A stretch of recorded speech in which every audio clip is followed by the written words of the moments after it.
Labas rytas, good morning. Šiemet mes jau turim turbūt 14 Lietuvos mokslo akademijos konferenciją susijusią su žurnalu filosofijos, sociologija. Ir šiemet turim labai mažai oficialumų, bet kaip ten bebūtų, duodu žodį akademikui Arvydui Matulioniui, kuris buvo su mūsų konferencijomis nuo pat pradžių. Labas rytas.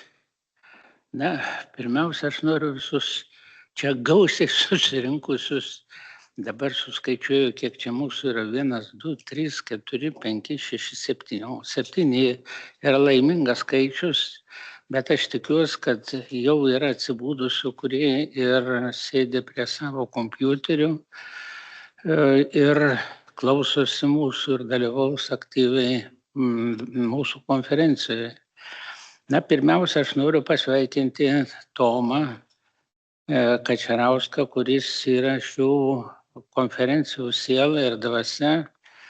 Na, visai nesenai jis buvo išrinktas Lietuvos mokslo akademijos nariu, tikruoju nariu ir dabar yra pilnateisis šios salės šeimininkas. Na, ilgai neužtęsiu, kadangi darbotvarkė yra labai įtempta. Na ir sveikinu aš dabar nuo pasikeitusio mūsų skyriaus pavadinimo. Dabar mes esame įvardinti socialinių, humanitarinių ir menų mokslų skyrius Lietuvos mokslo akademijos. Taigi sveikinu konferencijos dalyvius ir linkiu gero darbo. Tai dabar grįžtu aš vėl prie mikrofono. Maybe I should switch to the English language, and I would like to say that we have our conferences for 14 years. And today we have a less of official part, and we'll start in a few minutes. And first our speaker is the academician, the member of the Academy of Sciences, Lithuanian Academy of Sciences, Arvydas Virgilijus Matulionis, who was our member of our conference from our first conference. Actually, all our presentations are in English, except the first one, presentation presented by Arvydas Virgilijus Matulionis. Prašom, Arvydai. Ačiū, aš skaitysiu savo pranešimą lietuviškai. Na, dabar angliškoji dalis klausytojų, man atrodo, dar yra giliame miege, nes Jungtinėse Amerikos valstijose dar yra naktis. Taigi, mano pranešimo pavadinimas Dirbtinas intelektas ir žmogiškoji būtybė. Visą žmonijos istoriją žmogus siekia pagerinti savo gyvenimą. Tam jis kūrė ir tobulina įrangą bei aplinką.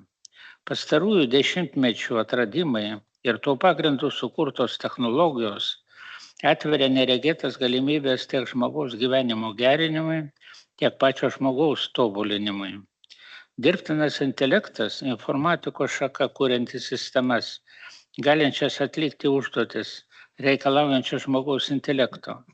Tai yra kompiuteriams mąstyti ir veikti savarankiškai. Taigi už žmogų atlikti didžiulį darbą. Antra vertus, dirbtinas intelektas kelia revoliuciją medicinoje, tiek sudarydamas naujas galimybės gydyme, tiek atverdamas prielaidas pačios žmogiškosios būtybės tobulinimui. Kyla keli esminiai klausimai. Pirma, ar dirbtinas intelektas neištruks iš žmogaus kontrolės ir nepradės pats savarankiškai kelti savo uždavinius ir priiminėti sprendimus?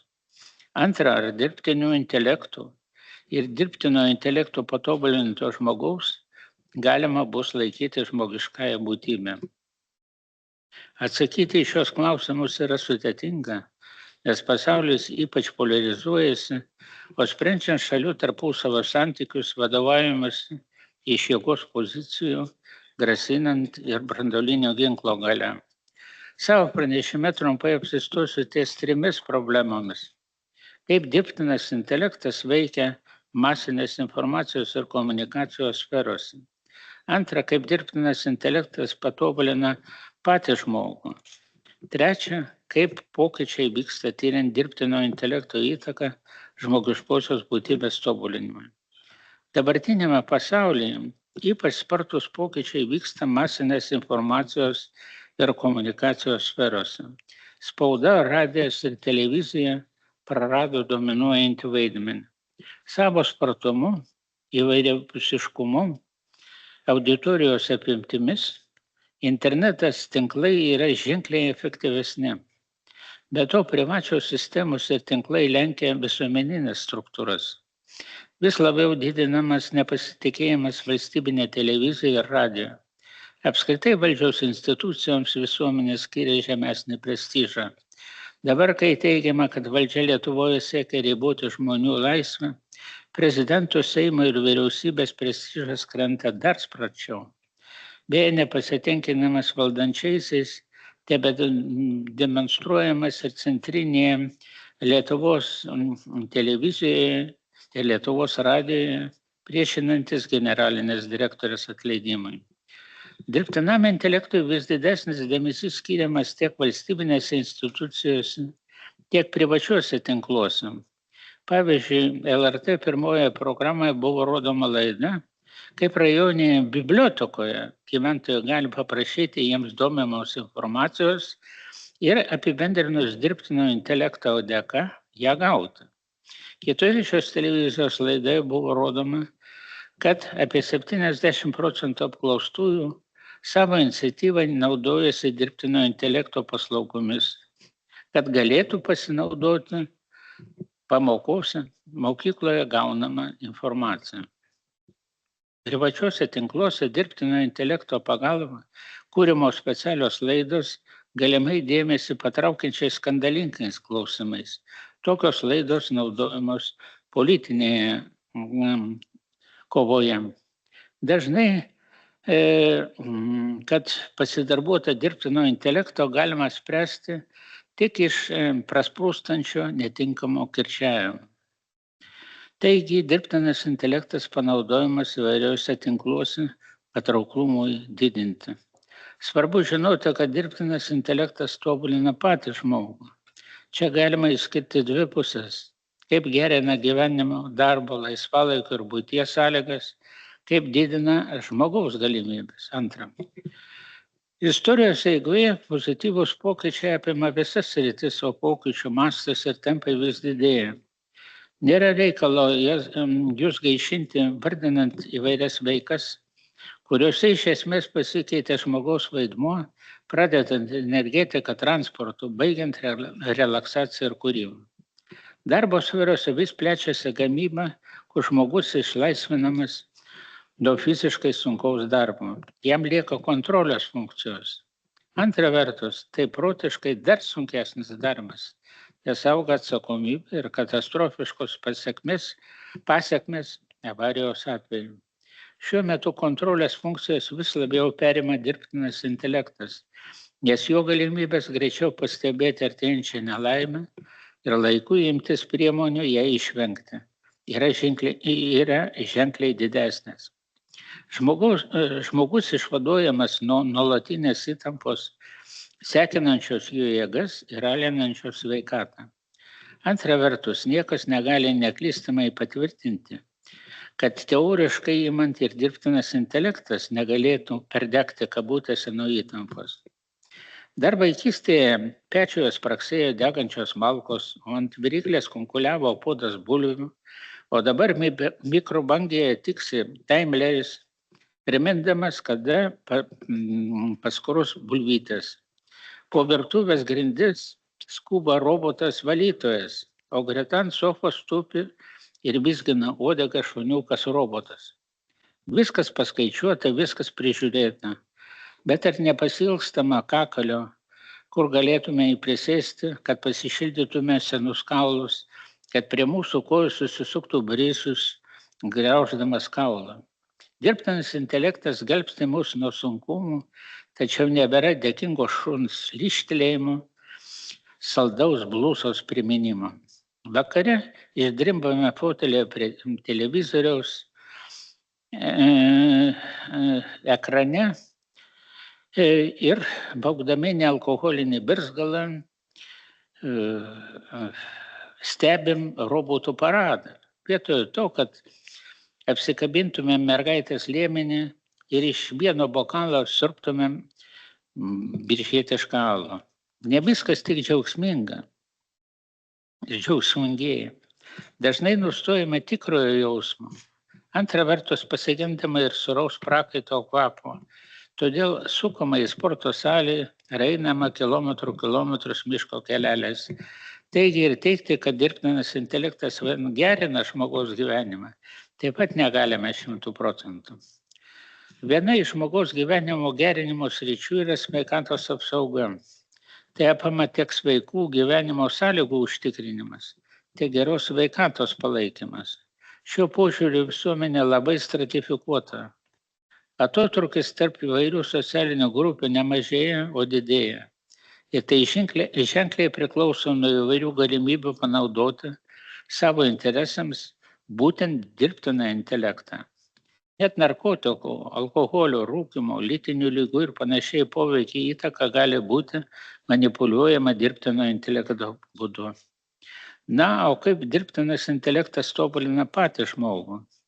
Tiek veikdamas jį patį, jo kūną, jo dvasią, visapusiškai užtikrinant gyvybingumą ir sveikatingumą, tiek iš esmės keičiant žmogaus kūną ir dvasią. Tai yra tiek fizinė, tiek dvasinė pagrinda, visapusiškai, plačiaja prasme. Šiuo metu pagrindinis dėmesys yra skiriamas gydymui.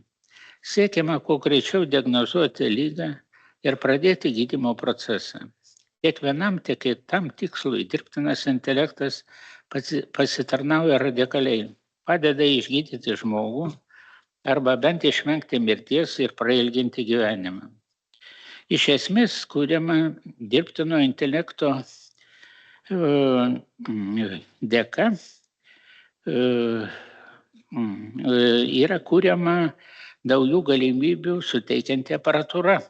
Iš esmės revoliucingos technologijos ir vaistai. Antra vertus, negalima užmiršti, kad gydymas užtikrina medikams duoną. Valstybinėse gydymo įstaigose priėmimo pas specialistą procedūros, operacijos tenka laukti mėnesiais, o privačioje už pinigus gauti greitai. Be to, gali būti siekiama skirtingo tikslo – radikaliai pašalinti ligos sukėlėją ar apgydyti, likti žmogui gyvam. Pavyzdžiui, pakeisti širdį ar nurodyti pastoviai vartoti brangius vaistus. Ypatingomis sąlygomis, pavyzdžiui, karo metu tenka tiesiog amputuoti sužeistą koją, o ne bandyti ją išgelbėti daugelio operacijų ir ilgo gydymo metu.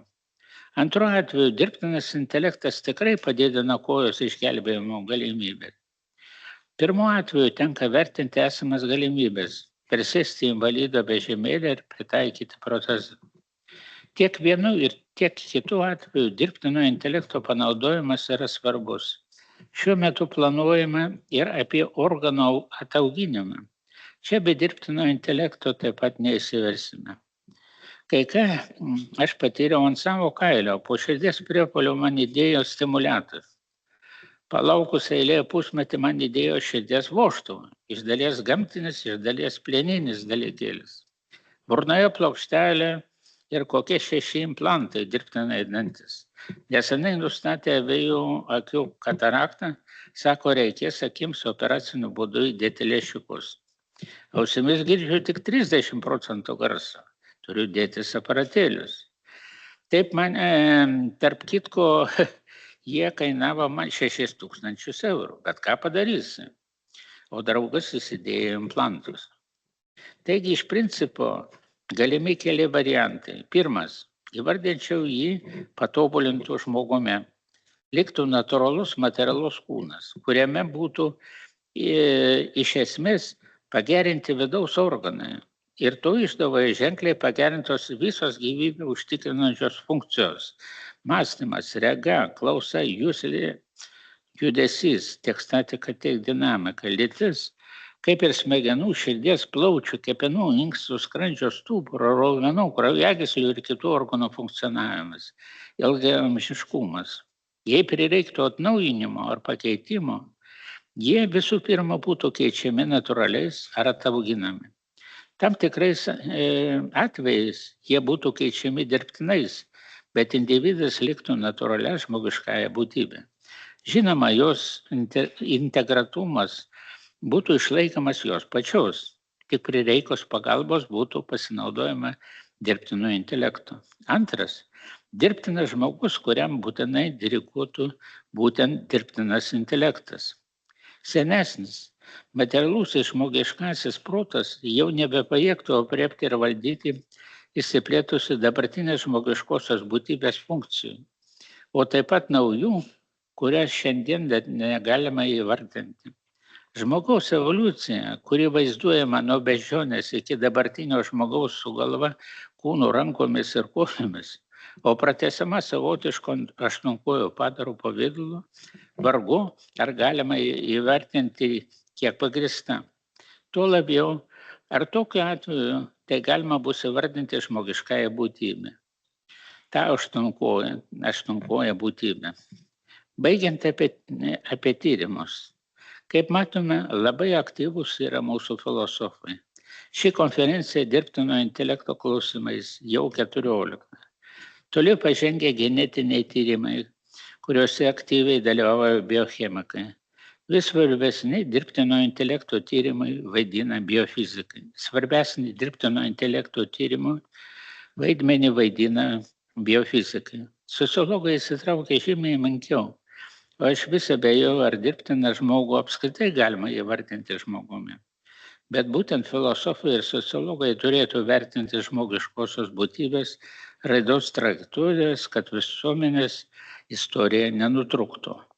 Na ir baigiant aš noriu paminėti vieną iš didžiųjų entuziastų, deja, kuris nesulaukė savo 85-mečio biofiziko, tarp kitko vieno iš nedaugelio tikrųjų socdemų atgaivintoje. Dabar socialdemokratai švęs 130-metį, tiesa, deja nėra ko švęsti, nes švenčių nėra. Tai buvęs dekanas fakulteto, profesorius Dobilas Kirbelis. Čia jis prieš keletą metų skaitė pranešimą ir keletas, kaip tik tiesiog skaidrių, kuriuos noriu pademonstruoti, ką jis prognozuoja ir ką jis teigia. Vaikučių gamybos technologinė linija.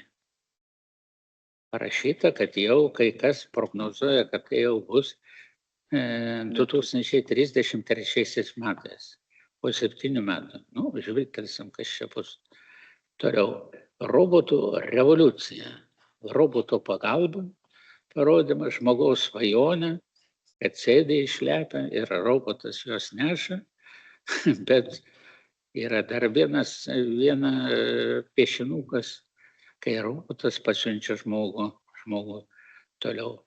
Da ir ta, kaip tik evoliucija, kur sėdi, prasideda nuo beždžionės, o paskui sėdi žmogus susirietęs prie kompiuterio, ir paskiau, koks jo pavidalas irgi neaišku. Ir kaip tik visa eilutė pramoninė industrinė visuomenė, dirbtinas protas, dirbtina gyvybė ir po žmonas. Taigi, gaila, kad nutrūko profesoriaus Kirvelio gyvybė, bet ir jis labai pastaruoju metu labai kaip tik dirbo, reiškia, šią tematiką. Taigi, ačiū už dėmesį. Ačiū Arvydui Matulioniui. Tai minutėlė. Tai aš šiek tiek pamiršau pristatyti dar porą svarbių detalių, kad ši konferencija yra tarptautinė, aš minėjau, bet prie to prisidėjo daug Algis Mickūnas, kurį pamatysime netrukus šiandien. Labai tikiuosi. Ir Algis Mickūnas kaip tik ir pakvietė savo kelis vaikus, kaip jis sako, tai yra buvusius studentus, doktorantus, kurie šiuo metu yra profesoriai ar prezidentai ar direktoriai. Na, nesakau, kad visi tokie bus šiandien, bet kai kurie iš jų. Tai gerai. Ir taip pat noriu labai padėkoti Aurikai Bagdonavičienei, kuri čia sėdi su mumis, už organizavimą konferencijos, už tai, kad mes čia turim po ranka ir popieriaus, ir tušinukų, ir visą kitą, o to iš tikrųjų labai prisireikia. Tai gerai, ir kitas mūsų pranešėjas yra Naglis Kardelis iš Vilniaus universiteto, kuris taip pat ne pirmą kartą mūsų konferencijose su savo pranešimu Dirbtinis intelektas ir Delfo oraklas apie sintetinio dievo ištarmes. Nagli, tu angliškai kalbėsi? Our next speaker is Naglis Kardelis from Vilnius University, and he is speaking English, and anyway we are switching to the English language. Please, Naglis. Thank you, Tommy. My presentation is Artificial Intelligence and the Oracle of Delphi, about the prophecies of the synthetic God. As we know, artificial intelligence is a figure of speech. We cannot speak about artificial intelligence as intelligence in the true sense of this world.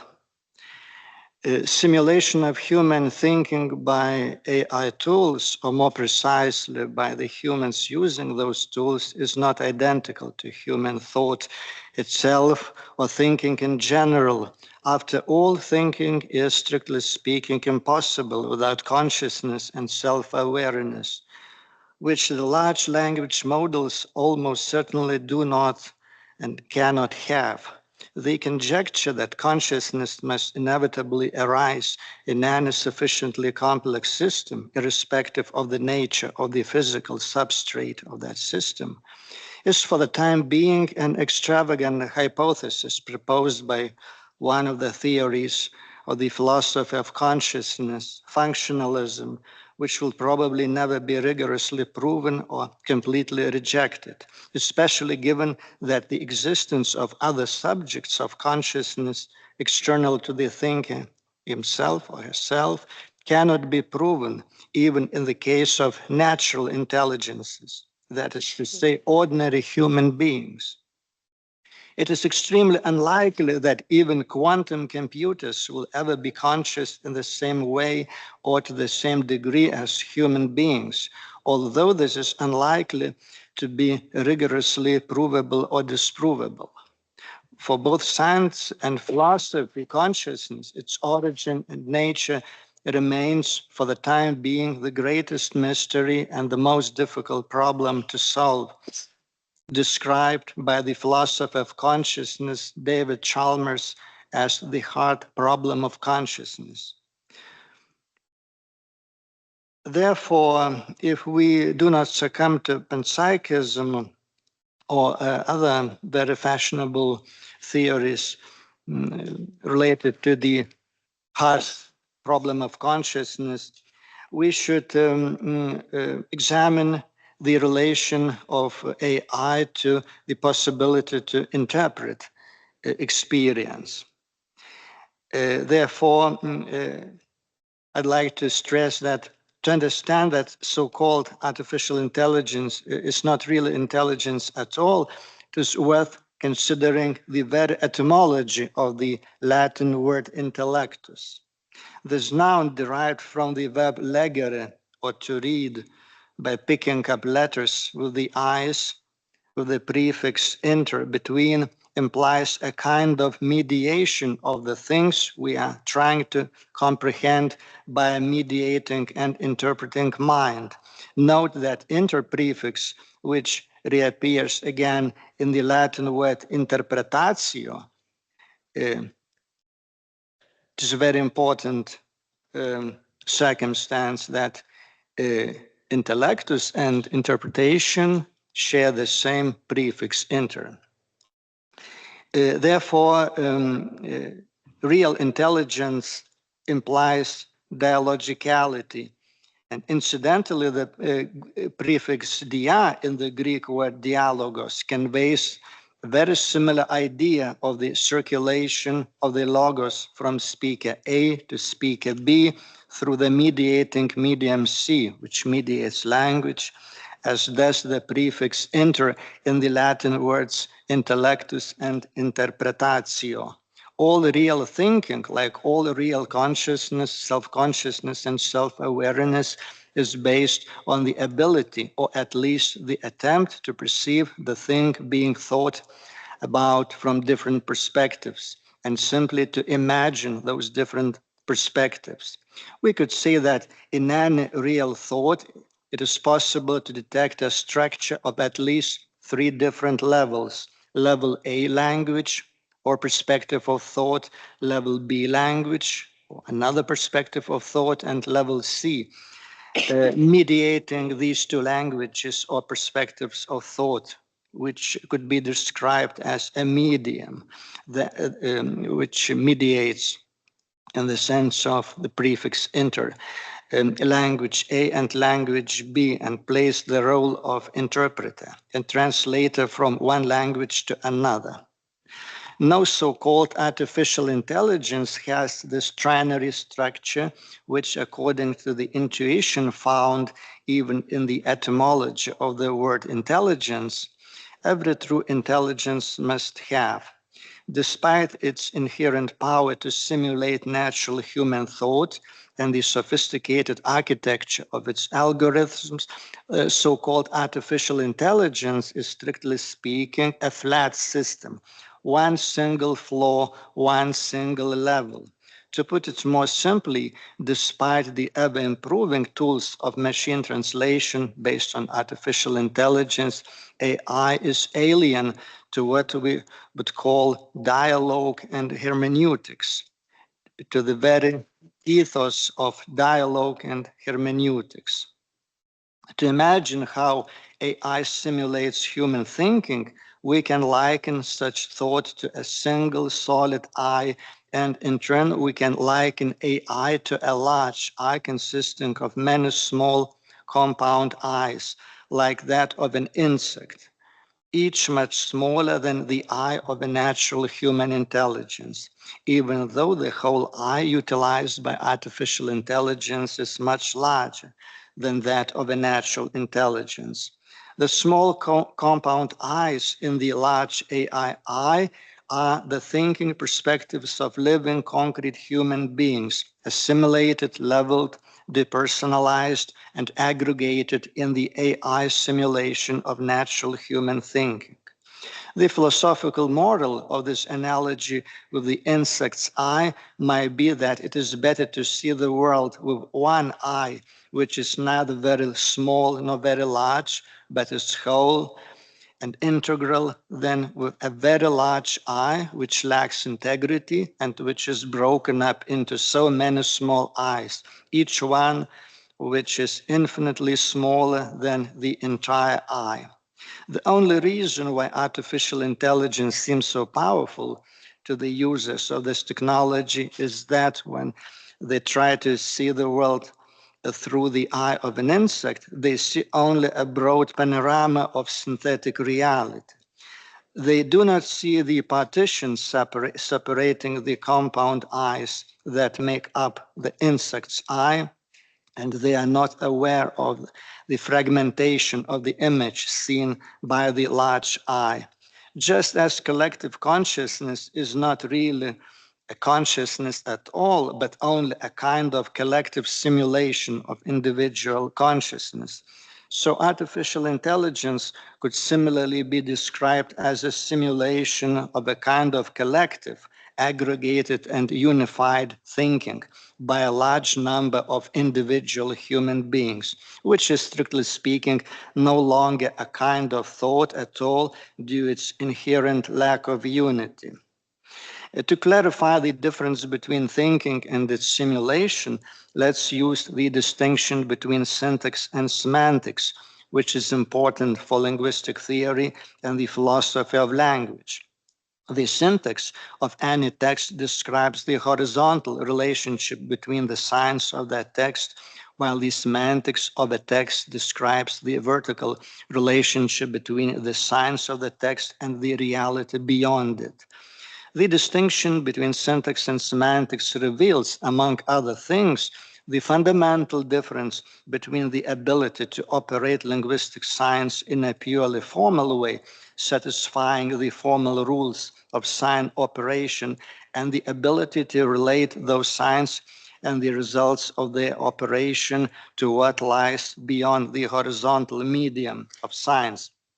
The horizontal syntactic level of language could also be called the immanence of the linguistic medium, while the vertical semantic level could be called the plane of reality that transcends this immanence, which extends beyond language merely in terms of the signs of the formal syntactic operation. Language has the remarkable property of transferring the vertical relation of the speaker to the linguistic reality to the horizontal plane, expressing it by means of linguistic marking, linguistic signification through the movement of signs circulating in this plane, so that this vertical relation of the speaker to reality being expressed in the syntactic plane can and subsequently does not have any influence on the formal operation of signs, on the syntactical relations between signs.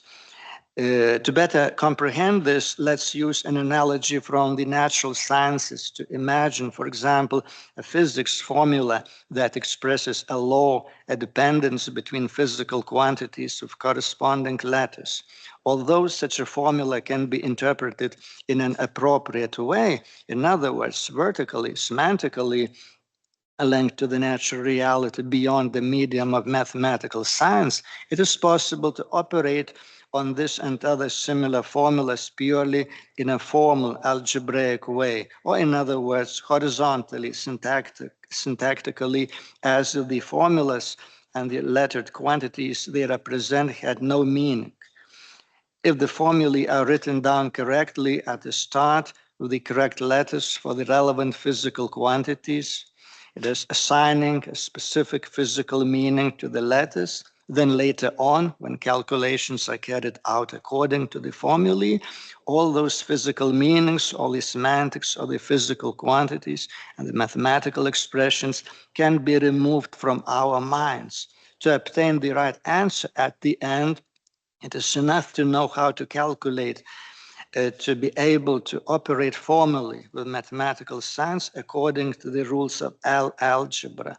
But to understand what the formulae mean informally and how the answers obtained by algebraic methods are related to the natural reality beyond the horizontal medium of mathematical science is, strictly speaking, no longer essential.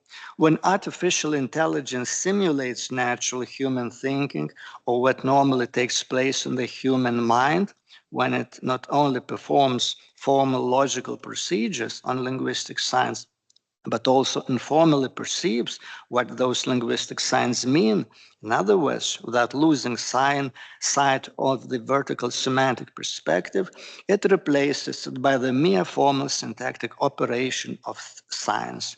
The machine, lacking consciousness, self-awareness, and self-consciousness, does not realize what the logical calculations it performs actually mean in the vertical syntactic sense. And now I will proceed to the comparison between the artificial intelligence and the Oracle of Delphi. When the Greeks were consulting the god Apollo, they were consulting this god as human beings. They knew that Apollo is above them as human beings. And when we consult artificial intelligence, we understand that it is less than human. We are humans who are consulting this AI instrument, but AI itself is less than human. In a sense, it is more powerful because it represents the aggregated consciousness and aggregated knowledge of humanity, but it lacks consciousness. It only simulates consciousness. It has no understanding. It only simulates understanding, and therefore it is less than human. And we humans are the creators of artificial intelligence. In relation to AI, we are the gods. We, the humans, are the gods in relation to artificial intelligence. And the paradox is that we are consulting a being, a creature, which is less than ourselves. The Greeks, when they were consulting Apollo, they were inquiring of a god. And Apollo as a god was thought of as a higher, a nobler creature than human beings. And when we, the humans, nowadays are consulting AI, we as humans are consulting a creature which is less than human. And I'd like to draw your attention to the relation between God, Apollo as God, and nature. Ancient Greeks were thinking about humanity in terms of technology, and therefore the divine realm was thought of as the realm of nature. Therefore, humans thought about themselves in terms of their technologies, and they understood that human technology is powerless before the transcendent realm, before or in front of the divine omniscience and omnipotence. And this Delphic motto, gnotis auton, know thyself, know your limits, was meant to curb human arrogance, human hubris. And when we consult our new instrument, AI, we imagine it as all-powerful, as omniscient, despite it is less than human. And we are creators of this AI tool, and we are the gods relative to this tool, but we think of it as omniscient and omnipotent, and the very act of consultation, of inquiry of this AI God, of the synthetic God, is an ultimate expression of human hubris. But at the same time, we think about ourselves as impotent and lacking this adequate knowledge. It is a very, very important paradox. It is an expression of human hubris, and at the same time, an expression of our impotence and lack of knowledge. Therefore, the act of consultation, of inquiry of the synthetic God, is an expression of human conformity. We delegate our individual mind, the function of our individual mind, the ability to decide, to make our judgment. We delegate this power to the collective consciousness and collective knowledge of humanity. Therefore, it is like judging with the help of this collective human mind. And therefore we deprive ourselves of our individuality. And by the way, artificial intelligence lacks real experience. It has no experience. It has no semantic vertical. It might be thought of as divine vertical.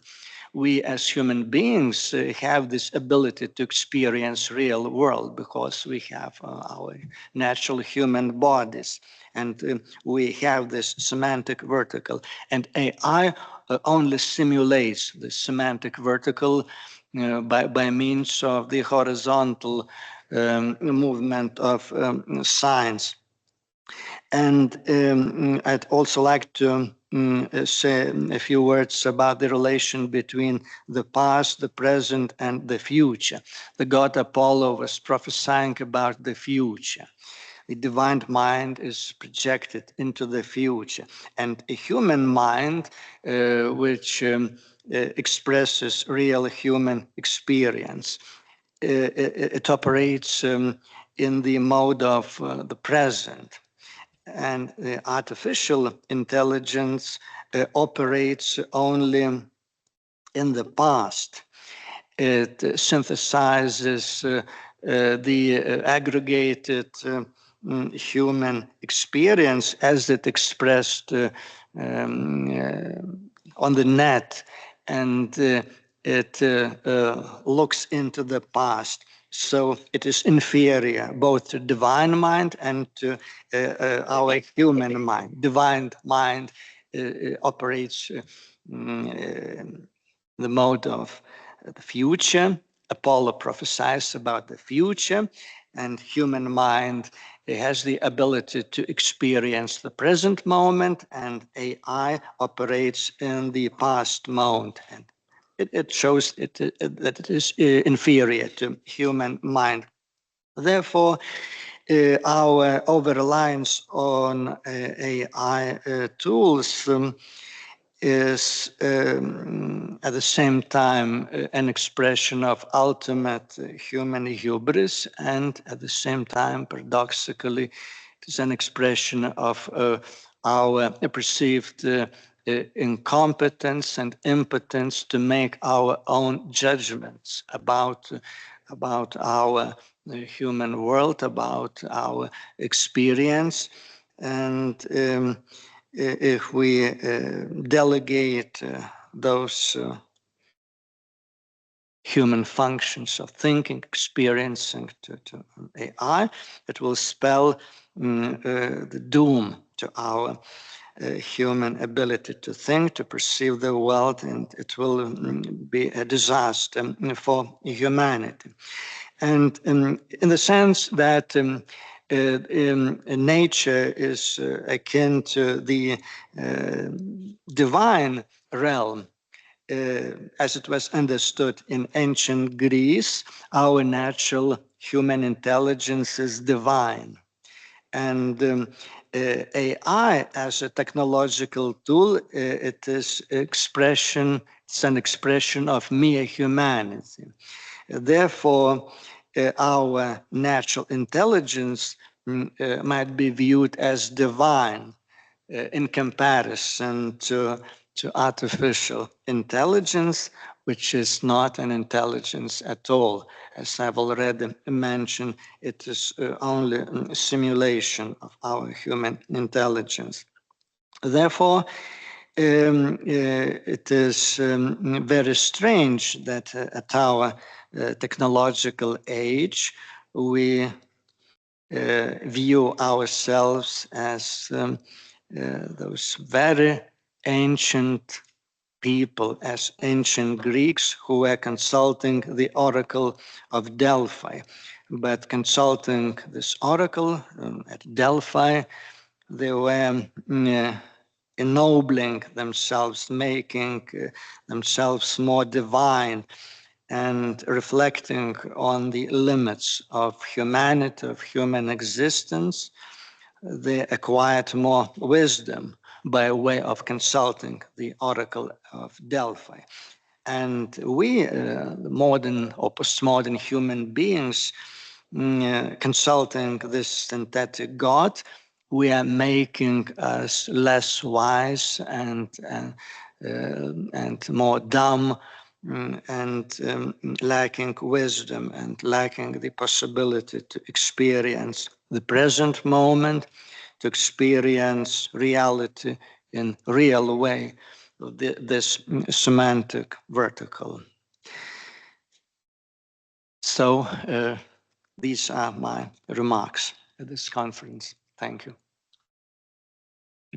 Thank you very much, Professor Naglis Kardelis. We have enough time since Tomas Sodeika is not here. And if you have any questions, please ask, both for Arvydas and for Naglis. Jei turite klausimų, prašom klausti, galim padiskutuoti. Prašom, Tautvydai, įsijunkit mikrofoną.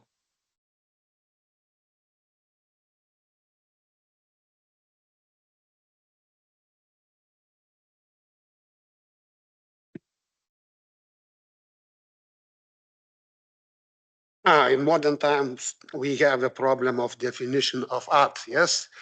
And if I understand you, you want to say what artificial intelligence can create art. Exactly, I understand correctly, yes?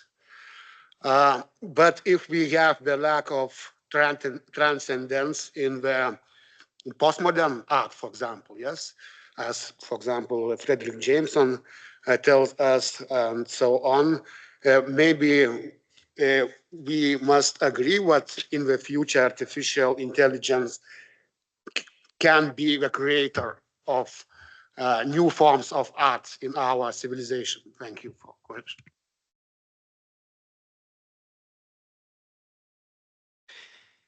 Yes, this word art, ars in Latin or techne in Greek is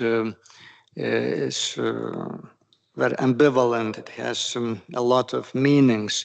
And of course, in the sense of creating or making new combinations, new constellations of meanings of science, artificial intelligence is capable of creating art. But it's very important to think about art not only in terms of the subject of creation, but also in terms of addressee or perceiver of art. And if AI lacks consciousness, we do not know for certain, but it's very probable that it lacks consciousness. It cannot perceive, understand, or experience what it creates. It creates new constellations, new combinations of meanings and of science, but it cannot experience them in a conscious way. Therefore, those creations need an addressee. They need a subject of experience. And in this sense, AI cannot be thought of as the sole creator, as the only creator of an artistic work.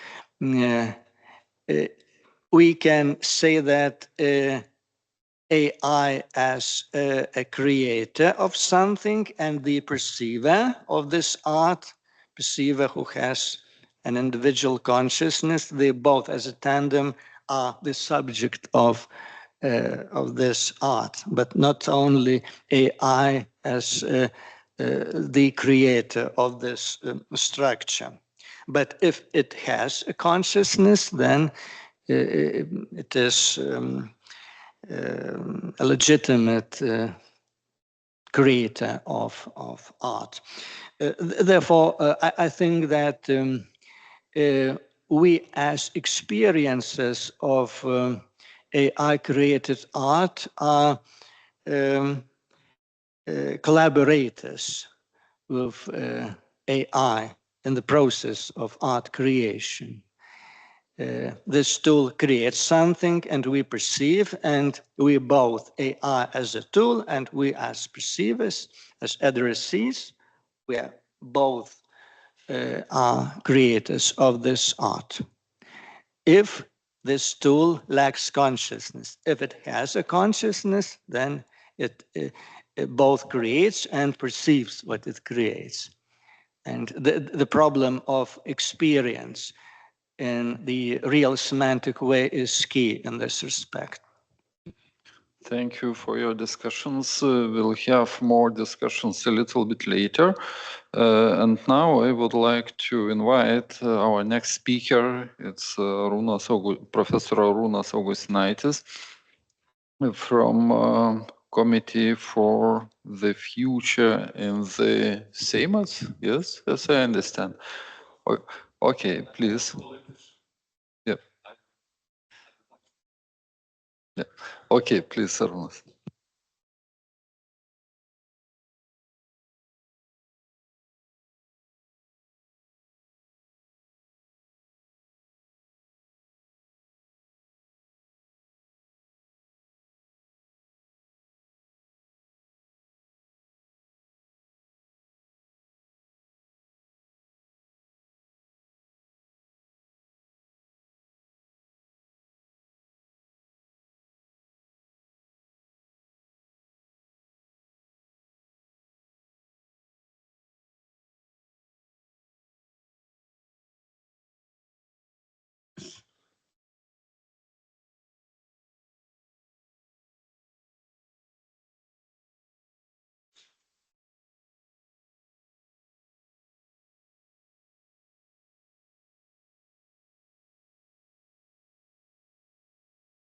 Good morning, dear colleagues.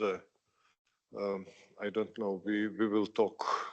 We will talk in English or in Lithuanian or mixed. Maybe in English. Maybe in English. My title is AA, an epochal shift or anthropological evolution, and I have prepared some ideas, some trajectories. It looks like some fairy tales about artificial intelligence. We are talking. Maybe I will present you my slides, but I will comment everything and discuss about thesis, about my statements. We are talking about artificial intelligence from contemporary perspectives. Contemporary perspectives. It is like an explored subject or object, and we treat AI as from the perspective of our superstitions, our practical needs, our theoretical positions. I think that artificial intelligence is not exceptional phenomenon within the evolutionary context, broader context of human development. It should be understood as a form of anthropological development rather than an external technological anomaly. AI is not huge gadget brought by UFO on our Earth, and it is not the object per se, but I think AI is natural stage of human development. AI marks and corresponds to generally trajectory of social evolution from the perspective of anthropogenesis.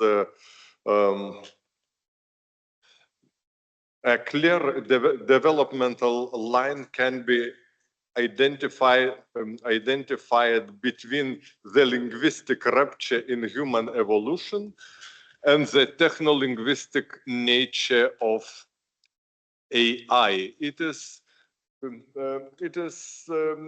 very interesting parallel, like axis, beginning or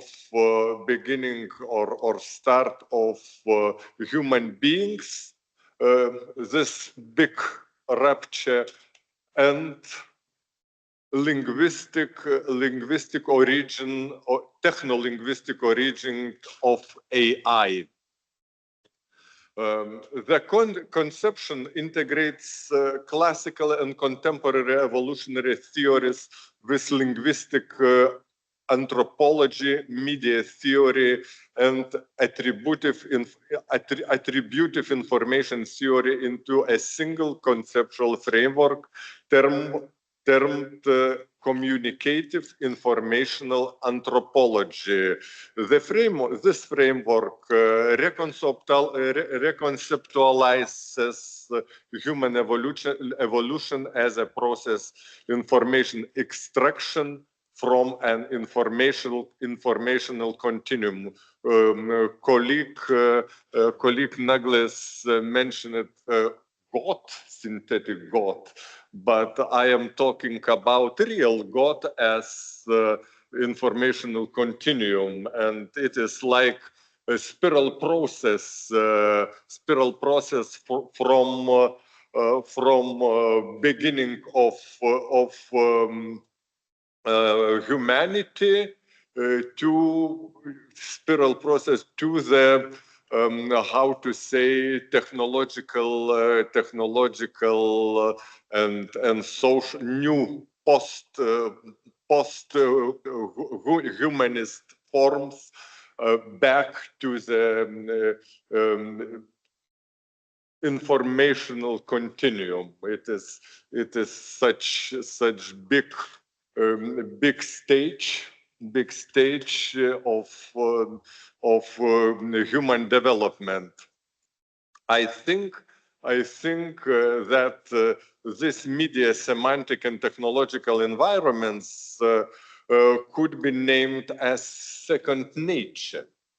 We are trying to live now in our artificial second nature, not first. When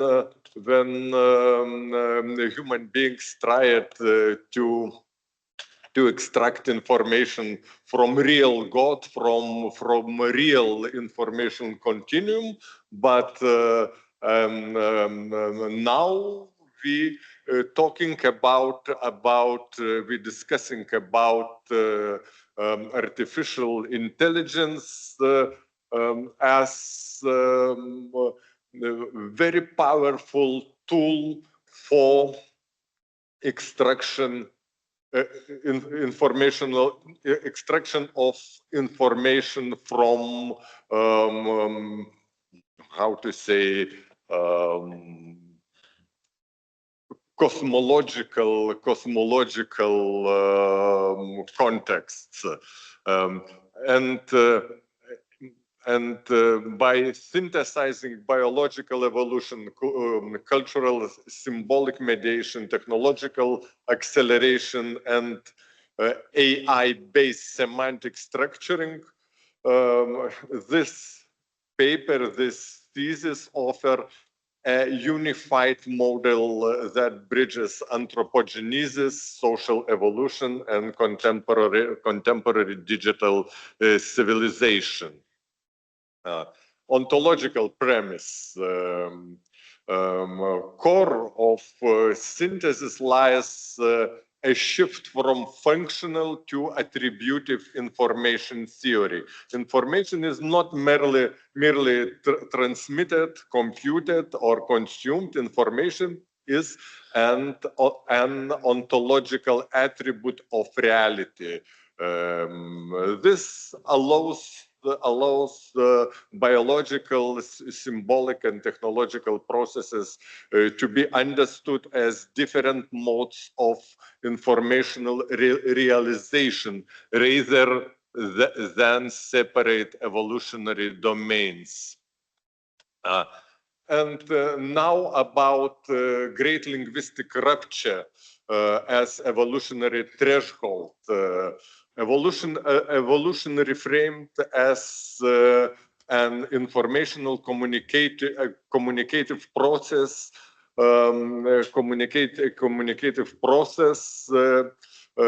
which allows to treat great linguistic rupture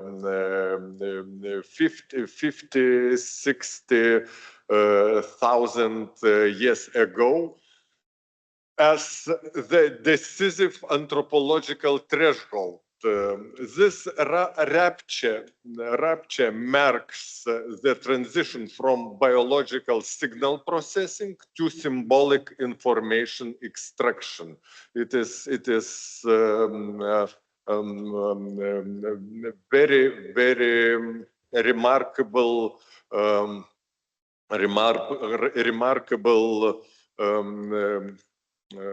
qualitative line from biology to semantic, and emergence of narrative, normativity, temporality, and reflexive consciousness. Language here is not a tool added to evolution. It is the first media technology through which information is stabilized beyond immediate presence.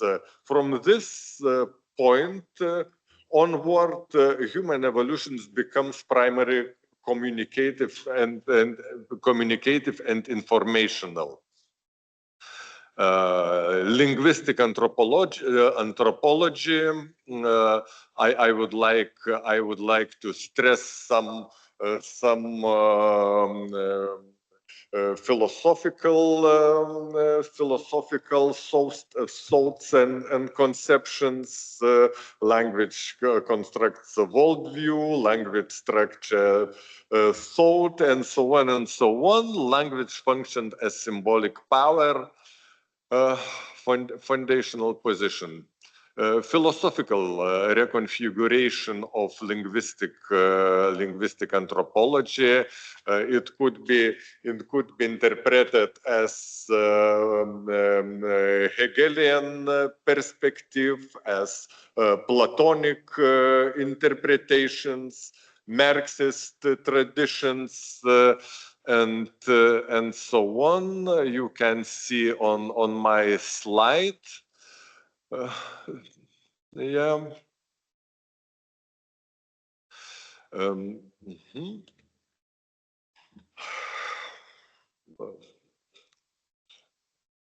Is language?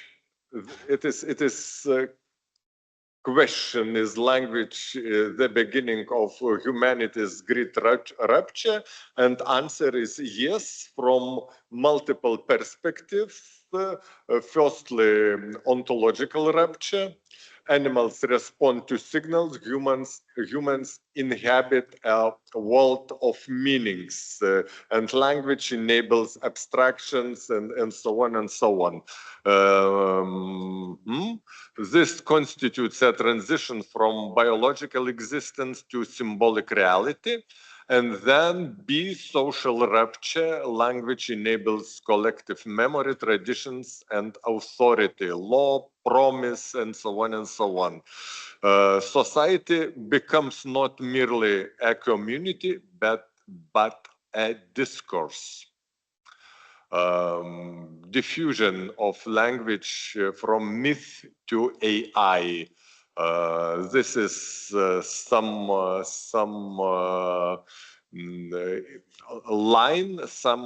kind of line, oral world, writing revolution, print, digital language. The path toward AI, fragmented, accelerated, and I would like to stress, algorithmic. Yes, AI is based on algorithms. Communicative anthropology, it is communicative informational anthropology, can be defined as study of humanity as a species whose evolution consists extracting information from an informational continuum and constructing media, semantic, technological environments as a second nature. This definition integrates biological evolution, cultural evolution, and technological evolution in one piece. Yes, and now I would like to comment the first figure. The first figure, informational anthropological evolution from the linguistic rupture to the AI-mediated informational continuum. I don't know, can you see everything and logic? This figure presents a layered evolutionary model combining historical time, horizontal axis with modes of informational mediation, vertical axis, biological, symbolic, technological, digital, and algorithmic. Humans appear as informational nodes, spanning layers, while AI functions are as a semantic interface intensifying access to the informational continuum. Now, yes, it is new terms, AI-mediated continuum and information anthropological evolution based on AI and algorithmic tools, biological, symbolic, technological, and so on, from linguistic rupture to AI continuum. Media world theories. Media constitute the missing link that in holistic understanding of AI integrates ideas, economy, and technology into a single cultural mechanism. Media are not neutral channels of information. They actively shape the experience of reality itself. You can remember the medium is a message, simulacra and hyper reality, media structure of technical power, and so on. Very interesting to interpret media and Plato's theory of ideas. It could be new discussion. How we can find parallels between Plato's interpretations, and today media theories and conceptions. Yes, and the media is now like projector of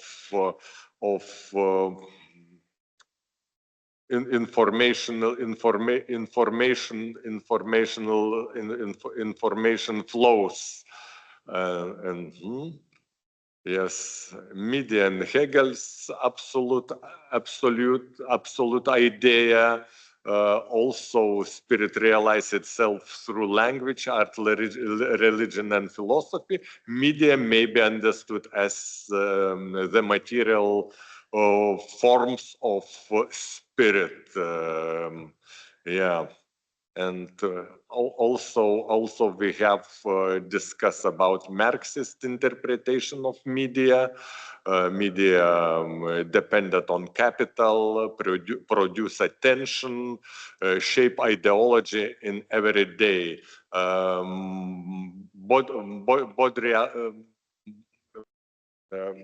Some corrections, media become contemporary factories of ideology. It is a very important statement. Media and technological determinism.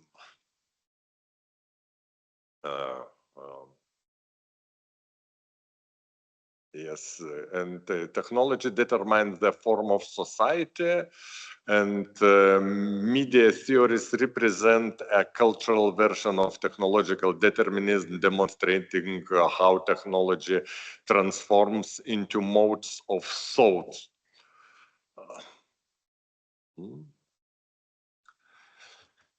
Media function as the central node through which ideas become experience, economy becomes ideology, technology becomes culture.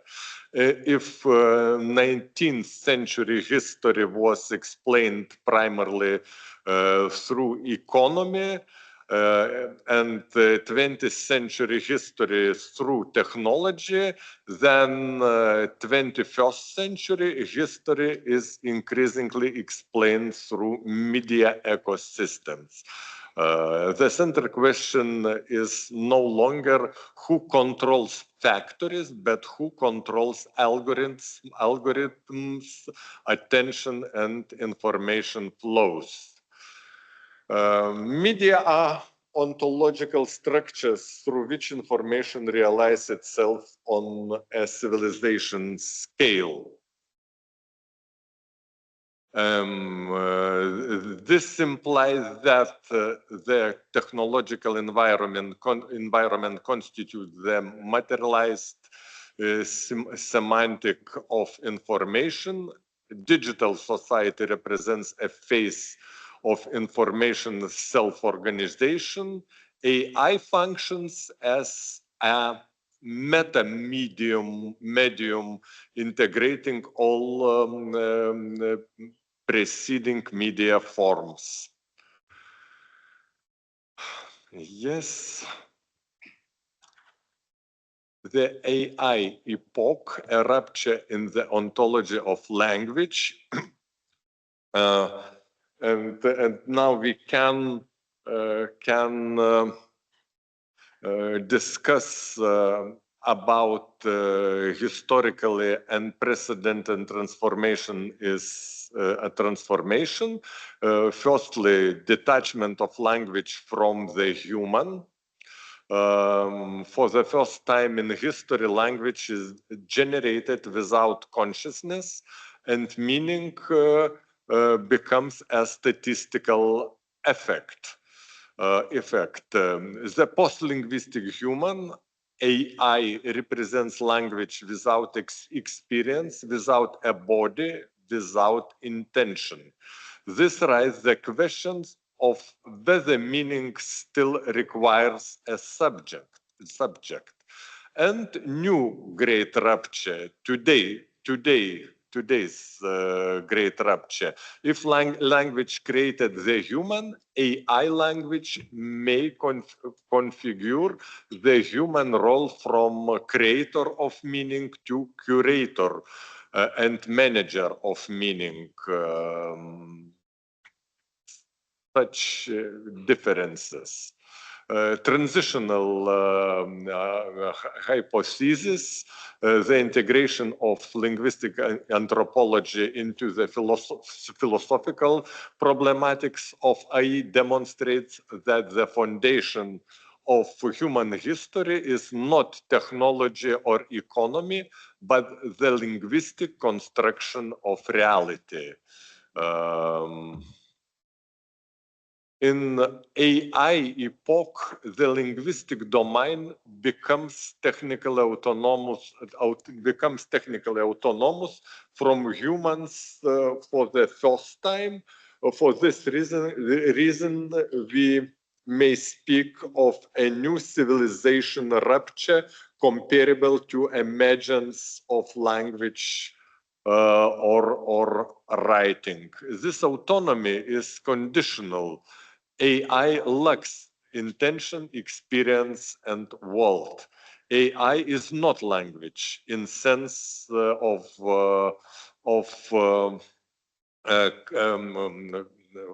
classic philosophers. It operates on linguistic forms created by humans. To claim that AI language has separated from human would be ontologically not correct. AI as a new semantic environment. AI is not autonomous language, but a new semantic ecological environment in which human language circulates, is reorganized, and acquires new properties. It represents a crucial shift from subject to environment, from who speaks to where does meaning occur. Language is not object, but an activity. AI constitutes a new infrastructure of energy, but not a new subject.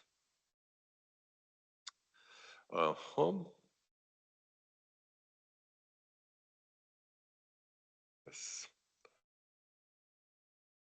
Civilization scheme toward life in a second nature. Point of departure, linguistic rupture as a birth of humanity.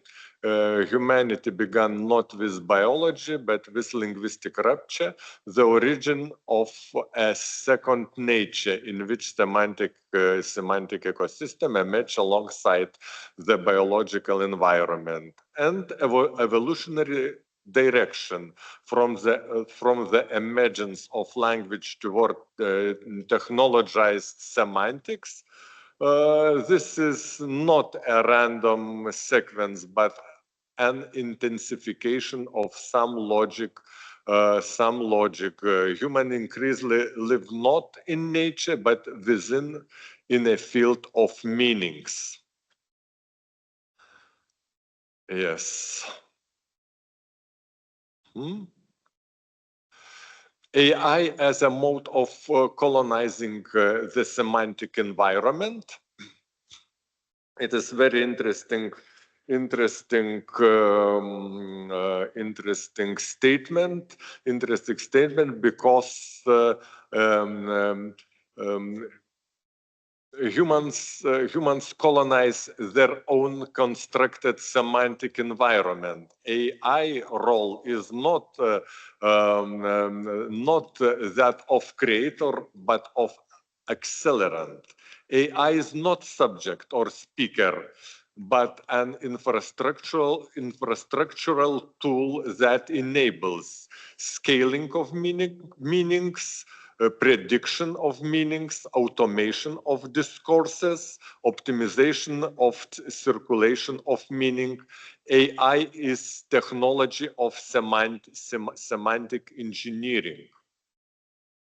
From media theory to civilizational ontology, it is statements of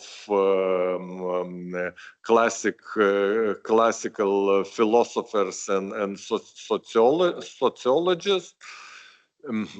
It is a new stage of humanity. Maybe yes, but not an end. Why not end? Stages of information society. We can talk about computerization, web first, web second, AI mediated society, and new term, quantechnization.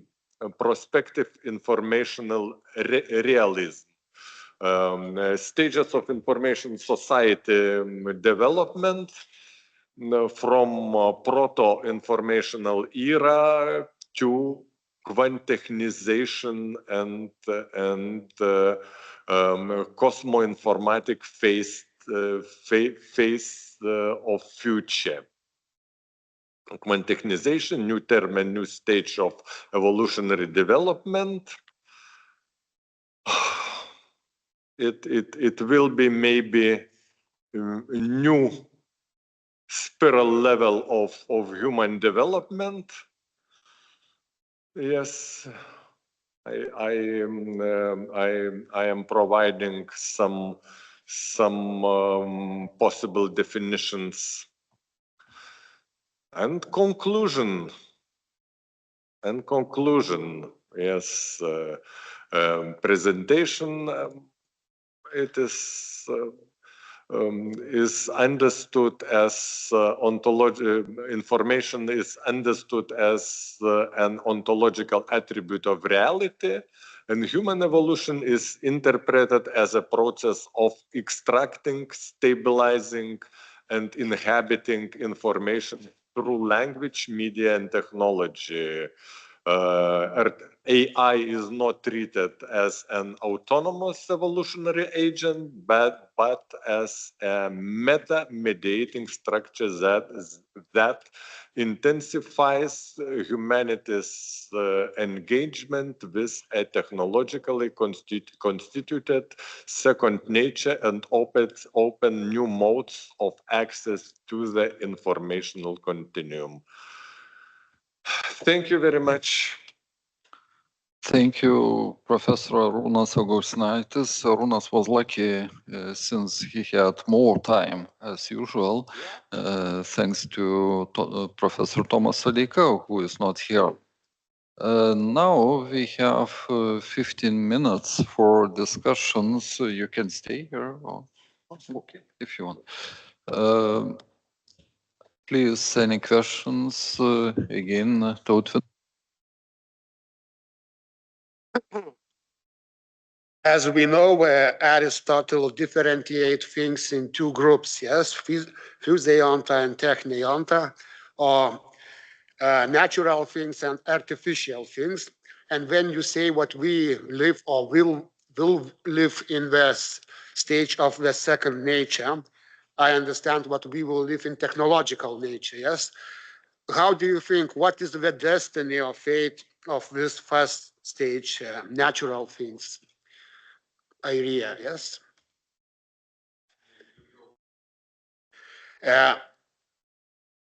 The first stage, natural things, according to Aristotle, and when you say what will live or live nowadays in the second nature, technological nature, as I understand, yes?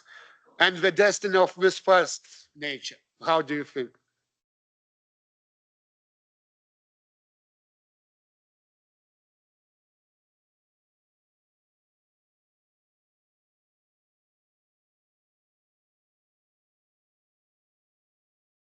It is difficult to answer what Yes, because I think we are, as humans, we are in transition, and we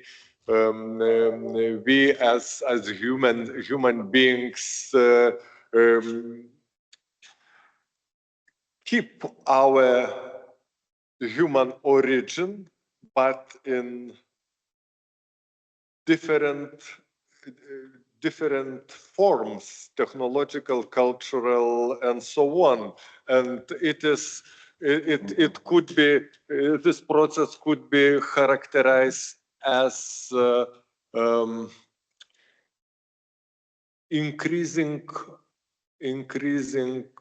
of epistemological power of humanity, because AI is such semantic umbrella. Under this umbrella, we are trying to find new ways to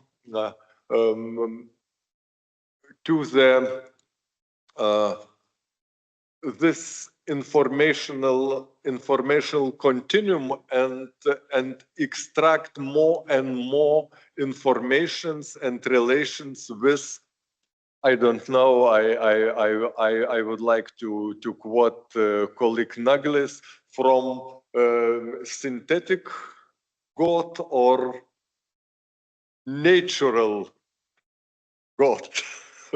It is trajectory from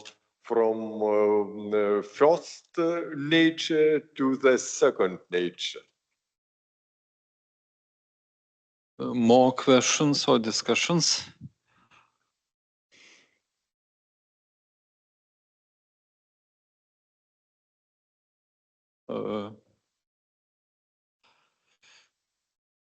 Tautvydas is silent. Okay, thank you very much. Thank you too. In this case, I would like to invite Professor Aistė Diršytė to moderate the second session. Please, Aistė.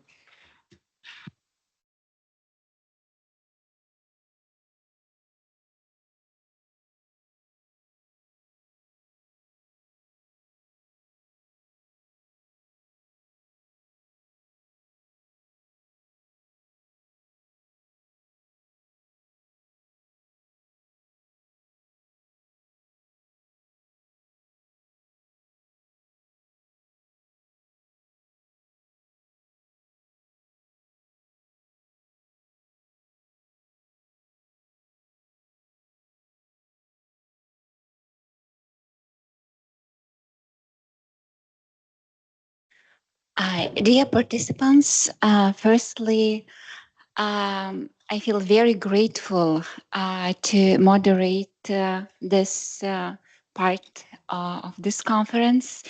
And dear presenters, thank you very much for your presentations, which were, I would say, intellectually challenging. In fact, I had questions, but I was a bit shy to ask. Now it's not the time anymore, but if you consulted artificial intelligence on the speakers, most probably you would get answers that are not valid.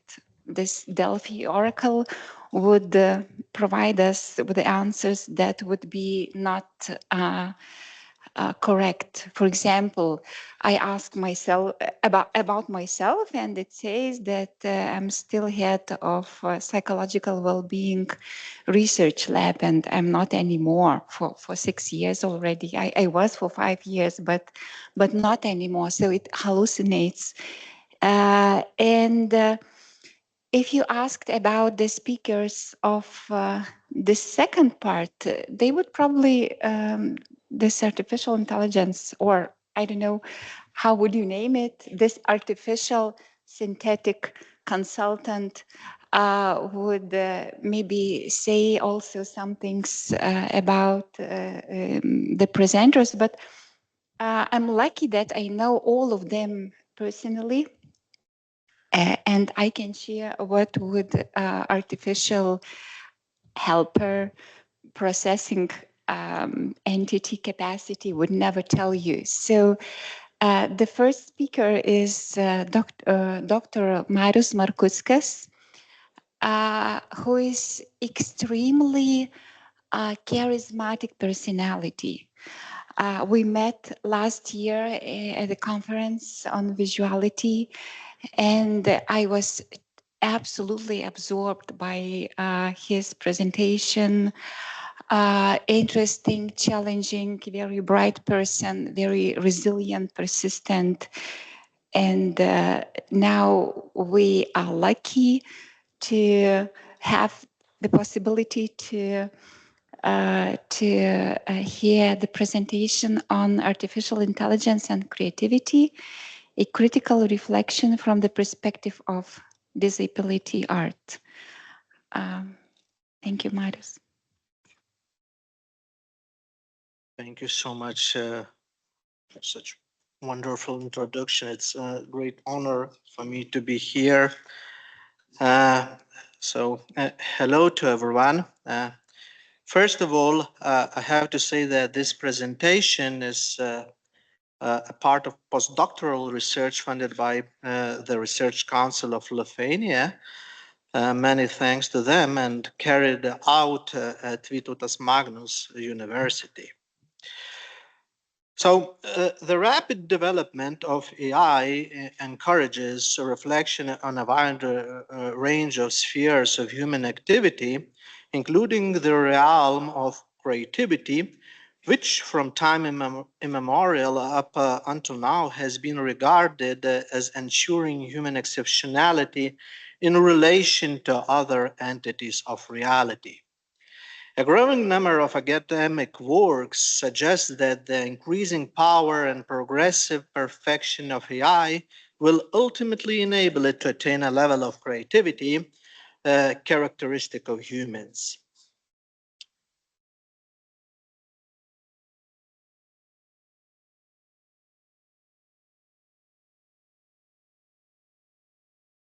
In one of my earlier articles, I sought to challenge this view, arguing, as I continue to argue today, that both attempts to attribute human creativity to AI and to treat AI as a creator are unjustified.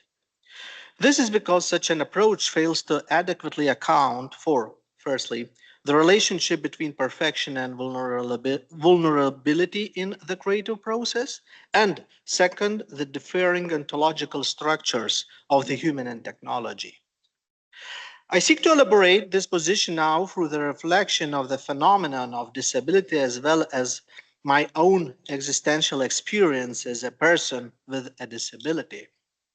I think that disability can constitute a form of embodied knowledge and be an epistemologically productive source.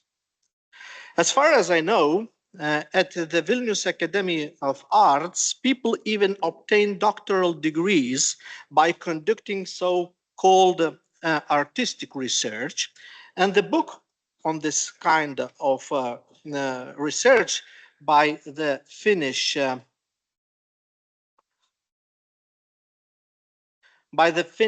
philosopher Juha Varto has become something of a must-read there.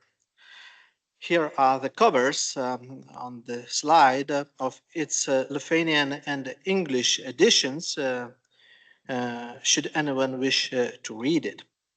In his book, Varto speaks extensively about the idea that embodied knowledge can function as a tool of cognition, although he has in mind specifically the artist's body. In turn,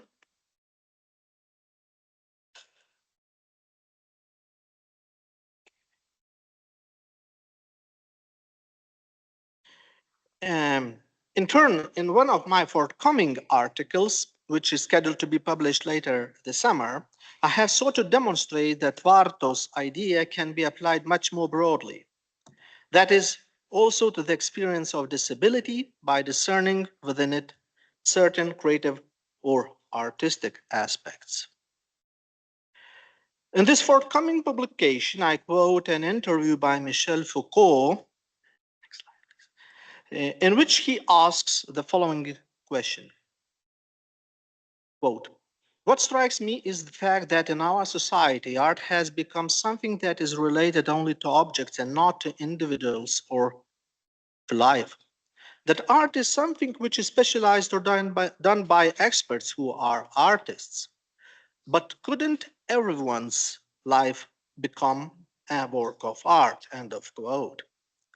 By posing this question, Foucault was, of course, motivated not so much by an aesthetic concern as by an ethical one, namely, to invite everyone to reflect on the possibility of living beyond dominating the discursive order, resisting it and adapting to preserve or create something authentic in the broadest sense, to create a distinctive perspective on the world or a different life.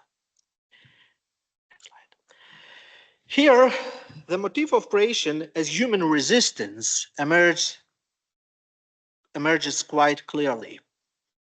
Distancing oneself from the social and political context characteristic of Foucault's thought, one might ask, what is human creation as such? When this question is raised, discussion very often gravitates toward perfection, as if creation were a manifestation of human perfection. The human resembles God and therefore creates, right? On the other hand, does the human being really create because of this, or only because of this? I mean, perfection. Reading Plato's Republic or Aristotle's Politics, for example, one immediately encounters the idea that people create political communities because they are not self-sufficient for a good life on their own. They are in many respects limited and vulnerable. They try to resist the surrounding environment. Thomas Aquinas speaks of the fact that humans alone among other animals are born without horns, fur, or claws. From the perspective of animal endowments, the human being appears to be a rather poor creature. Yet, according to Aquinas, the human possesses reason and hands controlled by it, and is thus able to make or create everything by himself. Friedrich Nietzsche, in turn, wrote that we have art so that we would not be destroyed by truth. It is a form of resistance too, right? So why does the human create? Is perfection truly the only thing that matters here? Are existential vulnerability, lag, and various limitations not an equally valid source in the process of creation?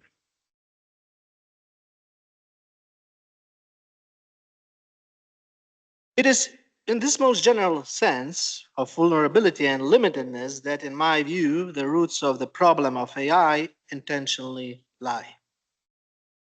AI creativity and its status as a creator are often considered skeptically precisely through the argument of intentionality, which claims that AI-generated output cannot be regarded as genuinely creative because it lacks intentionality.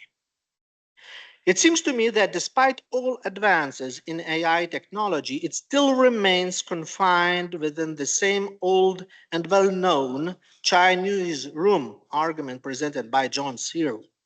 You can see it on the slide. I will not present it today in detail. However, one of the central insights of this argument is precisely that AI lacks intentionality or is only quasi-intentional. Why does AI lack intentionality? When we raise the question, we inevitably enter the domain of ontology and have to ask further, by which features of being do the human and technology differ? This question can be articulated through the creativity prism too. Why do people create? Not how, but for what? Is it merely because they are rational and perfect? A condition is no less essential is that, as I have stated just a minute ago, human beings are existentially vulnerable. They are driven to create by their very own limited nature or by their specific ontological structure. According to Aristotle, we are intermediate beings, neither animals naturally provided with everything they need, nor gods who naturally lack nothing. This ontological or even metaphysical uniqueness of the human being, defined not only by rationality but also by vulnerability, is precisely what enables human creativity. I would even call it pre-creative creativity, because we humans are created in order to create. Does technology share the same ontological structure? I don't think so. Yes, it often appears to us as imperfect, vulnerable, or limited, especially if it is made in China. However, we humans create technologies precisely in order to strive for perfection, to overcome vulnerability.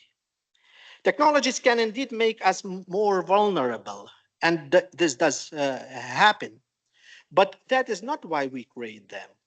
And technology itself, whatever it may be, a primitive hammer or a sophisticated AI, certainly does not know that it lacks something or that it is imperfect.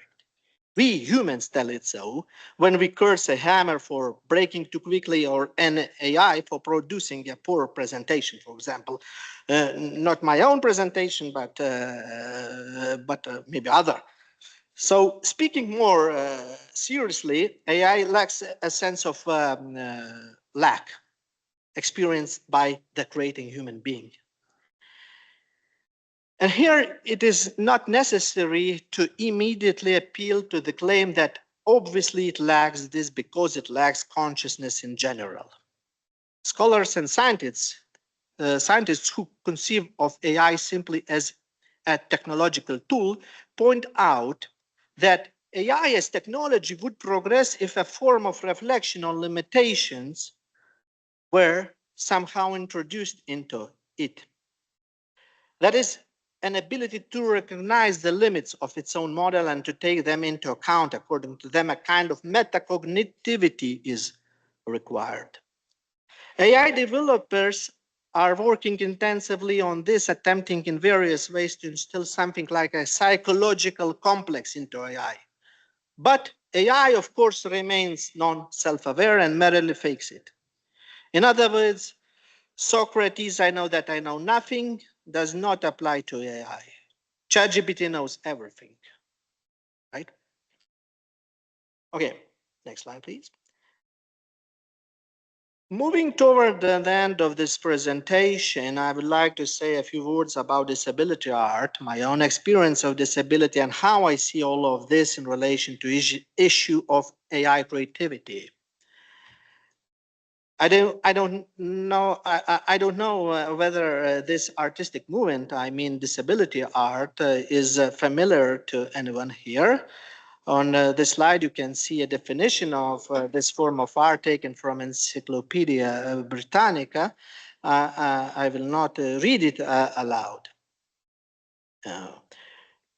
As you can see, this definition clearly states that the experience of disability can be worthy of artistic articulation or can itself become a source of creation. However, in light of everything I have said so far, it seems to me that one could conclude that all human creativity is essentially defined through disability. That is not empirical, but a metaphysical one, through the existential finitude of the human as an entity.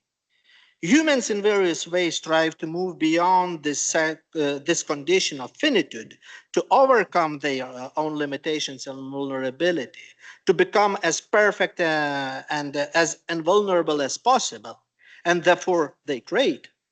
Yet the paradox is that it is precisely this primordial existential disability of the human that constitutes the very spark of intentionality as well as of creativity. Bearing this in mind, I am inclined to view with great suspicion all kinds of grand projects of remaking humanity, for example, transhumanism, which propose, for instance, let us eliminate human vulnerability or existential disability, and we will create a perfect mode of human existence, or transhuman or posthuman, whatever. And I think, but what would Edvard Munch say about this? Vincent van Gogh, many other brilliant creators of art, and not only art, whose reflection on their own vulnerability was the creative spark. In the pursuit of a perfect existential human condition, disability becomes an internally haunted witch. And in my view, this is the future of Western culture as such. A mistaken, if not a flawed future. Here on the slide, you can see a witch flying on a broom, or at least that is what I see. I hunted this witch with my phone camera while moving around the city in my electric wheelchair. This witch was created, if one can put it that way, by birds defecating whatever they please. But perhaps I created it too. Maybe I'm co-author here. The thing is that the electric wheelchair I use moves quite fast. Technologically, it is indeed perfect, the fastest on the legal market, while I myself am vulnerable. Therefore, when moving quickly and trying not to fall after catching on something on the ground and not to receive any injuries, I observe the terrain extremely carefully and notice all kinds of such objects on the ground, all kinds of such witches. Actually, I have an entire collection of them. I dare to doubt that many people with ordinary bodies who do not experience the world as I do, namely through the perspective of a disabled person's electric wheelchair, do the same. Could this not lay claim that to the status of art, or at least disability art? Could it not be understood as a creation, or at least as a certain bodily oriented mode of experiencing the world according to Juha Varto? Drawing on the earlier presented insight of Michel Foucault, I will be immodest and say that in my opinion, it certainly could, and I think this quite well illustrates the central thesis of my presentation, that human creativity includes not only perfection, but also vulnerability. If someone is not persuaded by my argument grounded in subjective experience, admittedly quite an empirical argument, earthly, perhaps another one will be much more heavenly, one related to well-known artists such as Claude Monet, the founder of Impressionism. As you probably know, toward the end of his life, this genius's eyesight deteriorated severely and he could barely see. Nevertheless, Rosemary Garland Thompson, a prominent scholar in the field of disability studies, points out that this did not destroy Monet as a creator. On the contrary, his visual impairment opened up, paradoxical as it may sound, new perspectives of artistic vision and new creative forms. Do we call this disability art? Do we call the entirety of Impressionism, with its sketch-like, abrupt brushstrokes attempting to capture the impression of a sunrise, for example, disability art? And yet it also, in the deepest sense, not only about human perfection, but also about imperfection or limitation. Would the Impressionist movement have been possible if the human were robot-like, capable of capturing a perfect and internal experience of a moment, and therefore not compelled to represent it through such specific unfinished brushstrokes, once considered imperfect and criticized intensely? Notably, it is indeed possible, for example, to use AI to generate an image featuring motifs of Impressionist painting. However, by itself, AI is unable to achieve what a group of ambitious French painters accomplished in the 19th century, the very Impressionism. Once again, as I believe, precisely because they were perfect and vulnerable at the same time. Thank you very much for your attention.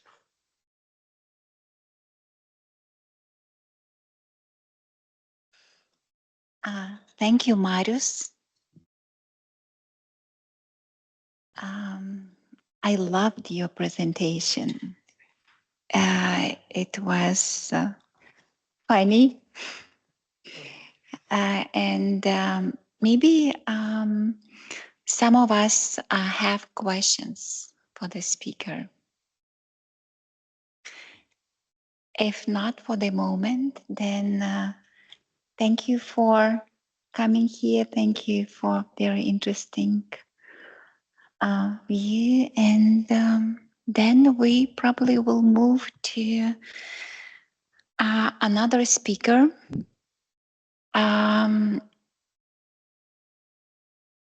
Tautvydas is my colleague at Vilnius Gediminas Technical University. I think one of the best qualities of human being is critical thinking. I would say Tautvydas is very good at critical thinking. He's very grounded, very serious person. He intends looking deeply at things, not just going on the surface, but looking very critically and deeply. And I'm honored to invite you to present your presentation on the ontological condition of art and the artist in the age of AI, the retreat or transcendence or its disappearance. So let's start by remembering the famous first sentence of Aristotle's Metaphysics. And Pantes anthropoi tua eidenai oregontai fusei, or in English, all human beings by nature desire to know. It is art what is by nature one of the greatest evidence of humans' desire to know, the manifestation of which scientists find in the late Paleolithic, for example, on the island of Muna in Indonesia. The drawings date back more than 30,000 years ago, or in the Altamira cave, nowadays in Spain, 40,000 years ago, or in the Lascaux cave, nowadays in France, 17,000 years ago, which depicts prehistoric animals, mammoths, cave lions, tarpans, wolves, and other animals. The fact that these drawings appeared as scientific thing during shamanic practices would testify to one thing: the need of primitive man to tame and humanize that which causes him horror or fear, absolute transcendence, which always reminds of itself by appearing before the human eye with the power of destruction, not existence, and disappearance. This, it would seem, is precisely the original purpose of arts, which has survived until modern times, to formalize, humanize, and thus control that which is essentially beyond man and has its own autonomous power beyond human control. This fear we can call transcendence. And now in modern times, the situation is changing, and we have thinkers and art critics who diagnose the ontological status of art and even proclaim its death. For example, in his lectures on aesthetics, German philosopher Hegel famously wrote Art's obituary, citation, art considered in its highest vocation is and remains for us a thing of the past, whereby it has lost for us genuine, true and life, and has been transferred into our ideas instead of maintaining its earlier necessity in reality and occupying its higher place. According to Hegel, we must admit one obvious thing. Works of art are still being created, but art can now only be a leisure activity intended for entertainment or decoration. This statement is even more surprising when we understand what Hegel announced the end of art at the time when we could announce the beginning of our understanding of it. First of all, I think about aesthetics, yes. Romantic art is identified as the end of the classical artistic tradition, where through the romantic art forms, painting, music, poetry, the spirit form of self-knowledge, religion, and later to philosophy.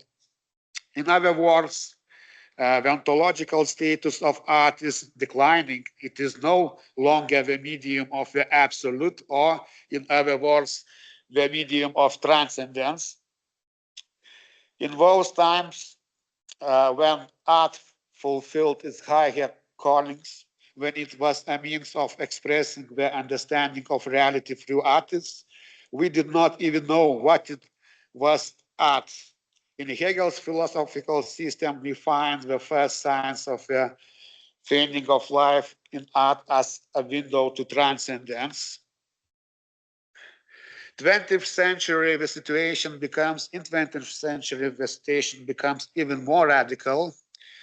Walter Benjamin, Jewish-born German thinker, didn't declare the death of art, but argued that mechanical reproduction, like photography, film, destroyed art's unique aura, its presence in time and space, shifting it from ritual to mass conception, which he saw as a politically liberating liquidation of tradition, opening art to new potential, not its end, but a profound transformation, especially with the cathartic power of film.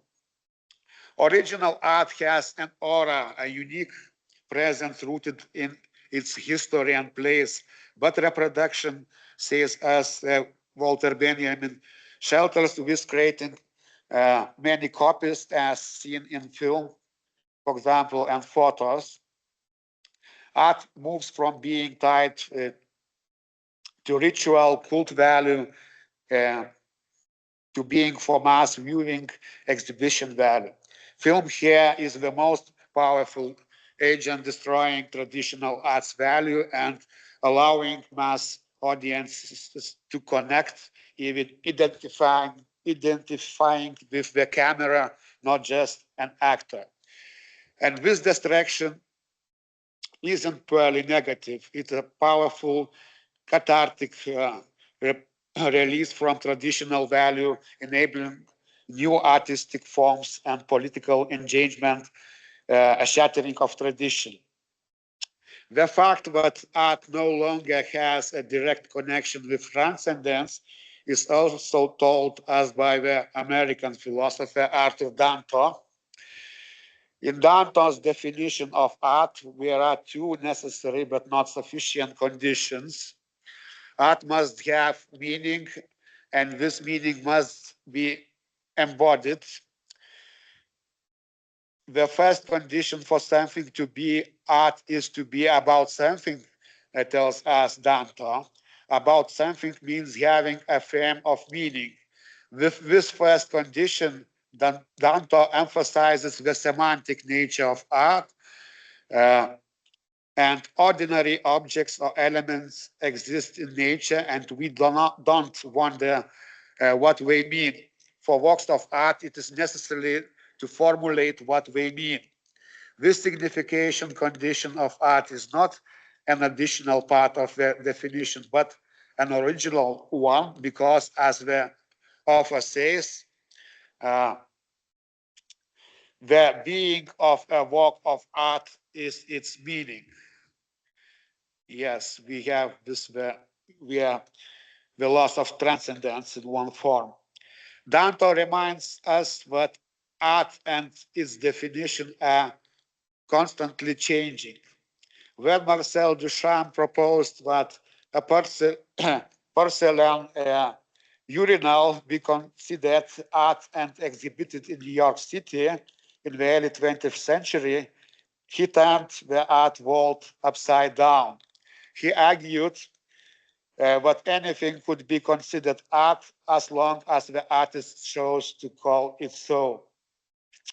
It was a fundamentally revolutionary idea that changed previous definitions of art, including as a medium for transcendence. Nowadays, we have a final challenge for the ontological status of art and artists. Artificial intelligence, G and OpenAI has announced that its ChatGPT platform will provide free image generation, which is why internet is full of images that mimic the style of famous artists. But when trying to contemplate AI art objects, there is a peculiar feeling. We feel that AI lacks originality and individuality.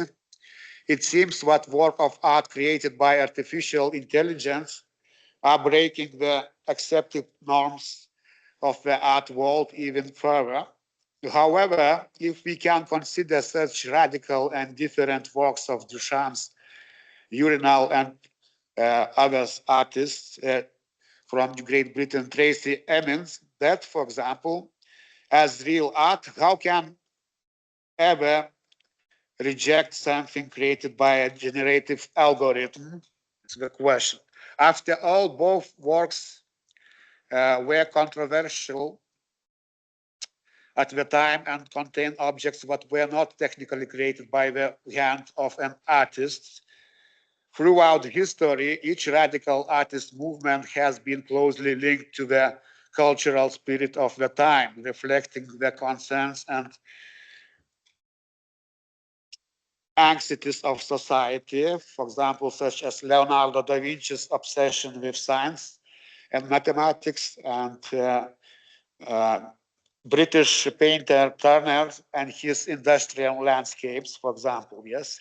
Historically, the understanding of the definition of art is constantly changing, and algorithmically created art is also perhaps the latest step in its long history, in art's history. It is doubtful whether these algorithms can be blamed for the end of the aura of art or the end of a transmission of transcendence, as this has all happened before in modern times. We can only experience this as the natural course of art history, even if it is the death of authenticity and individuality. After all, every ending is the beginning of something new, right? Thank you. Thank you, Tautvydas. Maybe some of us have questions regarding this presentation. If not yet, then we have some time to think. And now I'd like to invite probably one of the most intelligent and positive women in Lithuania, Dalia Marija Stančienė from Klaipėda University. Angliškai aš darysiu. My presentation about artificial intelligence, ethics and law. This presentation and the overview. explore the concept of artificial intelligence from ethical and legal perspective. Examine the strategy for the development and use of AI.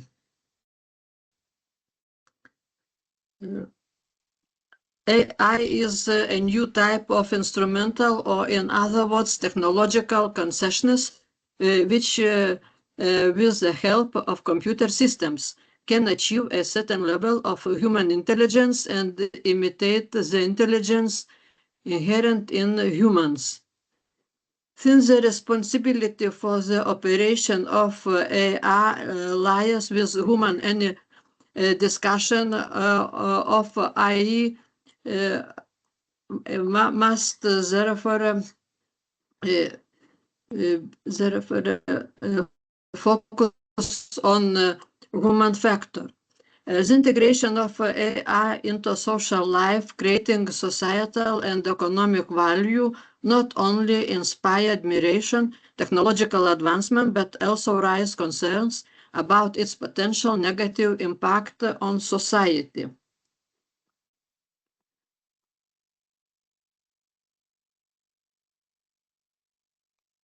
Microsoft CEO Brad Smith, when meeting Pope Francis on February 13, 2019, talked of the need to link technological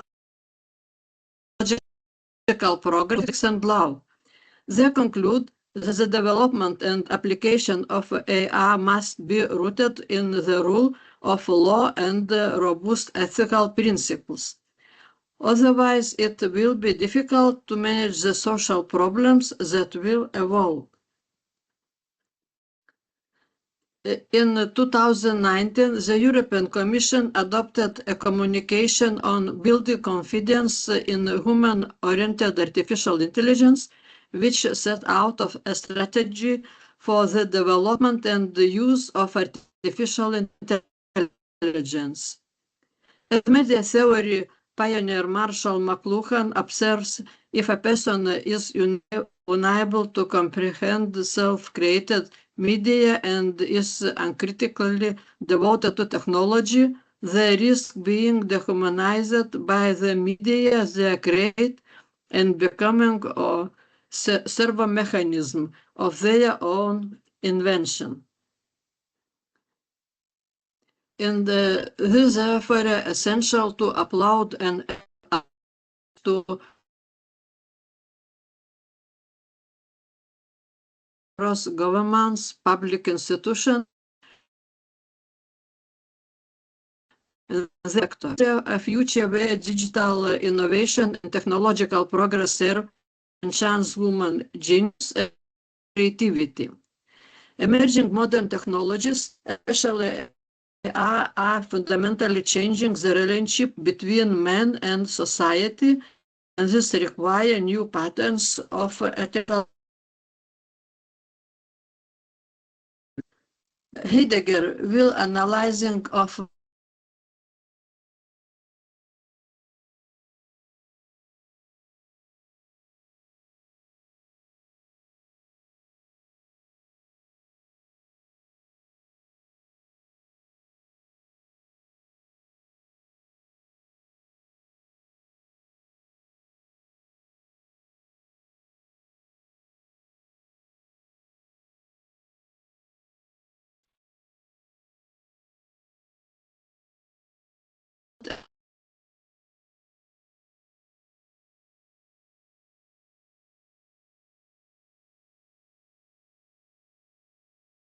since 2005.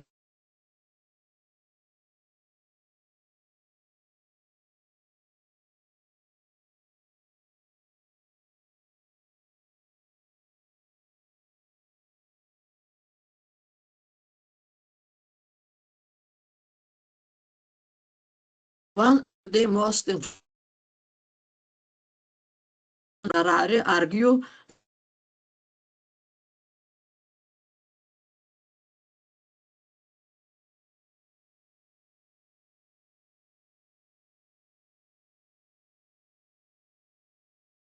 Atsiprašau, Dalia. of the galaxy. The cognitive revolution, 70,000 when the vastness of intersubjectivity became available to Homo sapiens mind.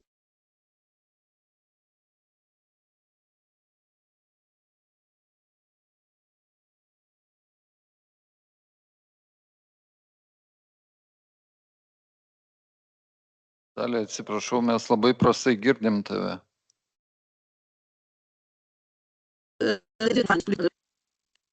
Čia blogas turbūt ryšys yra, nes man irgi trukinėja, kai aš jūsų klausau. Taip, greičiausiai dėl interneto. Nežinau ką. Ir aš girdžiu, tai negirdžiu jūsų. Ką daryti? Bet Tai galim perėti prie diskusijų. argi Nu, girdim, bet sunkiai, su pertraukiais.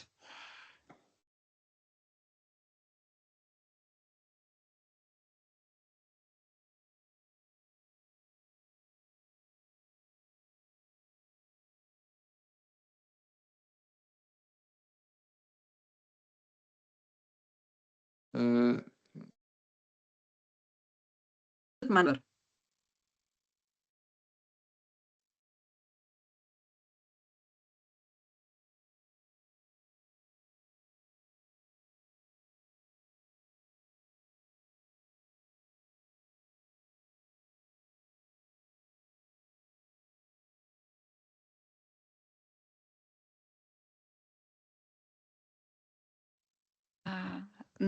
jūs Nutraukti. Gerbiama Dalia, mes labai blogai jūs girdime. Ir salėje yra pasiūlymas jums parengti straipsnį, kad mes galėtumėm susipažinti su jūsų pranešimu, kuris panašu, kad yra nepaprastai įdomus. Deja, mes nematome nei besikeičiančių skaidrių, nei negalim išgirsti jūsų minčių. Tai labai gaila, bet tikriausiai mes jau šioje dalyje pereisime prie diskusijos. Ar jūs mus girdite? girdžiu, bet jūs manęs turbūt negirdit. Ar girdit mane? Dabar girdėjom paskutinį sakinį, prieš tai jeigu ką nors sakėte, tai negirdėjom.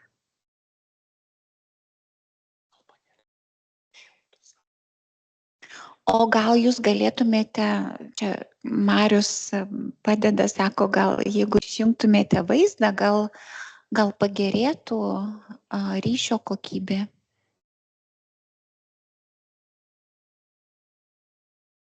Jeigu išjungtumėte dalinimąsi.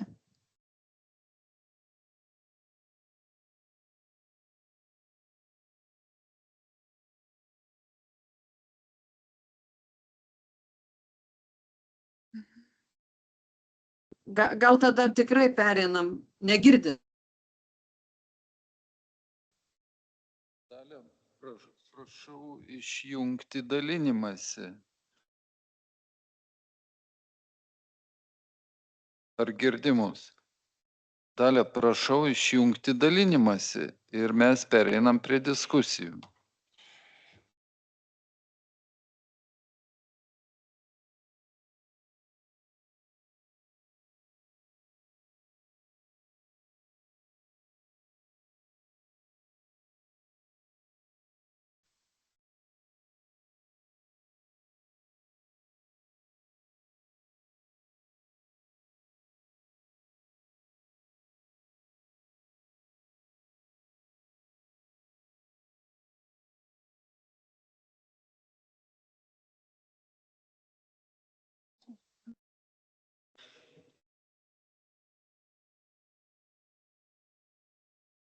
Galėtų,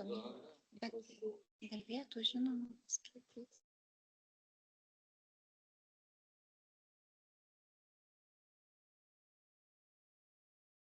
Pagerės ryšius.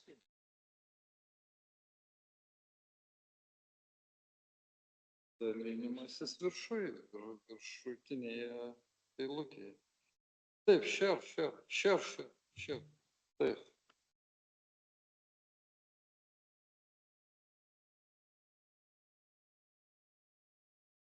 Nu, čia dėl interneto matyt, tai reikia vis bandyti tą share paspausti ir stop. Microsoft Power Cancel. Bet aš to stop nematau, kur yra. File. O pas jūs tas dalinimas įsijungtas, taip mano. Dabar išjungti slaidą. Taip, bet mano stop nėra kažkodėl ten.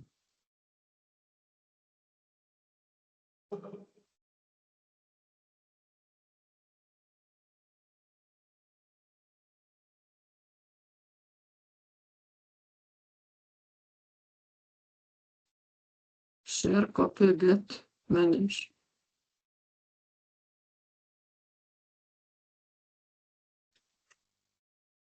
Pavyko išjungti.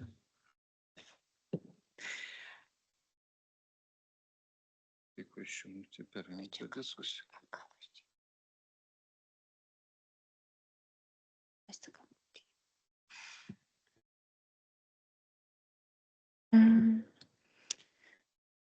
Dabar, kadangi nepavyko išklausyti gerbiamos Dalios Marijos Stančienės pranešimo dėl prasto interneto ryšio, tai galime pradėti diskusiją apie tai, ką išgirdome antrosios sesijos metu. Gal. Aha, tai tvarko. Dabar jau Linos vaidmenį pakeičiau, Lina gali dalintis ir atiduodu vairą Nerijui Stasiuliui, kuris moderuos kitą sekciją. O jūs mane girdit? Taip, girdim, viskas puiku. Gerai, puiku.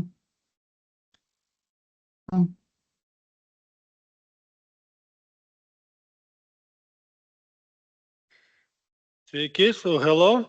And we are about to start our session number 3. And it's called War, Responsibility and Geopolitics.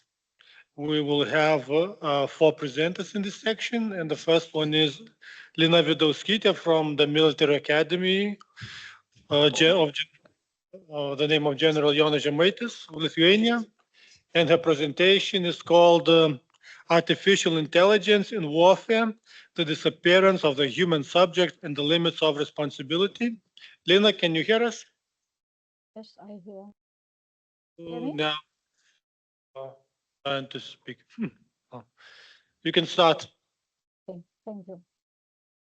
So I decided not to show any slides because of the bad experience of the previous presentation. So I just will read my topic. Yes. So the application of artificial intelligence in warfare raises not only technological but also deeply philosophical questions. Throughout history, technological development has continually reshaped the nature of war. Yet today we are witnessing not a quantitative but a qualitative shift. Decision-making is increasingly moving into an algorithmic domain where human reaction time, sensory experience, and situational intuition become insufficient. A new actor emerges in warfare, no longer the human as the central decision maker, but an operational system of machine process operating according to the logic of speed, data processing, and optimization. So in this presentation, I will analyze how artificial intelligence transforms the structure of war, what ethical and ontological dilemmas arise from this transformation, and how these changes are interpreted within the context of the philosophy of technology, posthumanism, and contemporary military studies. Special attention is given to the question of moral responsibility and the transformation of the human role in AI-supported military decision-making. Throughout history, major changes in warfare usually came together with new technology. The United States Civil War is often called the first technical war, and the World War first became a war of machines. During that time, soldiers were no longer organized around the commander, but around a specific weapon. The basic unit was no longer a person, but a leader. It was the machine gun. Friedrich Hitler describes the shift with the idea of the missile subject. He argues that the traditional idea of free, intentional human subject, dominant since the Napoleonic era, was gradually replaced by a technical form of subjectivity. Its clearest example is the V-2 ballistic missile created at the end of the World War II.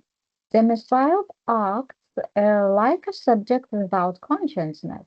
It works autonomously, aims at a target, and can adjust its own path. It's no longer just an extension of human will, but follows its own technical logic. Today, this logic continues in self-correcting weapons, drone swarms, and autonomous systems. These technologies not only follow commands, but also simulate military scenarios, predict action, and suggest decisions. The battlefield is moving into an algorithmic space where decisions are made in milliseconds and human senses cannot keep up. This creates an ontological shift. War increasingly becomes a dialogue between machines, while humans act more as intermediaries between automated systems. So the integration of AI into military weapons changes the traditional principle of the human decides, the weapon acts. Today, autonomous and semi-autonomous systems can identify targets, access fleets, adjust their trajectories, and even offer recommendations on the use of force. This creates a fundamental question: who is responsible for decisions about life and death? The shift introduces several serious risks. This includes mistaken target identification and civilian casualties, a responsibility gap where it becomes unclear whether an error is caused by a programmer, an operator, a commander, or the state. Cyber threats that could take control of or manipulate autonomous systems, and the acceleration of conflict, where events unfold faster than political leaders can respond. International humanitarian law currently lacks a concept of a technical subject to whom responsibility for actions could be assigned.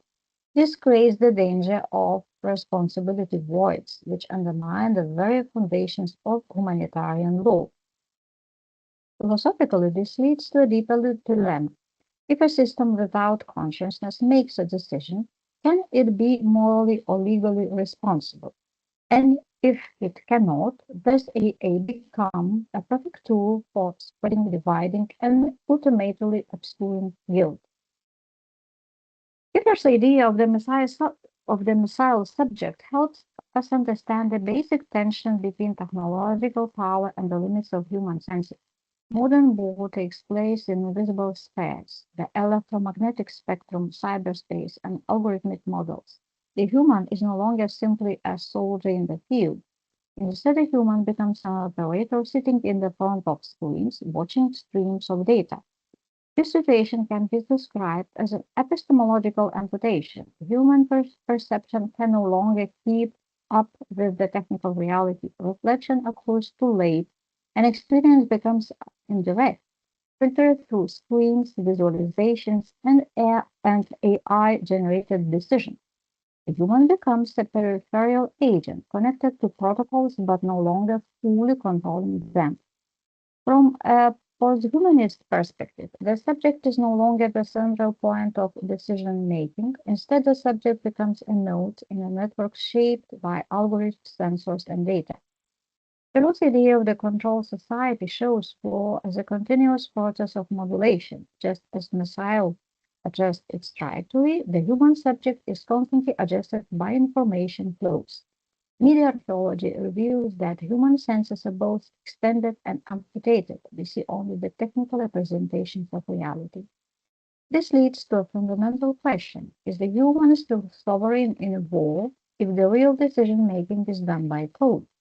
This is not only an ethical question, but an ontological one about the status of the human subject in a technological era.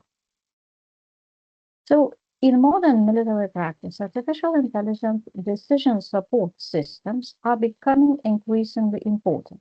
Also, they are formally designed to assist commanders. In practice, these systems accelerate decision-making, shape situational awareness, and influence assessment related to escalation, proportionality, and target selection.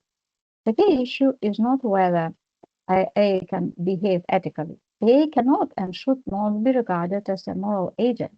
The real question is whether a human using AI retains moral authorship and responsibility.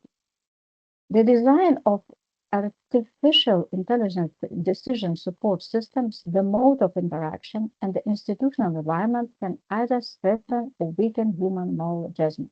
So the main risk arises from several factors. First, automation bias. The second, the tension between rapid decision making and the need for ethical reflection. Anthropomizing of AI by attributing human life qualities to technology, and the last, the diffusion of responsibility among programmers, operators, commanders, and institutions. Empirical examples such as Israel's Gospel and Lavender system show that under real conditions, AI recommendations often become implicitly binding, even though the final decision is still formally made by a human. It is important to distinguish between functional ethics, the rules embedded in the system, and the operational ethics, how people actually work within the system.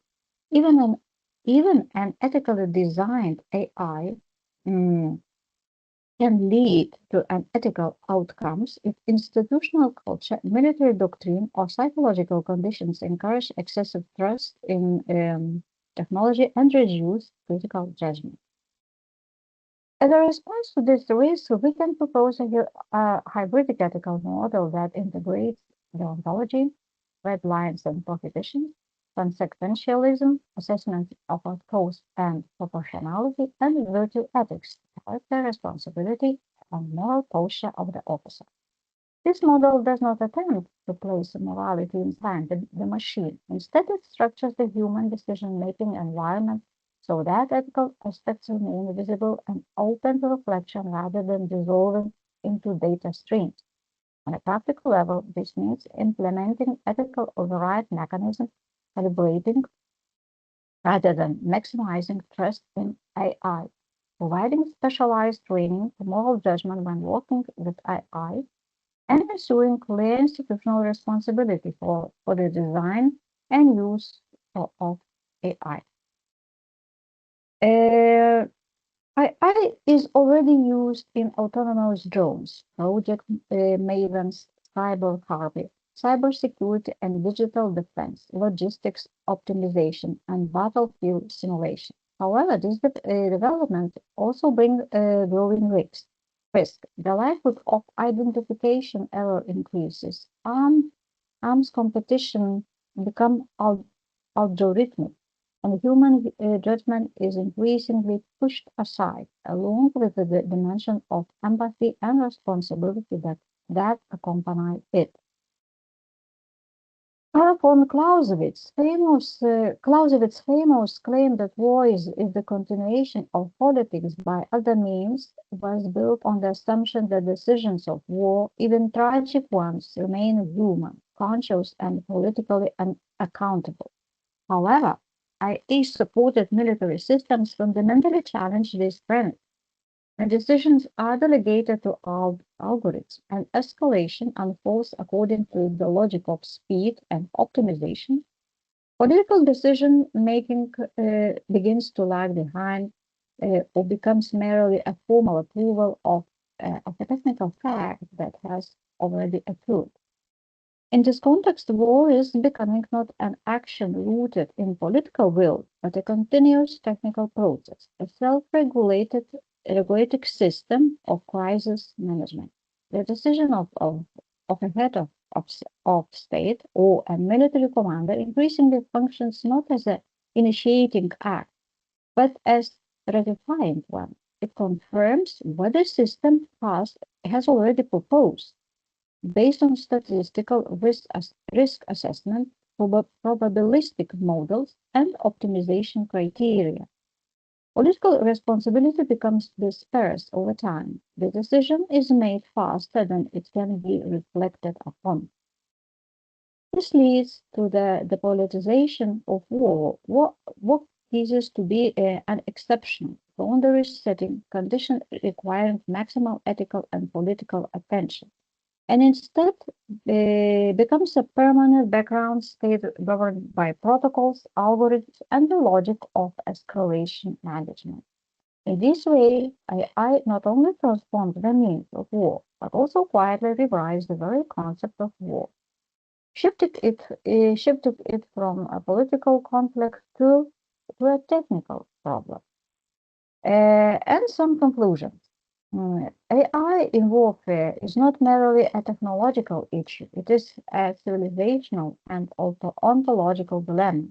As algorithms increasingly take over decision-making, humanist ethics loses its clear point of reference. We risk creating a perfect machine of non-responsibility, where guilt is dispersed among systems, individuals, and institutions. But nevertheless, several questions remain open. Will the human stay at the center of decision-making, or become an observer connected to lethal protocols? Is ethics possible that is directed not towards humans, but towards machine technical systems? And can war without human reflection still be considered a political act, or does it become an automatic process without a subject? This is where the central tension lies. AI in warfare transforms not only weapons, it transforms the very ontology of war. So I think my time is over, yes? Nerijus or not? The presentation already over. If you still have something to add, you still have a few minutes. But okay, I will continue. So today the main danger is not that AI will rebel or become an autonomous moral agent, but that the human will gradually surrender moral authorship, hiding behind technological rationality. The more decisions are fragmented among code, models, and institutional procedures, the harder it becomes to identify a responsible subject. And without a subject, neither ethics nor politics is possible. Therefore, the questions of AI in warfare is ultimately a question of humanity's ability to remain the deciding agent rather than merely the executing or supervising one. If war becomes a dialogue between machines, the human risks becoming only a silent witness to approaches they can no longer fully understand or stop. In such a case, AI itself is not the problem. The problem is the human retreat to the center of responsibility. Artificial intelligence in warfare changes not only weapons and tactics, it reconfigures the temporality of decision-making, the status of the subject, and the very possibility of moral action.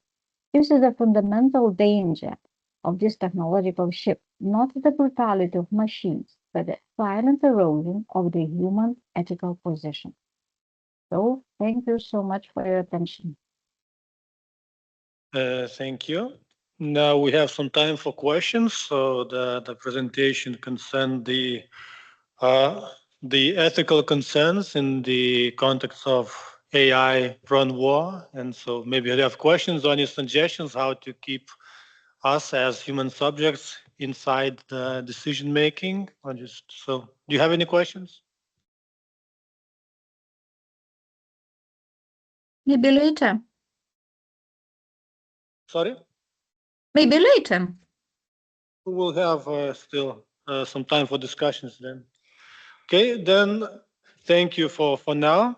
And now we have our second presenter who is here with us, Tomas Kačerauskas from Vilnius Gedimino Technical University.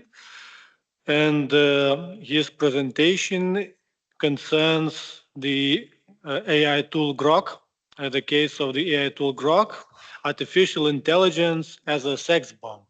So now, are you ready to speak?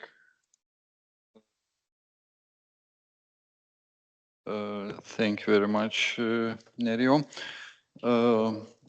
Can you see my slides? Lina, can you see my slides? Yes, I see. Okay. So I think I'll show the slides and I'll comment.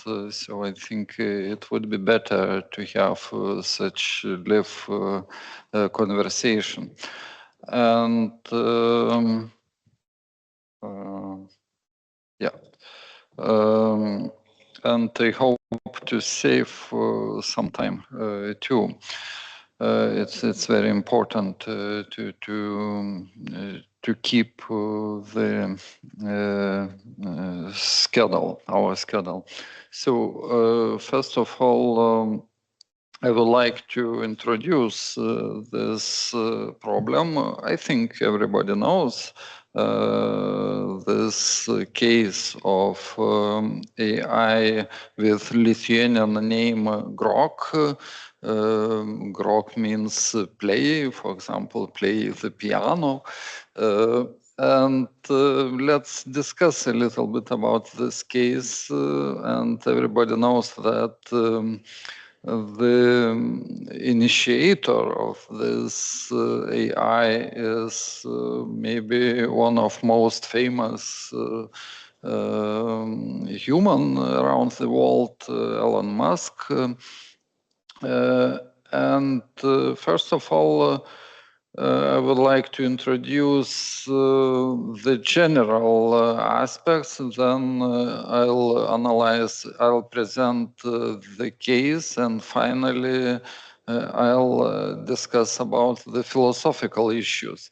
First of all, we have the question of the issue about the relationship between AI and creativity.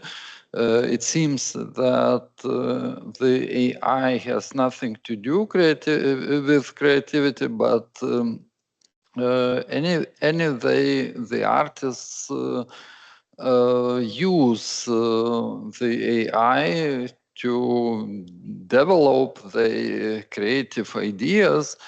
And I liked the idea presented by our former speaker, Marius Markutskas, that the AI, that we should speak of also of the limits of creativity, and we should have in mind also the how to say vulnerability, as he mentioned, vulnerability or imperfection of our actions, but the AI is oriented to the perfection and to the perfect result. But creativity is not only about perfection, not about the best result, how to say, but it's also about disability, it's about limits, it's about vulnerability, as mentioned, and it's about imperfection. And sometimes it seems that the picture, for example, presented by Van Gogh, the pictures are not perfect, not nice, but later we evaluate these pictures as our best examples in the art history. And anyway, we have dynamics of both of art conceptions and art perception. So it's a kind of hermeneutics that is, we deal with hermeneutics of art that is always a dynamic process. And the AI, so another issue, important issue, is the issue of responsibility. And in general, it's about ethical issues. And when we are speaking of the AI, we have in mind the progress, first of all, technological progress. But I like the expression of Algis Mickūnas, who says that maybe he will comment it in details, that the progress is nothing. The progress is like a tiger, and we can't stop this progress like a tiger, like a running tiger, and being on the tiger. And but anyway, we human beings who are creating the tools, including the AI tools, we are responsible, but not the AI. And sometimes the AI is a very good tool to avoid responsibility, or to say that the AI, as more intellectual, as more clever, as better than us, is responsible for everything. And we don't have any responsibility in the solutions of the AI. And it's very philosophical and ethical issue about the limits of our responsibility during attraction of the technological tools, including the AI. And another important issue, I think, both political and philosophical issue, is about the censorship. We know that, for example, Elon Musk is advocating the freedom of speech. And yes, sure, it's very important aspect of our political life, of our public participation in the development of the democracy. And but anyway, the freedom of speech and freedom of action has also the limits, and first of all, ethical limits, and we should have in mind these limits, and we should it's impossible to have unlimited freedom of speech or unlimited freedom of action.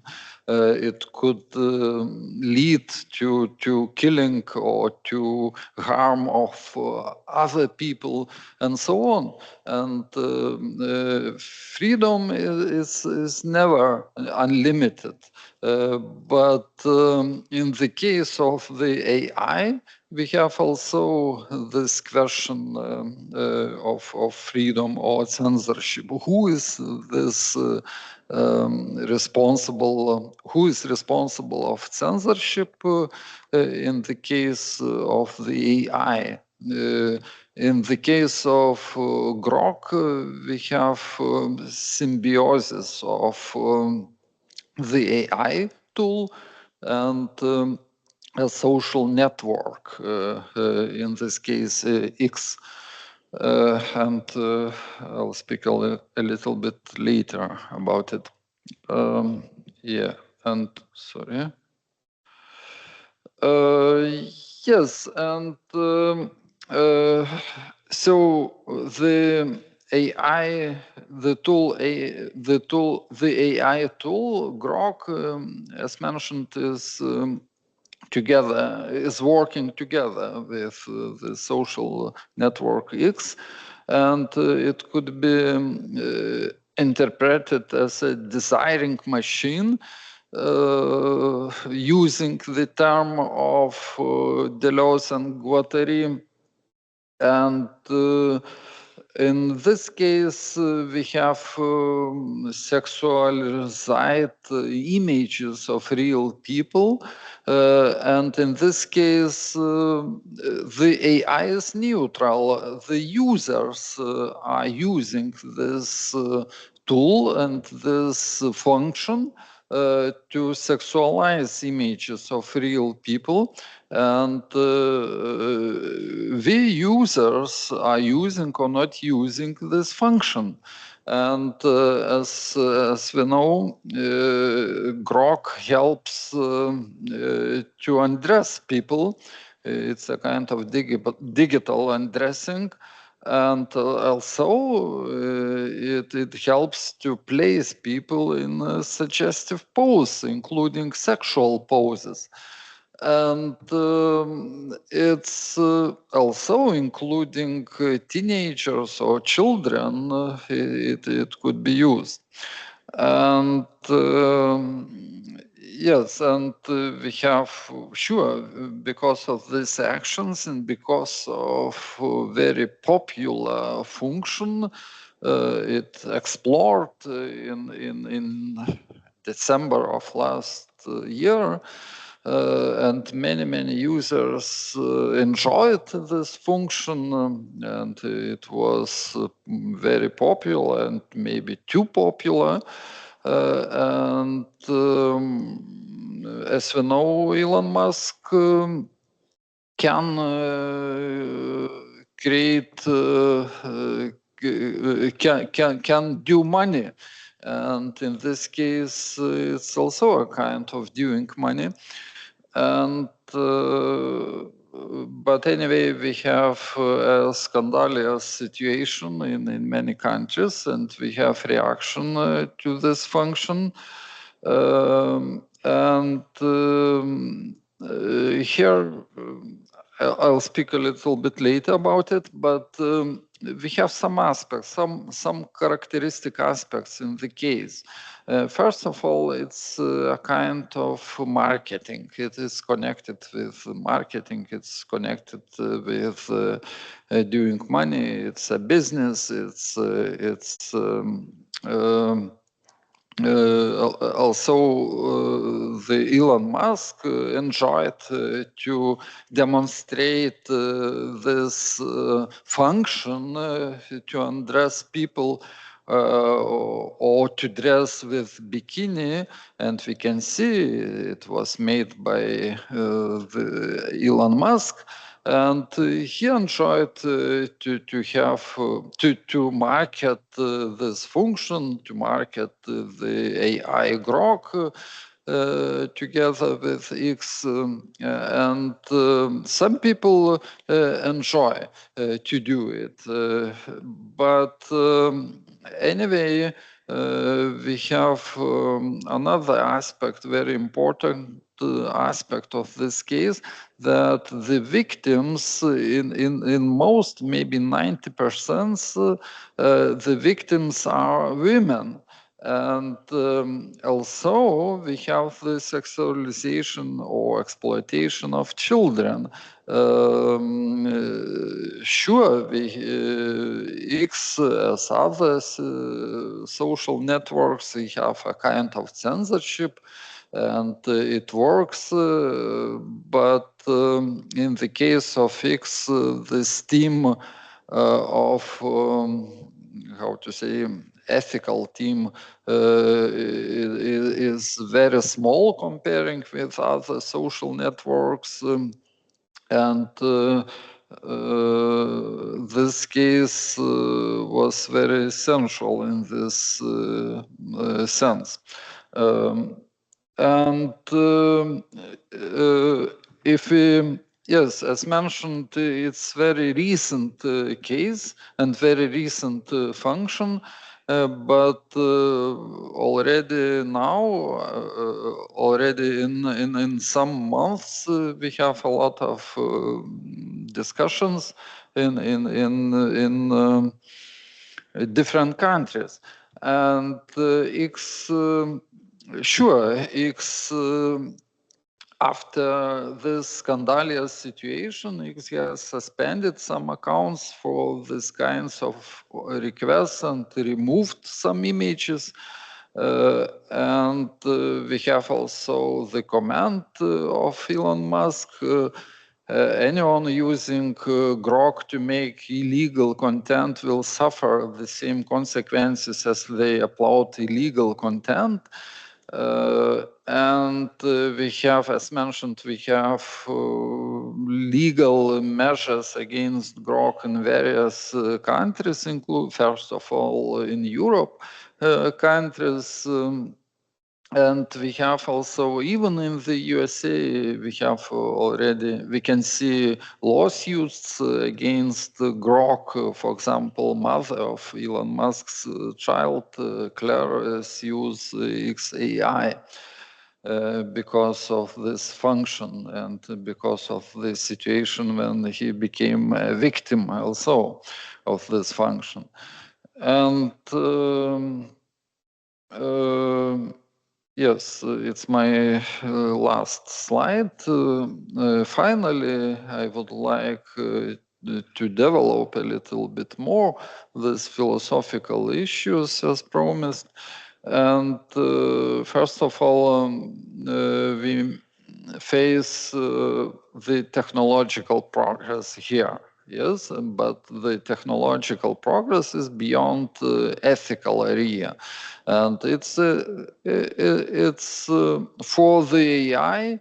There is no, the AI, as mentioned, has no responsibility for certain functions, and it's the engineers, the technologists create such kind of function, and on the one hand, on the other hand, the users enjoy this function. In this case, the function of undressing people. And it's very, I think it's very good example how the technological progress has nothing to do with ethical areas, with ethical issues. And also we have, as mentioned, the problem of the issue of limits of freedom of speech and actions. I think every step we should consider the limits of freedom of speech, not only enjoy. Some countries don't have enough freedom of speech, and we remember also Soviet time when we didn't have any freedom of speech, but anyway, now we have enough freedom of speech. Maybe we should fight also, every day fight for the freedom of speech. But anyway, we should consider also the limits of freedom of speech. And also, I think we should consider the limits of the very AI And what about the limitation? What about the limits in the context of, first of all, of ethical area, ethical being? And also we should consider the creativity of the AI. What kind of creativity does produce the AI? And maybe the key to solve, maybe not to solve this problem, but to speak of the creativity of the AI could be this, first of all, the very notion of creativity. Maybe we should remember what did mean the notion in antiquity. For example, it's a Latin term, creatio. In the Greek language, we have the term poein. We have the poetry, the word poetry from this term, poein. But sure, first of all, we should know, or we should agree, what does it mean, creativity? And creativity has to do with, as mentioned, with also with imperfect being, with sometimes crazy being or crazy approach, and sometimes with vulnerable aspects, as mentioned in the presentation of Marius Markutskas. And I think the AI doesn't include these aspects and will never include these aspects because of different orientation of the AI. And finally, we can consider this case having in mind Deleuze and Guattari and the desiring machines inseparable from schizophrenia in capitalism. And we saw that this case is connected with marketing, with money doing. And it's a product of capitalism. Although I don't think that there is another another option than capitalism. If we don't have capitalism, maybe we have socialism or communism when we don't have freedom at all. But anyway, we should criticize these aspects of capitalism and even democracy that lead us to schizophrenia, as mentioned Deleuze and Guattari. Thank you for your attention. Thank you. So, does anyone want to ask any questions? Just so maybe I'll just have a short question. Is you mentioned the issue of the limits of the freedom of speech. So this problem is more general, yes, the limits of the freedom of speech. And do you think that AI pose any specific issues of its own within this context, or just the general arguments that we use in this discussion? Yes. So do you think there's any specific issues within the AI context related to the issue of the freedom of speech, or just it is just part of the more general discussion without any specifics? So just a brief reply, and then we'll have one more question.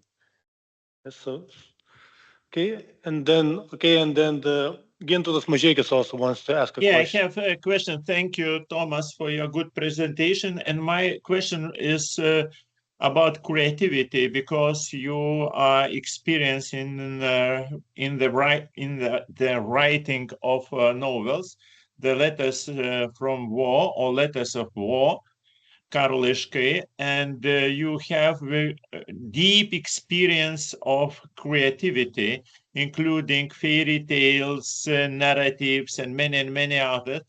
How can you comment the differences of your own experience of creativity and what you are talking about AI, because, that's, can you imagine that AI can write like you? Thank you, Gintautai, for your question. Yes, indeed.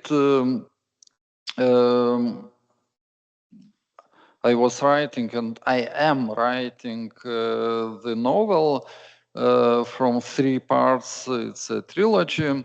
I didn't use the AI by writing. I read a lot of pages in different languages to collect the material and to make story for the novel. But I didn't use the AI. I don't think that it would be possible to write such kind in this kind using the AI. So I think it's. I have an experience also in my course, creative writing in the Vilnius Tech, and some students ask, can I use the AI? And I answer always, yes, sure, you can use, and we'll see the result. And indeed, some students used the AI, but the result was very disappointed. First, there are a lot of repetitions. Second, it seems that somebody has written this text already. So it always sounds not original. It's not a new approach. It's always about previous. It's like a copy. It's like it sounds like a copy. It sounds like not an original piece of art, piece of creating writing. And finally, the students said that it was a hard work to revise the text created by the AI. Maybe it would be easier to write, not using the AI. Because of many mistakes, many repetitions, and even maybe many nonsenses in the result. So I think for me it's a great experience to write the novels, and it's very new activity, and I think we all are searching for new activities, for new roles in our life, and otherwise it would be boring to live. And but it's not the case of the AI, I think so. AI is about previous experience. It's about everything that is already created. But we are creative people, and we want to have more and more new experiences. Okay, thank you. And then I'd like to welcome our next presenter, Vytautas Urbavičius from Lithuanian Culture Research Institute. And the presentation is called Artificial Intelligence in Imperialist Geopolitics.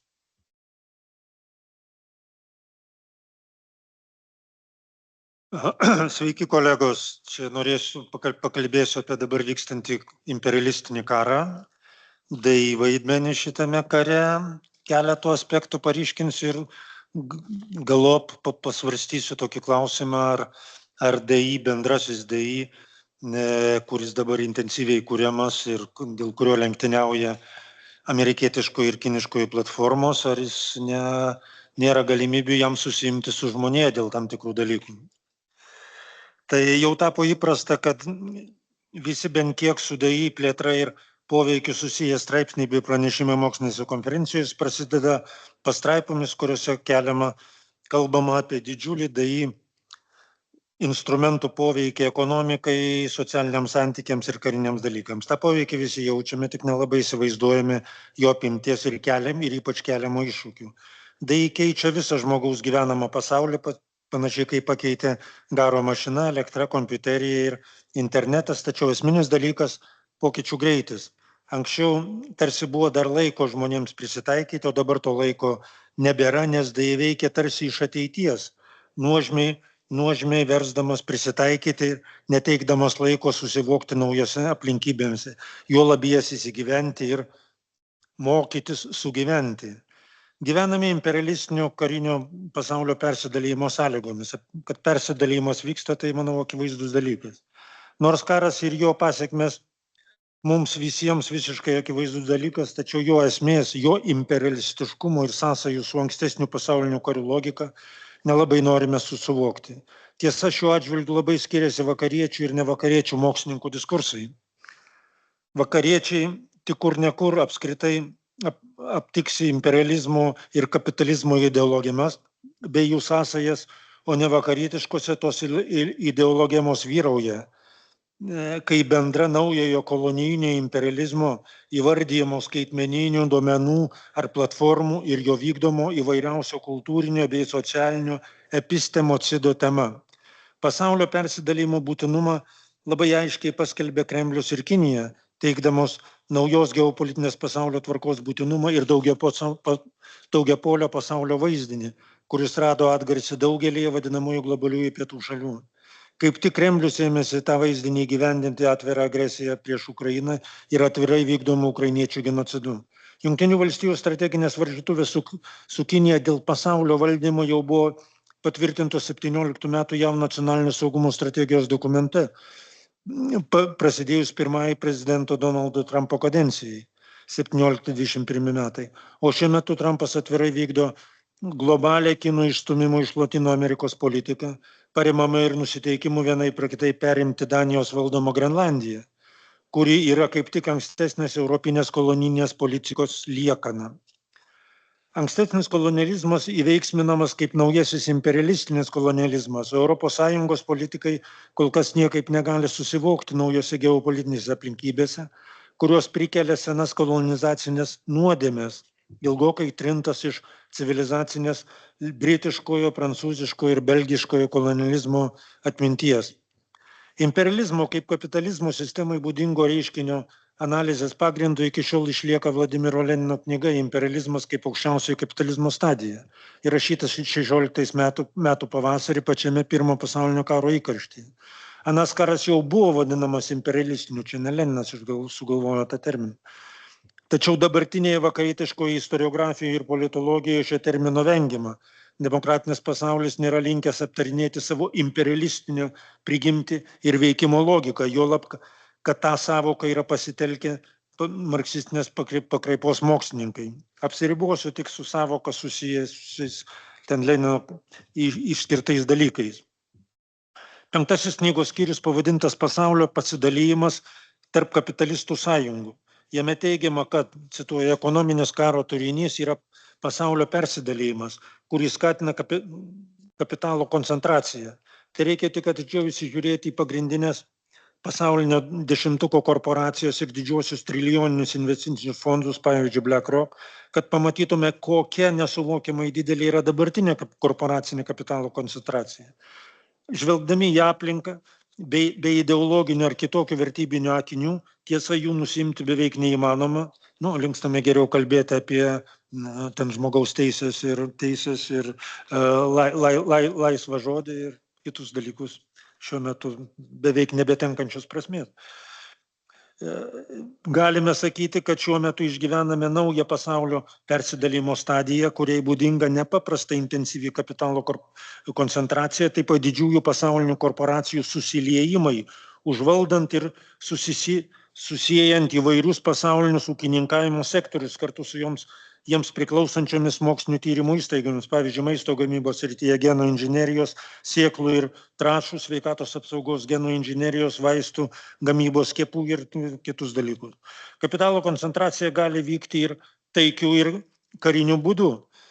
Pirminis kolonijų, nekalbėsiu apie tą pirminį pasidalymą, manau, čia daugeliui aišku, ir antro pasaulinio karo logika vyko tokia pat imperialistinė logika, ir pasaulio pasidalymas įvyko ir Jaltos konferencijoje, ir mes to pasaulio persidalymo, kur patekome į kokią buvome priskirti dviejų didžiųjų galių, kurios tarėsi dėl pasaulio perdalymo, tai buvo Kremlius ir Jungtinės valstijos. Šiuo metu mes tą pačią Kremliaus ir Jungtinių valstijų persidalymo logiką pasaulio dalymosi, ypač Ukrainos atžvilgiu, labai akivaizdžiai vėlgi matome.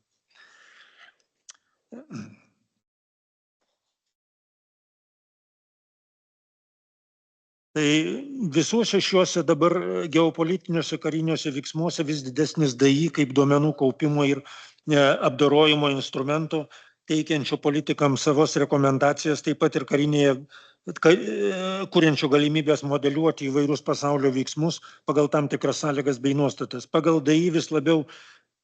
DAI vis labiau tiesiogiai dalyvauja kariniuose veiksmuose, geopolitinėse ir politinėse įvairiausių lygmens kovose, ką jau kalbėti apie mums nežinomus kibernetinių karių mūšius. Tai dabar kiek daugiau apie DAI karinėje ir informacinėje geopolitikoje. Žinome, kad geopolitikos pagrindiniai stulpai yra geografija, teritorijos ir karinė galia. Geopolitinis vyksmas, karinė galia plėsti savo įtakos zonas ir pajungti naujas ar ankstesnės prarastas teritorijas. Suprantama, tie geopolitiniai siekiai grindžiami ir tam tikra ekonominė galia.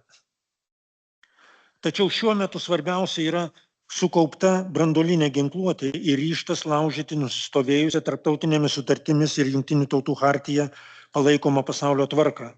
Įsibėgėjusios ginklavimos ir persiginklavimo varžytuvės vis labiau pasitelkia naująją DAI valdomą ginkluotę, suteikiant tokiems autonomiškiams mirtiniems ginklams leidimą, pabrėžiu, leidimą patiems priimti sprendimus žudyti. Šį vyksmą patvirtina Ukrainos gynybinio karo ir Izraelio Gazos karo patirtis bei liudijimai, kurie vis labiau ėmė gvildenti ir mokslinėje literatūroje. Čia galėsiu nurodyti tos literatūrą.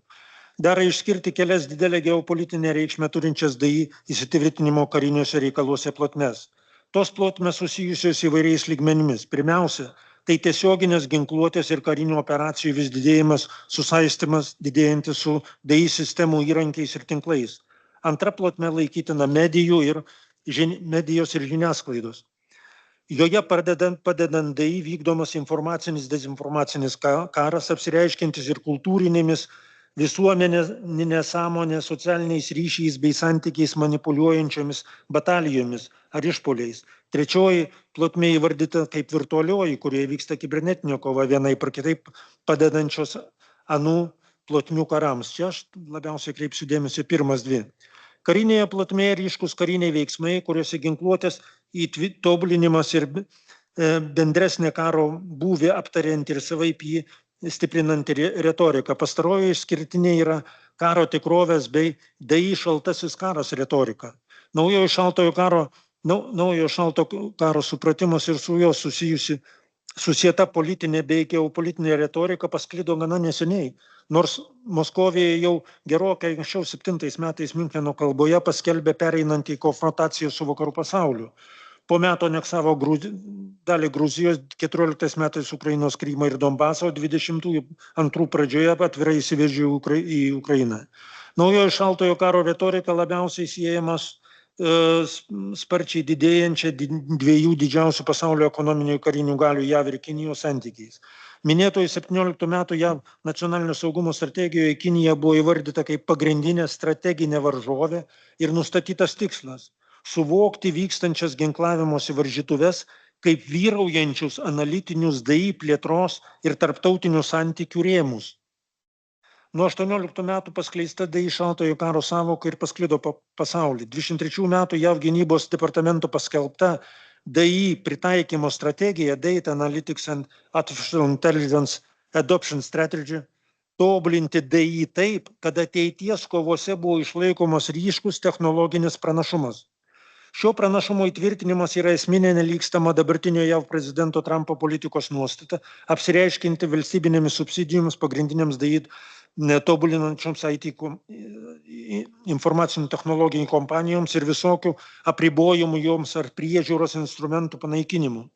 Šiaip pelnant besąlygišką tų kompanijų vadovų, pavyzdžiui, Ilono Masko, Marko Zuckerbergo, Jeffo Bezoso ir Jenseno Huango paramą, kuri ir padėjo jam laimėti antrosius prezidento rinkimus.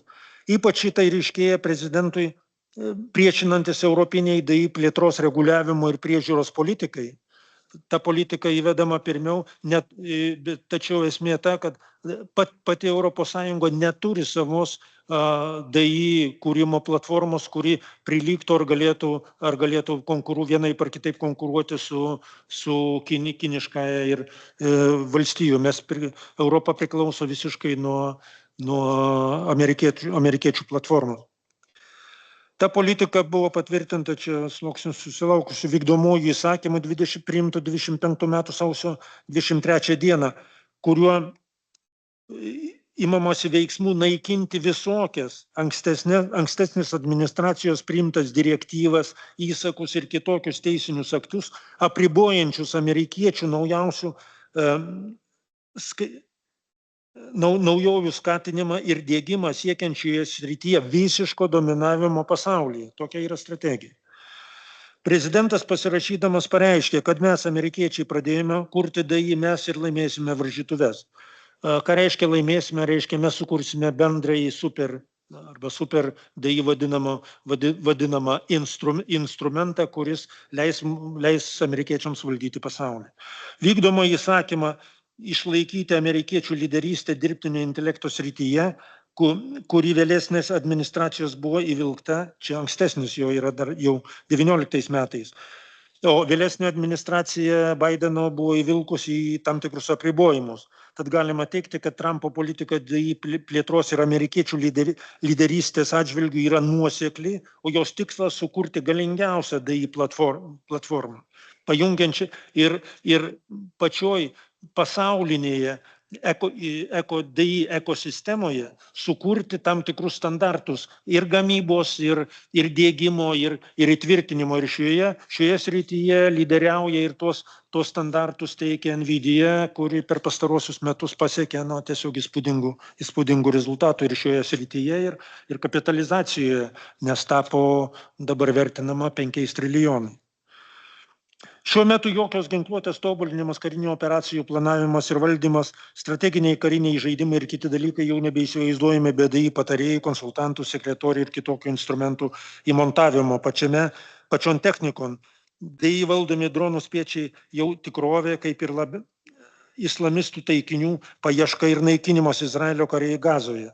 Net vakarų žiniasklaidai jau keliamas klausimas apie DI naudojimą masiniam palestiniečių žudymais srities problemas. Ukrainiečiams nepaliaujamai tobulinant DI kariniai įrankiai padeda priešintis Kremliaus ordos agresijai, siekiančiai sunaikinti ne tik valstybę, bet ir ukrainiečių tautą ištrinti iš pasaulio tautų žemėlapio. O Izraelio pajėgų Gazoje naudojama DI taikinių nustatymo ir jų paieškos sistema, Hopsoma, Gospel, laimingi šventi pranešimai, žudo nustatytus taikinius jau neatsižvelgdama į civilių žūtis ir kitokią žalą civiliams, ką rodo ligoninių bei ten didelių gyvenamųjų statinių ten ir kitas naikinimas. Medijos ir žiniasklaida vykdo savo karus, kurie glaudžiai siejasi su realiomis karinėmis operacijomis. Norint geriau suvokti propagandinį, kultūrinį bei ideologinį DI instrumentų poveikį, dera pasiaiškinti esminius DI poveikio žmogų ypatumus, kurie išryškėjo ir įvyko per pastaruosius kelerius metus. Jau visi įprato visokiais klausimais konsultuotis su vadinamais chatbotais, tačiau pastaruoju metu įvyko gana ryški slinktis susijusi su jų tobulinimu. Chatbotai buvo visapusiški konsultantai, pasirengę bendrauti ir atsakinėti įvairiausius klausimus, padėti spręsti problemas ir visaip kitaip pagelbėti. Jie nekūrė personalizuoto bendravimo atminties. Dabartiniai DI avatarai jau nebėra paprasti konsultantai, naują pokalbį pradedantis nuo nulio, tačiau padėjėjai ar geriausi pagalbininkai ir patarėjai, išsaugantis ir nepaliaujamai tobulinantis individualią bendravimo istoriją, tad pajungiantis žmogų vis stipresniems emociniams bei kognityviniams ryšiams. Stebimas greitas perėjimas prie personalizuoto emocinio DI, kuris vis geriau suvokia žmogaus siekius, jo norus, įgeidžius bei slapčiausias fantazijas, beje, jos įgyvendinamos ypatingai sparčiai tai sekso lėlių gamyboje. Kadangi žmogaus elgesį sintetina pagal trilijonus parametrų, atsižvelgdamas ir į jo santykių su kitais žmonėmis, jo raišką visuomenėje, socialinius tinkluose ir kitur. Geopolitinėje plotmėje iškėlė didžiulė nelygybė, kur įvardyjama bendresnė skaitmeninio kolonializmo savoka. Šis vyksmas sukelia ir pasipriešinimą. Tuose informaciniuose karuose DI visapusiškai naudoja savo emocinės ir kognityvinės priklausomybės galią, kurdamas ir skleisdamas vadinamasias melagienas ir deepfake'us, melagingą vaizdinį ir kitokią medžiagą su realiais žmonėmis, įtakingais žmonėmis, kurios dirbtinumo paprastas žiūrovas ar klausytojas jau nebegali žiūrėti, nes tam reikalinga speciali aparatūra. Tačiau ir tokia nebepajėgi bėgti paskui naujas realius feikinius vaizdinius generuojančias technologijas. Esminis informacinio karo technologinis instrumentas yra, cituoju Tališinskį, tikslinės dezinformacijos kampanijos, kurios taiko auditorijos mikrosegmentacijos techniką, pasitelkiant didelių duomenų analizę, kad nustatytų pažeidžiamas demografinės grupės ir suasmenintų žinutes, stiprinančiais jų išankstinius nusistatymus. Šiems tikslams pasitelkiami minėti personalizuoti DI instrumentai. Informaciniai kariai yra daugiatiksliai. Minėtomis priemonėmis ir technologijomis siekiama manipuliuoti įvairių socialinių grupių sąmonę, keisti norimą linkme jų nuostatas ir vertybės, versti abejoti savų politikų sprendimais, didinti socialinę įtampą ir skatinti socialinius bei politinius konfliktus, polarizuoti visuomenę tam tikrais karo ir taikos ar santykių su agresorimis klausimais. Mes čia Kapčiamės miesto pavyzdys yra irgi geras konkretus pavyzdys. Tokio visuomenę polarizuojančio socialinį konfliktą didinančio valdžios institucijas pašiepiančio, tad ir nuvertinančio veikimo pavyzdys yra ir LRT vadovės vykdoma kova už laisvą žodį, pavertusi LRT tos kovos informaciniu bei politiniu instrumentu ir žeminant Lietuvą jau ir europinėje informacinėje bei politinėje erdvėje. Šiuo metu netikrumą dėl vakarietiškos demokratijos būklės pasaulio tvarkos požiūriu į agresyvių šalių vadovus ypač didina Trumpo pasisakymai, menkinantis ES valstybės, atvirai reiškintis pretenzijas į Grenlandiją, tad ir silpninantis NATO sanglaudą, savaip teisinantis Kremlinės ordos vykdomą genocidinį karą Ukrainoje, kuriuose gausų įvairių melagienų, kokteilio, nevengiamai ir atviro melo, tad nekreipiant dėmesio į tiesos ir melo vertybių ir agresyvios propagandos skirti, nes šiaip jis gali kalbėti jau ir bet ką iš galios pozicijų ir tų informacinių visokių korporacijų tiesiog palaikymo. Baigdamas pasvarstysiu tą klausimą, ar imperialistinis karas dėl pasaulio persidalijimo nevirs DI karų su žmonija dėl pasaulio valdymo. Tai tokį klausimą kelia Simonas Goldsteinas ir aptarė tokios rizikos galimybių lauką. Jis svarsto galima strateginio konflikto išsirutuliojimą atsižvelgdamas į dabartinį ir numatomą DAI sistemų tobulinimo bei plėtros pagreitį, jų skverbti į žmogaus sąmonę ir visuomeninius santykius. Strateginiam konfliktui būtini du strateginiai priešininkai, kurie galėtų lyginti savo galinius. Ar DAI kaip galia jau pajėgi susiimti su žmonija? Bėda ta, kad žmogus šiuo metu jau nebegali įvertinti DAI sukauptos visuminės galios. Tad jam belieka tikėtis DAI elgsantis gerai ir išliksant įrankio vaidmenyje. Tačiau toks scenarijus nelabai tikėtinas, kadangi DAI sistemos vis labiau mokomos pačios nusistatyti savo tikslus ir veikti pagal juos, nes besikeičiančio aplinkybių atžvilgių žmonių sprendimai visada labai vėluoja. Todėl įvairiose srityse gali kilti esminių tikslų nesutapimo, misalignment risks, kurios skatina įvairiausio lygio konfliktus. DAI sistemų kūrėjai tikisi, kad jų dirbiniai, dirbtinis bendrasis intelektas ar super DAI bus vienaip ar kitaip suderintas su žmonijos tikslais. Tačiau pats naujausių skaitmeninių protų panaudojimas geopolitinėse ir politinėse kovose, siekiant įveikti ar sunaikinti priešininką, rodo tokią galimybę mažai tikėtiną. Įvairius konfliktinius žmonijos ir DAI sistemų nesusikalbėjimai įvairūs gali rastis dėl visiškai skirtingo žmogui nesuvokiamo DAI pasaulėvaizdžio ir jame susikurto žmogaus ir žmonijos vaizdinio, kuriam būdingos visos blogiausios mums patiems ir planetai keliančios grėsmę mūsų savybės. O jų žmogus jau tūkstančius metų niekaip negali ištrinti jokiais etikos ar kitokiais kodeksais bei nesusitarimais. Niekaip neatmestinos ir galimybės DAI kurti savo skaitmeninę pasaulinę valstybę. Juolab pačiai žmonijai pripažinus, čia pabrėžiu, skaitmeniniams protams moralinį statusą. Tas moralinio statuso pripažinimas jau beveik artimiausiu metu bus įvykęs faktas, o su jie susiję ir kiti su DAI avatarai susiję dalykai, pavyzdžiui, DAI politinėmis, avatarų politinėmis ir socialinėmis teisėmis. Jos svarstomos ir Bostromo ir daugeliu kitų etikų, tik kažkodėl mažokai Lietuvoje. O Lietuvos mokslininkai šiaip jau yra linkę tą moralinio statuso pripažinimą laikyti vykusiu faktu. Tad ir laisva valia grindžiama žmogišką orumą bei su juo susijusias politinės teisės. Taip valstybingumo pagrindų tam tikros DAI sistemos gali didinti savo galią, pajungdamos kitas iš žmonių nužiūrėtais prievartos ir gundymo mechanizmais.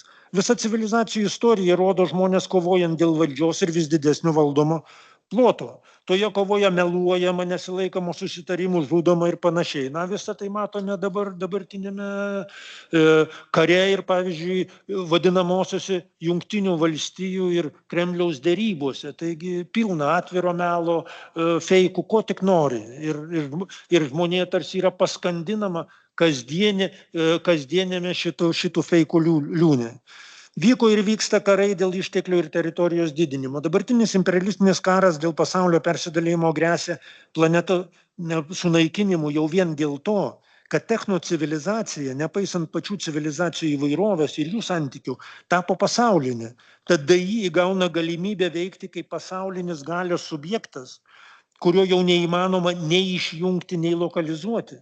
Pasaulio sunaikinimų vakarus atvirai šantažuoja Kremliaus aukščiausio lygio politikai bei propagandininkai pasirengę paleisti tokią pasaulinę katastrofą, nes, cituoju, jie pateksę į rojų, o visi kiti nudvėsė. Tie kiti yra, kaip galima nuvokti, net ir jų artimiausi sąjungininkai su Kinija prieš akise, nes juk nėra nei stačiatikiai ir apie jokį rojų negali galvoti, juolab jos trokšti. O planetų sunaikinimas kelia didelę grėsmę ir dirbtiniam intelektui, kitaip tariant, DAI palaikančiai pasauliniai techniniai technologiniai sistemai. Tad labai sunku yra taip neižvelgti, kad DAI gali imtis savisaugos priemonių tai grėsmei naikinti. Ar DAI gali apsieiti be žmonijos ar didžios jos dalies ir gyventi savarankiškai, nebekeldama savo pačiai grėsmės, visiškai, nes įgavo gebėjimą kurti save tobulinčias programas, kitaip tariant, sparčiai evoliucionuoti be žmogaus įsikišimo. Gali, čia priminsiu tą DAI aupina į sukurtą programą įveikusią, jau baigiu, įveikusią Go pasaulio čempioną. Gali ir įsikūninti įvairiuose biologiniuose pavidaluose, kitaip tariant, spausdinti save, biologizuoti. Net savo haliucinacijas moka versti veiksmingais instrumentais bei kultūrinėmis ir socialinėmis ir techninėmis prekėmis, keliančiomis žmonių, keičiančioms socialinius sykius ir ryšius. Tad DI įsijungimas į tiesioginius ir informacinius karus su teisė savarankiškai priimti visokio lygio sprendimus, net žudyti žmonės, kelia naujų iššūkių visai žmonijai. Tačiau apie juos kol kas nėra linkstama atvirai kalbėti, juolab deramai filosofiškai svarstyti, tenkinantis svaigiomis, naujomis DI atveriamomis civilizacinio šuolio ir technologinio pasaulio užvaldymo galimybėmis. Ačiū. Tai ir tada turbūt, kadangi perėjom prie lietuvių kalbos, tada galime eiti ir prie kito pranešėjo, Algis Mickūnas iš Hao universiteto. Jis yra dvikalbis, ne tik dvikalbis, bet šiuo atveju lietuvių ir anglų kalbą moka, tai gali pasirinkti, kurią kalbą skaitys savo pranešimą. Taigi, The Global War of AIs yra pranešimo pavadinimas. Good morning. I think there are English-speaking people who might not understand me if I spoke in Spanish. Okay, my topic is very different, somewhat global, but at the same time very current. One thing about AI, or artificial intelligence, it is nothing new. It is only one variant across many ages and across many civilizations. We are acquainted, I think, in the West with Middle Eastern tradition, the Semitic and Judeo-Christian, and at the same time Islamic. And if we take all civilizations, at the beginning, there is a story, so to speak, an invented artificial story. What began the world? Who started the world? How does the world must look? And that is, for example, in mythological creations of stories in Middle East. At first, there was a celestial region in which, before the world was created, there were invented standards. There were rulers, opposition to the rulers, the codes of behavior, the worshipful choirs dealing with the ultimate rulership and so forth. And before everything, these stories are images. They have no reality. So usually images are of something, but these stories are not images of something. They are self-referral, and they become standards how a particular people must live. In short, whether you deal with Middle East or India or any place else, the question is the fundamental stories that are stories of imagination. Humans invented. Sometimes we even are told that we don't know who invented them. They simply appear, and the writers of these stories are mythological figures too. Whether it's Abraham or in Maya and other traditions, solar essences show up and tell us how to live. So these stories have no embodiment. They are empty.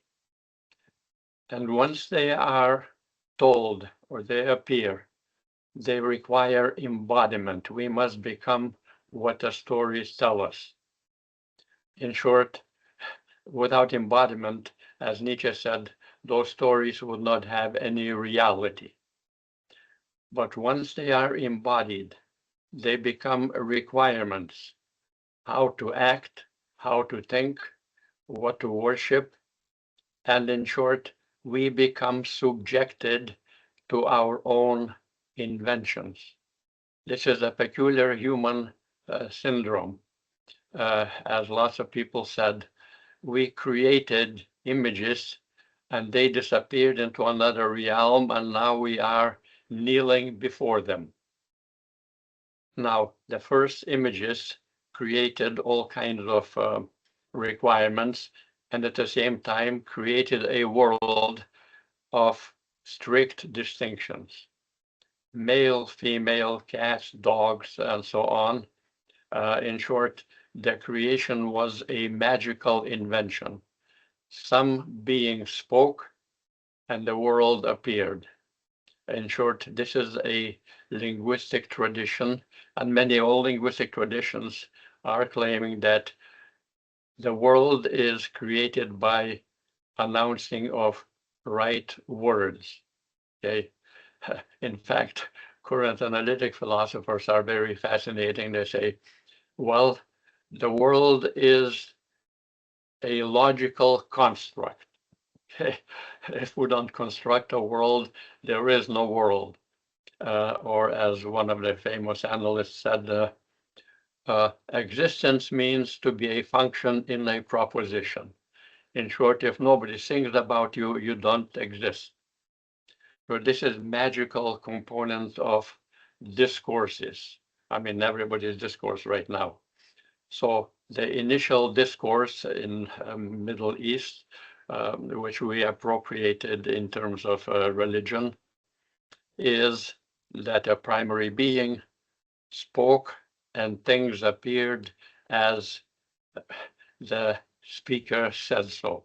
Okay, male, female, and so on, father, mother, and the rest. Okay, so the world was created in terms of division of species or division of things into categories. And that lasted and still lasts, and this is what will be the basic issue. Now, what happens is, comes along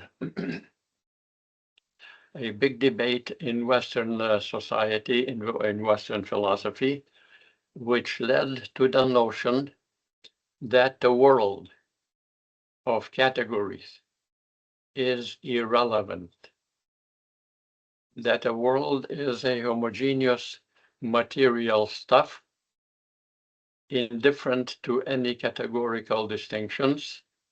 Everything is made of the same material stuff. The so-called materialism appears on the scene. Now, no one has ever seen matter, nor shall we ever see matter. Nonetheless, the perception of the world divided in categories must disappear. And why must it disappear? Because all the qualitative awareness, all our seeing, people, cats, dogs, colors, hearing sounds, in material world must disappear. Reality has no qualitative characteristics. And what must be accounted for? So what is this, our direct experience? We had to invent a modern subject, so to speak, a shopping bag in which everything that is qualitative must have a place. But the next step that became more important is, what is this subject? I mean, a speaker, Lima mentioned that there is a subject that has vanished. Well, the subject at the outset of modern age was declared to be empty. It had nothing. As Pico and others said, we have to start at the beginning. We are not a created being. We have no essence. We have no status. We have no morality. Whatever will be around us will have to be our own creation. The subject becomes self-created being, empty to begin with. Now, one conjunction between the traditional, so to speak, qualitative, categorical world spoken by some divinity is a creation by the will. It wills the world by its speaking. So now the modern subject has nothing in itself, but has one feature. You can make of yourself whatever you want or will. In short, will remains constant. Now, the problem is, since the world is homogeneous matter, it is inaccessible to our perception.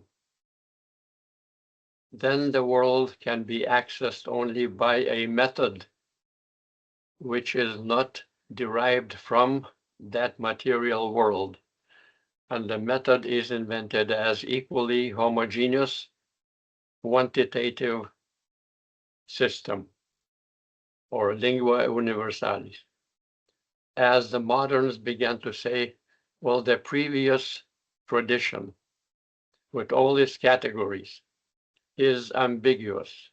It's very hard to distinguish between dogs and cats. So we shall have a precise method which will determine how we shall deal with the world. And the method is metaphysical quantitative systems. Now, there is an argument at the outset. Do we find those systems in the world? No. Where do we find them? In the subject. Subject reflecting upon itself discovers clear and distinct ideas, remember Descartes.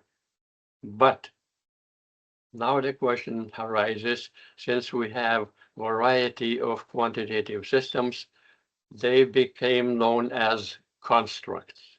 We construct them.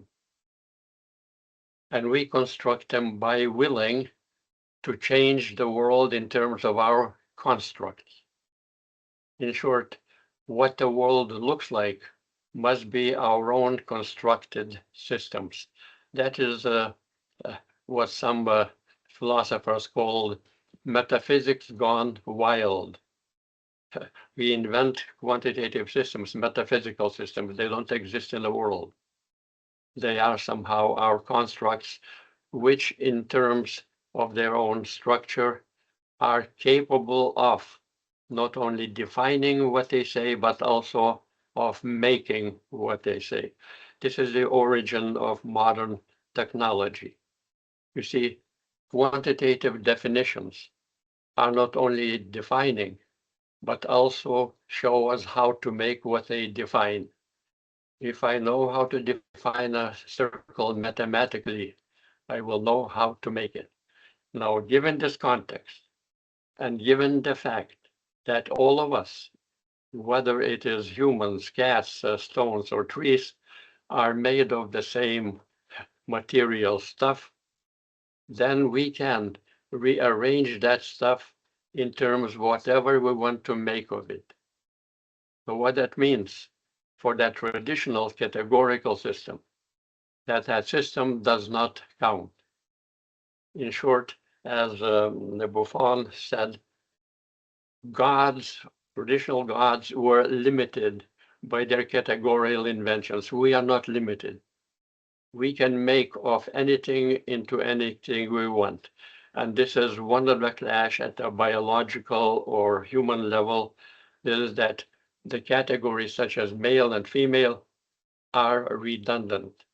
We can recode ourselves and remake ourselves into male, female, transgender, multi-gender, different DNA, as they say in the mass media propaganda. The child born now will be genetically enhanced, and he will or she will live 200 years and maybe 1,000 years from now on. So this is the destruction of the traditional categorical world, traditional mythological, so to speak, creations. And those creations have been negated by so-called secular, material, scientific, technical world. And the technical world is promising to make of ourselves whatever we want to be. Okay? In short, I think you might remember Toppler had a book way back called The Future Shock. Even then, scientists were walking around, they were saying, well, we can do anything you like. Just tell us what you want to be, and we shall code the genetic material and make, you want to be black, green, yellow, one eye blue, one eye pink, whatever you like. We can remake the world in terms of our own desires. That's why we have desiring machines, whatever you want to be. In short, we are, as modern tradition, creating a metaphysical world which begins to dominate us. In short, AI, modern AI, is just a variation of and a counter to the traditional AI, the imagination that created categorical systems and created us male, female, and so on. So now we are challenging that tradition. You know, in what is that popular parlance, modern subject announced that the creator of categorical world is dead. In short, God is dead is a early pronouncement in modernity. It's not Nietzsche's. No, Nietzsche was not the first one. So now we are in trouble because we become subject to our latest invention, latest AI. We are not in charge because the latest AI and the modern, in fact, metaphysical constructs have already divided the world, fragmented the world into many things. We are conjunction, chemistry, biochemistry, the genetics, DNA, material interests, and so on, economics. In short, there is no subject because the subject has become now subjected to our own systems. As Thomas Kaczynowski mentioned about a tiger, we have mounted a tiger, and once you mount a tiger, you cannot get off because it will eat you. And this is known as progress. Now, the question of progress is very unique. People say, no, we made progress, we invented this and that. Remember one thing, in the technological constructed, mathematically constructed world, everything that we construct and embody, the AI is empty, like the initial imagery is empty, constructed, and then they require embodiment. We're talking on, so empirical computer. It's not empirical. It's a system of codes, mathematical codes. The mathematical codes allow us to talk the way we do. Okay?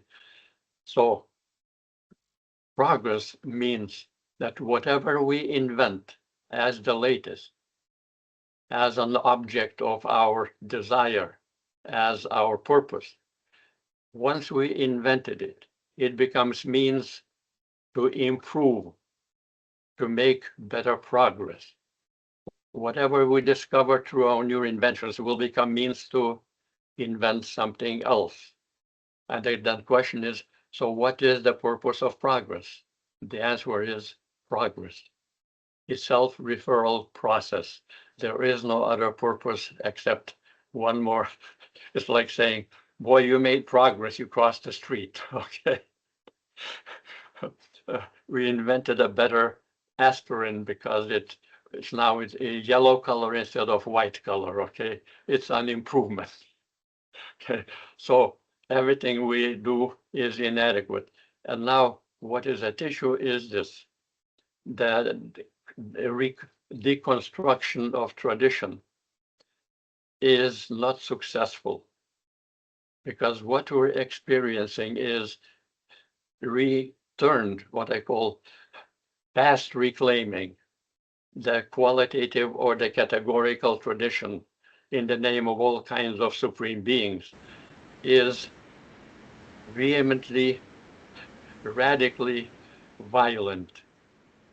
Putin is, in fact, Babiš just talked about, Putin is sent by God.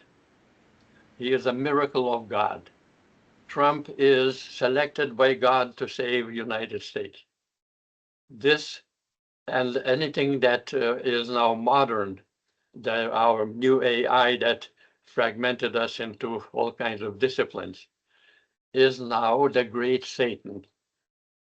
Remember Ayatollah, the West is the great Satan.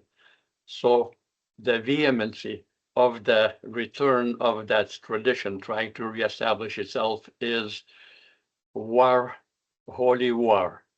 Okay. In fact, many holy wars. So this is the challenge of two AIs. One that apparently had died, but now it's coming back, so to speak, as past reclaiming with all the devils in the background, and one that is bent on recreating itself constantly without any purpose. In short, and what's the problem is that we are constantly asked as the traditional divinities, they were way ahead of us. They knew everything. They controlled everything. Nothing will happen without their will. Now the AI, I talked to Eric Kramer. He is in contact with, what is that, Thailand. And it says the scientists, they are saying, well, when we talk about logical issues, those are totally irrelevant. You know, if it rains, the ground will be wet, it's raining. They have left that logic, and by the time we try to catch up, it has already reinvented itself. In short, the divinity, the new divinity to which we are subjected is outrunning us. We have to keep running faster just to stay in one place, okay? And it decides who will win and who will lose. If you can't keep up, you are cast into darkness, okay? And you're no longer enlightened, okay?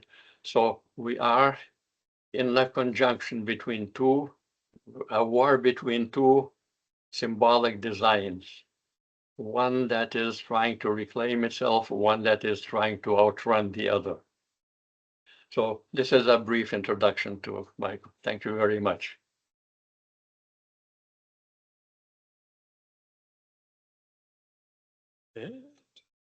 Thank you. And so this is the end of our session number 3. Maybe we'll have a discussion at the end of our conference. And now we have another moderator and another session. So I welcome Tautvydas.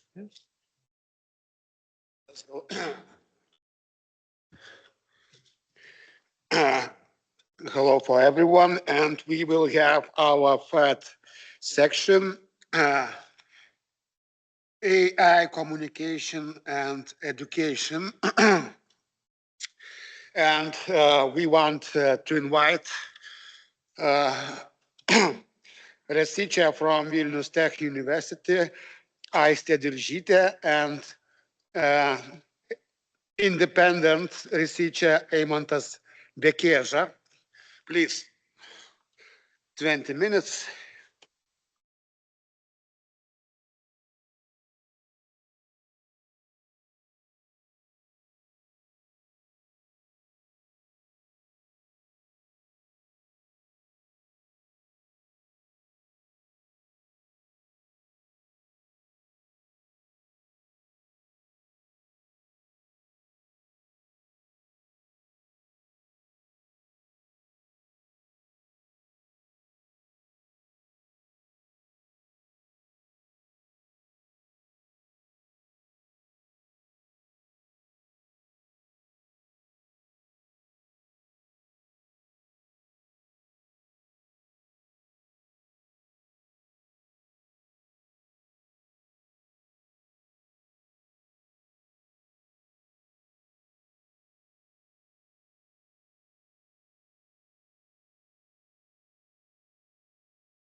The presenter is Eimantas Bekėža, my colleague. I think I can. Yes, I so can Eimantas, introduce you can. Hi everyone, is the mic working? Oh, Yeah, she's okay. hearing.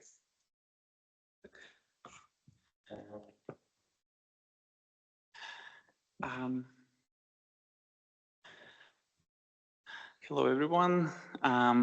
I hope that you still have some energy to talk about education today. As my colleague Aista said, my name is Eimantas. I come from startup world. A bit over 5 years ago, my edtech journey started with a startup called Klasse. We raised around €1 million from Bright Eye Ventures, one of the largest edtech VC funds in Europe, with an idea to bring synchronous engagement into online classrooms. And to date, we taught a bit over 30,000 students. This season, we'll reach, I think, around a bit over 10,000 students. 8,000 is from Lithuania, which learn in both group and individual formats, and 2,000 from South Africa. That's basically the background. And being in education for a bit over 16 years and focusing on how we can scale this educational access, it naturally pushes you to explore how AI could actually be used in an engagement in an engaging format, and thus me and Aista decided that we should explore this topic deeper. But our twist basically is that instead of looking into just AI tutoring, we wanted to choose a mode in which we feel that these interactions could be most engaging, and that is a simple whiteboard, which is mostly used in online environments. And thus, the topic of our research is interactive board-mediated tutoring.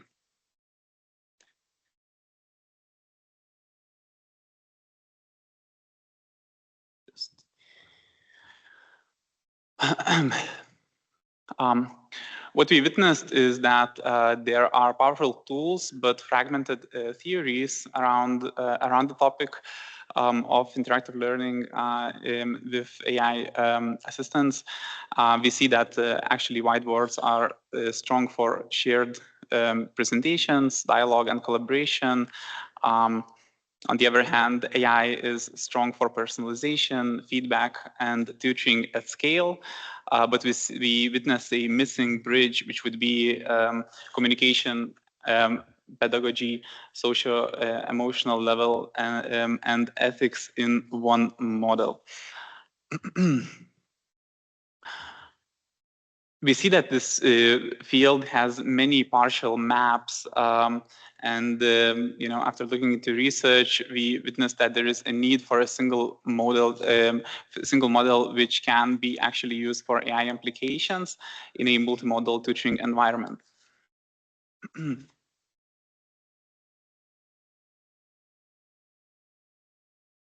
So the question which we asked ourselves is what AI can actually add to the learning experience.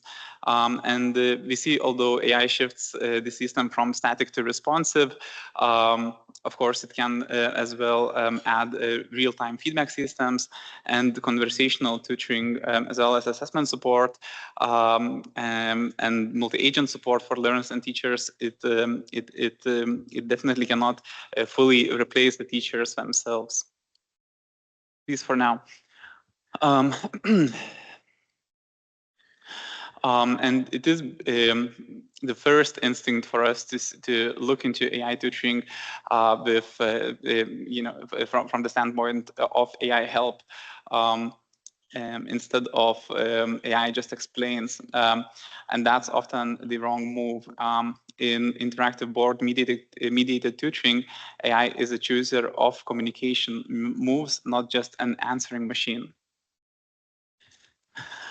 So we've looked into this closed loop system, which is basically board-mediated AI tutoring as a triadic closed loop. And those corners of the triangle would be learners, teachers, and the board with AI ecology. The way it would work is basically we would look into board traces, which would generate inferred states, which on its own would help to adapt the discourse and visualization of the moves, which in turn, of course, would create new traces on the whiteboard. I'd like to illustrate with an example. So imagine a student writes a wrong denominator when simplifying a fraction. The board would log a need for a nudge and would underline the wrong denominator for the student, stopping the student and focusing them on where we should think, which creates a flag for the teacher as well. The teacher would receive a nudge try probing question, and the next move is left for the teacher and could go like something like this. As you can see, the denominator isn't the correct one. When simplifying, you should first and then continue with the pedagogy part. The layers of interactive board-mediated tutoring are board interface layer, AI layer, pedagogical mediation layer, as well as socio-emotional and ethics layer.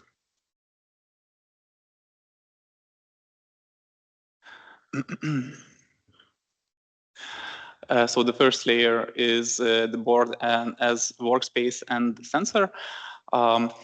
So the board traces are basically data which must be treated responsibly. Examples would be strokes, erasures, revisions, pauses, latency, to next step, spatial focus, turn taking, multi-user patterns in group tasks. And what excites me about this space is actually when you look into research, there is very little research which has been done with this type of data. So basically, we look into in the board as a laboratory bench. The mess of the bench is not noise, but it's process data which can reveal struggle, speed, and confidence. The second layer would be AI interface with adaptation. So we would try to assess the knowledge state and label misconception, which is how likely it is, or mastery, coordination state, which would be like off-task drift, exclusion, etc. Regulations state, is the student stuck? Are they exploring, planning, or checking? And affect proxy, raising frustration risk. And of course, the risks are that overconfident effect detection can harm trust. So interactive board-mediated tutoring basically treats emotion sensitivity as timing and pacing, not just mind reading. So the third layer would be pedagogical mediation. The board amplifies dialogic teaching. Key mechanisms would include talk rules, dialogical scaffolding, which would prompt basically deepen thinking states, and Socratic questioning instead of just explaining what kind of questions should be asked.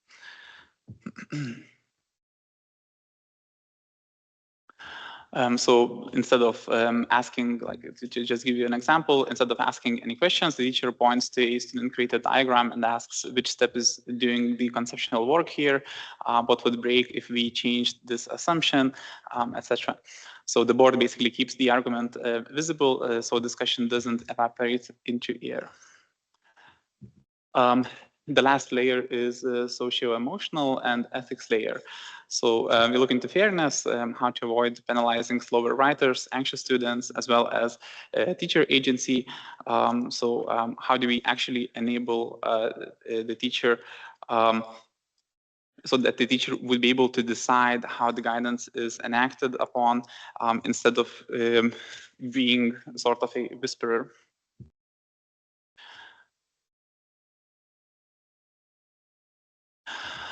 So helpful AI assisted tutoring is choosing moves, not providing answers. And the example move set would look like this, that we probe, ask diagnostic question, hint, graded hint or partial cue, checkpoint, quick self-evaluation prompt, representational shift, which would include graphs, tables, equations, diagrams, explain only when needed as a last resort, and the principle would be autonomy preserving by default.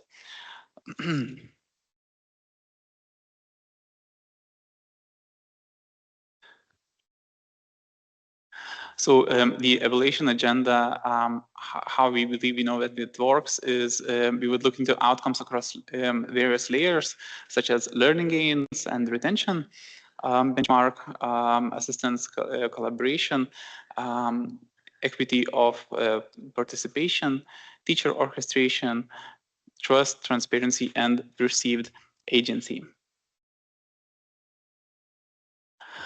We believe that a system can raise scores but reduce autonomy or increase engagement for confident students while marginalizing quiet ones. So this is where we have to be extremely cautious.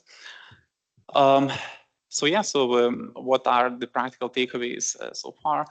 A board with AI classroom succeeds when it strengthens dialogue, coordination, and calibrated scaffolding under teacher-led ethical governance. We especially believe that these types of environment could thrive in larger classrooms, or if you look into a whiteboard as a textbook of the new age.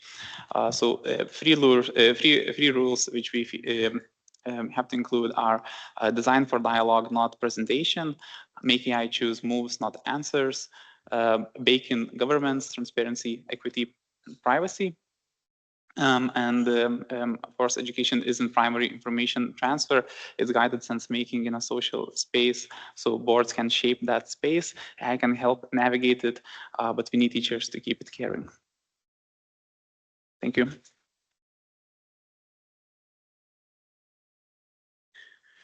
Thank you for presentation. Maybe some question for our colleague.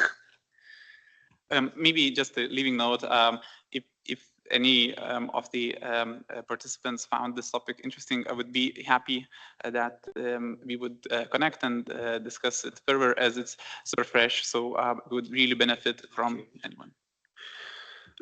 Okay, maybe next one. Philosopher, scholar, professor from Vytautas Magnus University, Gintautas Mažeikis, and his name of report, False Perception, Why AI is Not Intellect. Provocative topic. Please, Professor. Thank you. Thank you. Unlike antique men, Neanderthals, or men Cro-Magnons started drawing hunting scenes. Cro-Magnons started drawing hunting scenes and diagrams on cave walls to plan and reflect on their activities. This gave them a significant organizational advantage over the physically stronger Neanderthals. These drawings and diagrams expanded human intellect and became an integral part of it. It is important to emphasize these pictures and sculptures were not separate from Cro-Magnon's intellect. The same was true of the development of human language. The language we communicate are the part of our intellect. Artifacts, rituals, language, and human communication expanded human intellect without being separate from it. The origin of the cities and the passages in them are as well super schemas and pictures and present the first cases of AI. Language and cities open new horizons of perception and enabled the philosophers to discover the unlimitedness, giving us the ability to go beyond what we perceive and cross the limits of our experience. Let's look at the history of origin of Homo symbolicus. First, there was Australopithecus, who had no symbolical system, followed by Neanderthals, who had minimal symbolic abilities. Then came the Cro-Magnon drawings and Cro-Magnon Venus sculptures. After a long time, we got Antoine Rodin's sculpture, The Shame, which is important because presents not a beauty, harmony, or dignity, but represents existential condition of human being. Then we got Walter Benjamin's reflection on the passages as shopping malls with many of art galleries and bourgeois taste and style of consumption. And finally, we got film The Matrix, which simulates the renunciation of all previous symbolism. Film claims that reality is barbaric. The real reality is barbaric and brutal, rather than being full of secrets and mythology. The Matrix pictures that reality is post-apocalyptic Wild West, hidden from us by symbolic organizations, which is identified as a programming falsification. Film illustrates how life's pleasure, such as music, wine, dancing, fashion, and elegance, are all programmed elements of the Matrix. According to Lana Wachowski and Lily Wachowski, American film and television directors, writers, and producers of The Matrix, physical reality is brutal, colorless, and unpleasant. There is no music, fashion, or contemporary art. In The Matrix, the hero, Neo, attempts to escape from inner mythology of the Matrix, from the Persephone, the Merovingian, the Frenchman, and from the Oracle into the desert of reality. Slavoj Žižek described this belief into the desert of the real as the fear and prohibition of recognizing of new symbolical orders. Jean Baudrillard thinks similarly and interprets the Matrix as a fourth degrees simulacrum, which claims that the entire world is false symbolic systems and that only barbarity is real. I think we no need such pathetic false and overvaluation of AI. My proposal is to look to the AI through the lenses of the aesthetic taste and related situational, urban, and networking communication. History of human culture and development of aesthetic taste show us the emergence of the artworks or icons, their sacralization, and the subsequent expansion of sacrality. The experience of the aura of sacrum was the first form of the aesthetic taste. This is followed by iconoclasm, critique of false evaluation of the icons, desacralization and creation of multiple of secular forms of art, and then again new mythologization in novels and cinema and urban utopianism. Significantly, that Jean-Jacques Rousseau's The Noble Savage corresponds dreams to destroy corrupted and pathological cultures and to live without the sacred, without unlimited dignity of human beings in a new barbarity, in the desert of the real. Trying to escape from artificial intelligence is like attempts to escape from fetishism and the totemism of the world without recognizing that a matrix is just another form of symbolic organization of human relationships and cognitive instruments.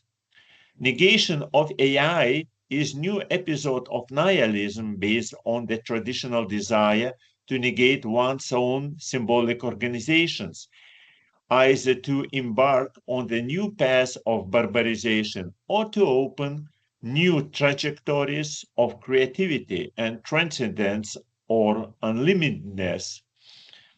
It's worth considering why iconoclasm does not necessarily lead to barbarism, but sometimes to the creation of new symbolic organizations.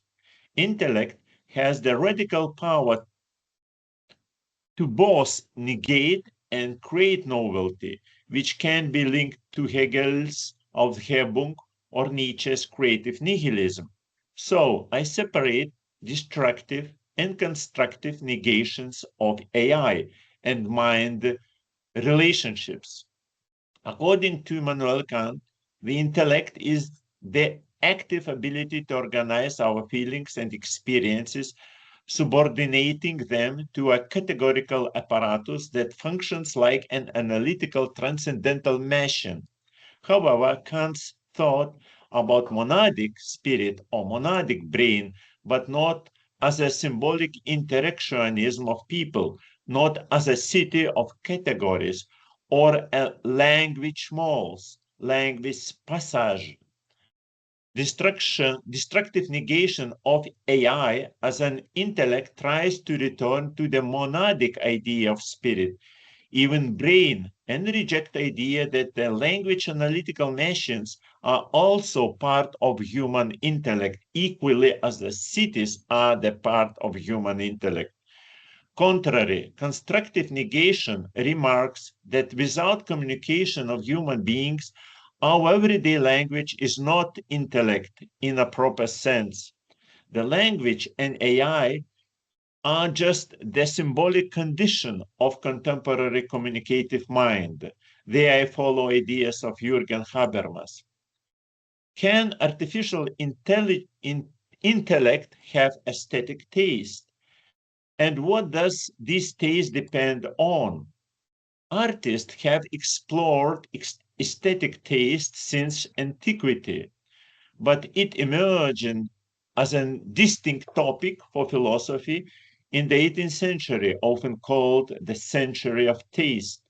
The new line of thought emerged from the rapidly evolving court culture, in which the focus shifted from the object itself to its uniqueness, fashionability, and elegance.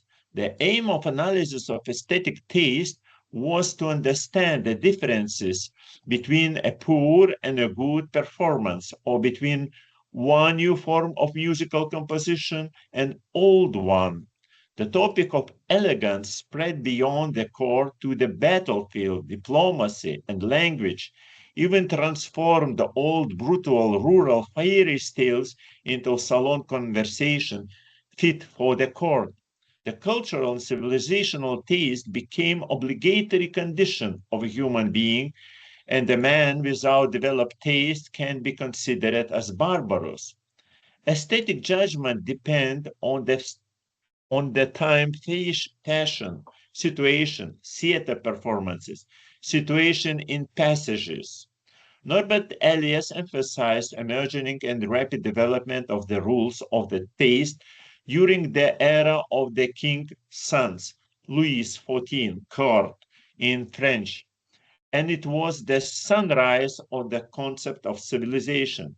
This new, elevated aesthetic state of humanity required a different kind of reflection to that described by neo-scholasticism, which focused on the problems relating to the eternal intellect and truth differently than we are talking about city mind or AI. During the century of taste, philosophers shifted from the viewing beauty as an objective property of things to investigation of intersubjective reflections of human mind. David Hume's book, Tractate of the Standard of Taste argued that, quote, beauty is no quality in things themselves, but depends on true judges, end quote, individuals with refined sense. Kant continued Hume's consideration in the Critique of Judgment and defined a judgment of taste as essentially intersubjective, but with a claim to universal validity. Hutchinson imagined that there is disinterestedness and Kant as well, disinterestedness in the rapid changing culture or taste, and dreamt on the finding of common forms of beauty and harmony. Similarly, Hume inspired Francis Hutchinson, which I mentioned before, who posited an internal sense for beauty distinct from the physical sense that immediately perceives uniformity amidst variety.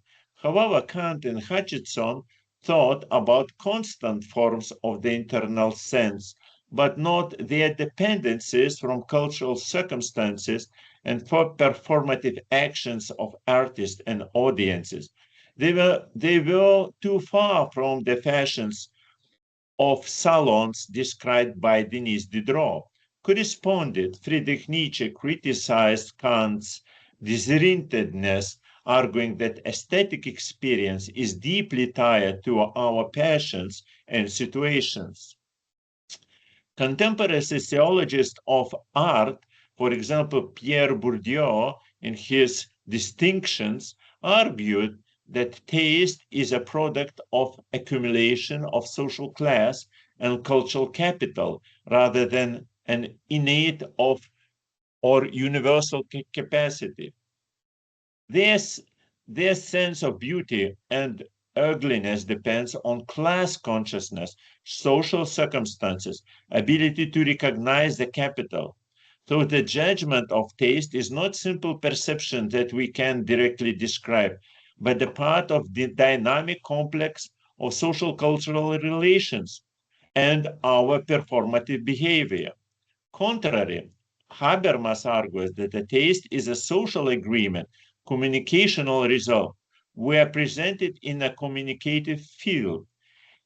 If I will say that everyday social reality speaks to us, it will be not just a metaphor, because we are all together create multiple social objective relationships in cities and AI is no more, no less than the city or exhibition or Walter Benjamin's passages. I think that aesthetic taste is much more complex and consists of individual style of creativity, cultural capital, and agreement. Because the different quality and amount of cultural capital audiences experience art differently all the time and looks for community critiques and personal inspiration. All this complex of issues creates the process and even drama of the taste. There is important to remember psychoanalysis, post-structural philosophy, for example, Deleuze and Guattari, or post-critical theory of Thomas Mitchell and Slavoj Žižek, to aware the role of repressed or allowed subconsciousness that differs from recognized cultural capital and from open communication. Perception of human beings are not just sensor data, but deeply involved into philotopic sedimentation and archetypic situational experience.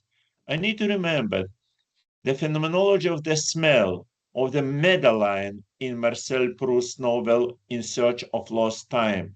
The same was reconsidered by Gaston Bachelard's Poetics of Space, Time, and Fire, or by Maurice Merleau-Ponty's theory of sedimentation. The absence of existential, deeply sedimented subconscious does not allow to understand situationist taste and fashion, but AI can collect data for the performative needs of subcultures and new generation. Also, AI can create multiple new proposals for representatives of creative subcultures in any way must to choose and adapt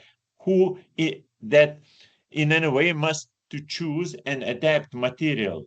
AI collects, calculates, and modulates, while human beings have possibility to evaluate and regulate the aesthetic taste in a new circumstances.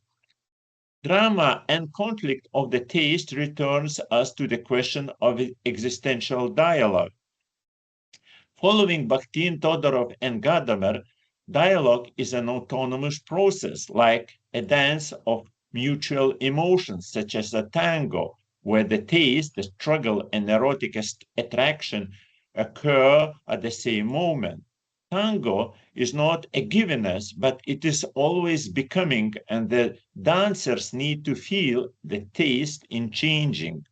Human beings can solve not only instrumental problems, where AI achievements are very significant and will be even more, but human beings can open the transcendence and the subconscious together in a dialogue, in a dance, in a common aesthetic inspiration.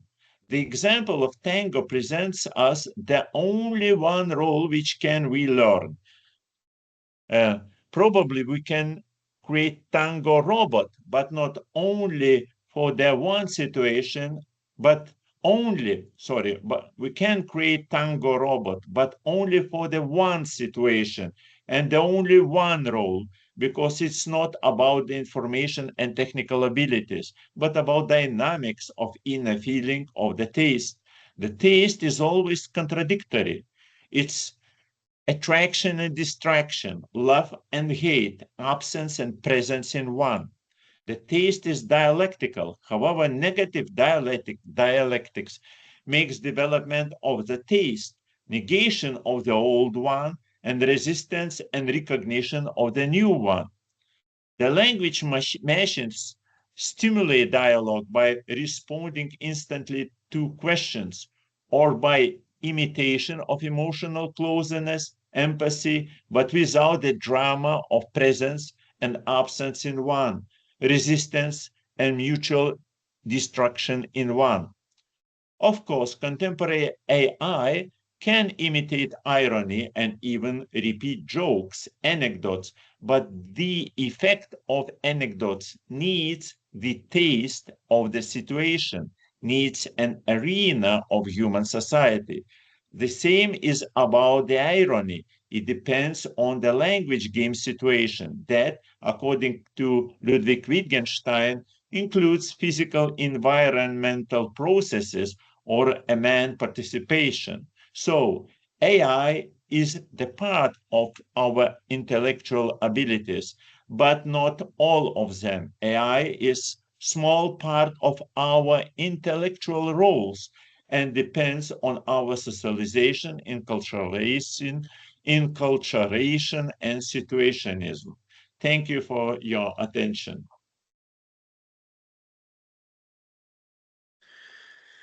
Thank you for presentation. And as I can see, we have some minutes for questions, maybe some questions beyond screen. Then maybe after our section, and I want to call next our teacher, Viktorija Žilinskaitė-Vytė from Vilnius Tech University. And the name of presentation, Artificial Intelligence and Learning, Relationship, Interaction, Compatibility. Please. Good afternoon. It's really great to make a presentation here. So I have slides, but I'm not sure if it is necessary and important for all participants. So if there would be a need maybe for better comparison of my English, which is not perfect, so just tell me and I will share my ideas with slides.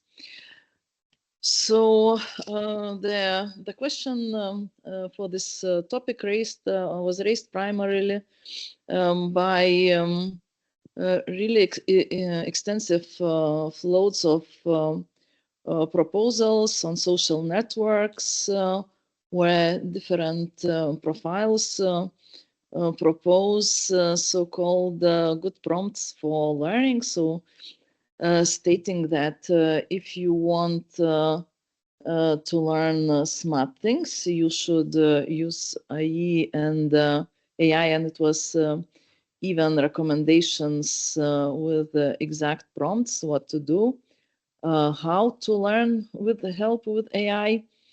On another hand, at university generally, we see that students, well, are not suggested generally to use AI unless it's particular task. So looking at this, we can find that while being a powerful tool for information search, or information accumulation, or even creation of knowledge, AI raises philosophical questions about its compatibility with processes of teaching and learning. So to be at this point, I think that we may see the situation that there is very strong mismatch between students' papers and capability to answer questions relating information or skills applied to make particular papers. Let's say it's very visible, this turn to AI that's used at universities, when suddenly we start to receive much better students' papers. At the same time, there is a lack of capability to answer any question relating to delivered paper, and statements that are saying, well, I wrote it a long time ago. I don't remember now that when I was writing, I knew everything. Previously, with the lower quality of submitted papers, usually there was a very high amount of students that could answer the questions regarding to their papers.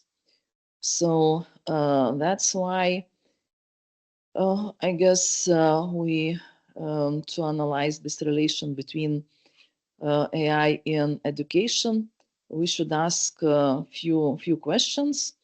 So first question, what knowledge is most worth? So when we go through studying processes, we see two main streams. Let's see, one stream is related to knowledge that is given in process of education. Another stream is process of learning itself. So it means acquiring skills of learning, skills of identification of quality of information, capability of the learner to continue learning processes without guidance, and continuity of possibility to understand the information. So yeah, if we are at situation when we think that the most important things, there are amount of given knowledge, of course we just can handle or deliver amount of information or suggest particular prompts so students could get this information. But then it means that we stop at this particular point, and raising a second question that could be, what is nature of learner? So thus, is it important for contemporary world to acquire knowledge or to acquire skills and capability to continue studying? So even already maybe 30 years ago, we noticed European projects that had abbreviation with LLL, long life learning.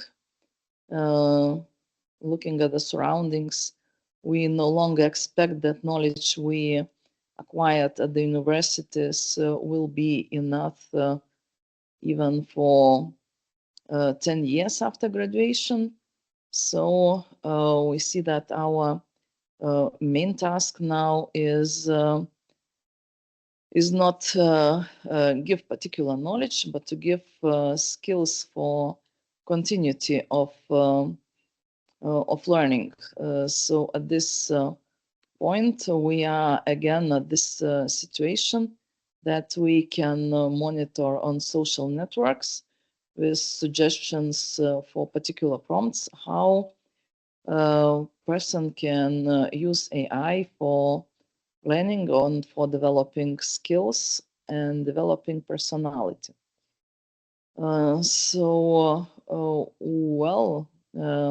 Returning to the main topic on my presentation, relationship, interaction, and compatibility between AI and learning. I would like to return to sociological research that happened right before World War II. It was Princeton Radio Project, Princeton Radio Research Project, directed by Paul Felix Lazarsfeld.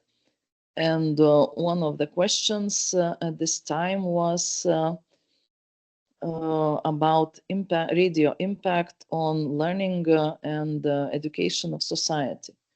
At this time, radio was quite new, and most of governments were hoping that radio would help people that due to lack of skills or due to material conditions couldn't learn and study. So while listening to the radio, they will learn and study. And the research project at this time has shown that only people that already had skills of learning were capable to learn from radio. So now in contemporary world, we have a very comparative situation. Between World War II, it was question about learning skills and learning from radio. We are the same situation where we can see that without learning skills, information that we gather with AI help, it's just an amount of knowledge which does not necessarily improve no skills, no practical skills, no thinking skills, no analytical skills by a person that interacted with this knowledge and received this knowledge.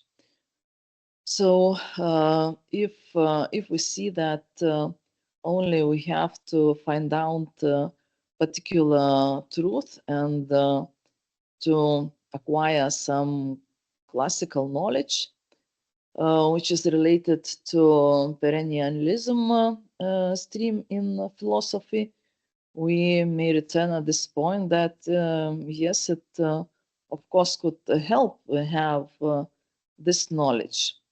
But when we stand at the point of progressivism in learning philosophy, which already think is focusing on learning by doing, problem solving, and student-centered experiential learning, we already are at the point where we may question, does AI itself can help learner to learn in case the learner doesn't have those skills.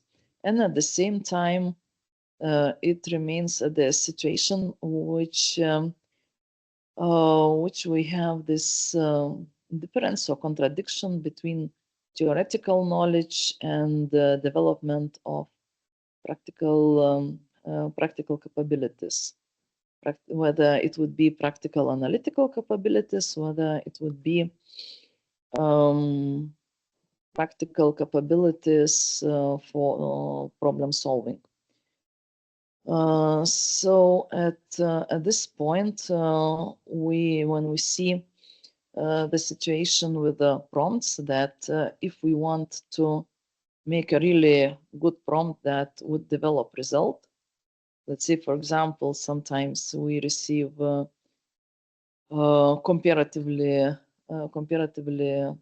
good and developed student projects developed by AI. We may hope that maybe making that prompt and receiving and acquiring with results created by AI, students' knowledge will develop, and particular analytical skills will be acquired, particular knowledge will be acquired.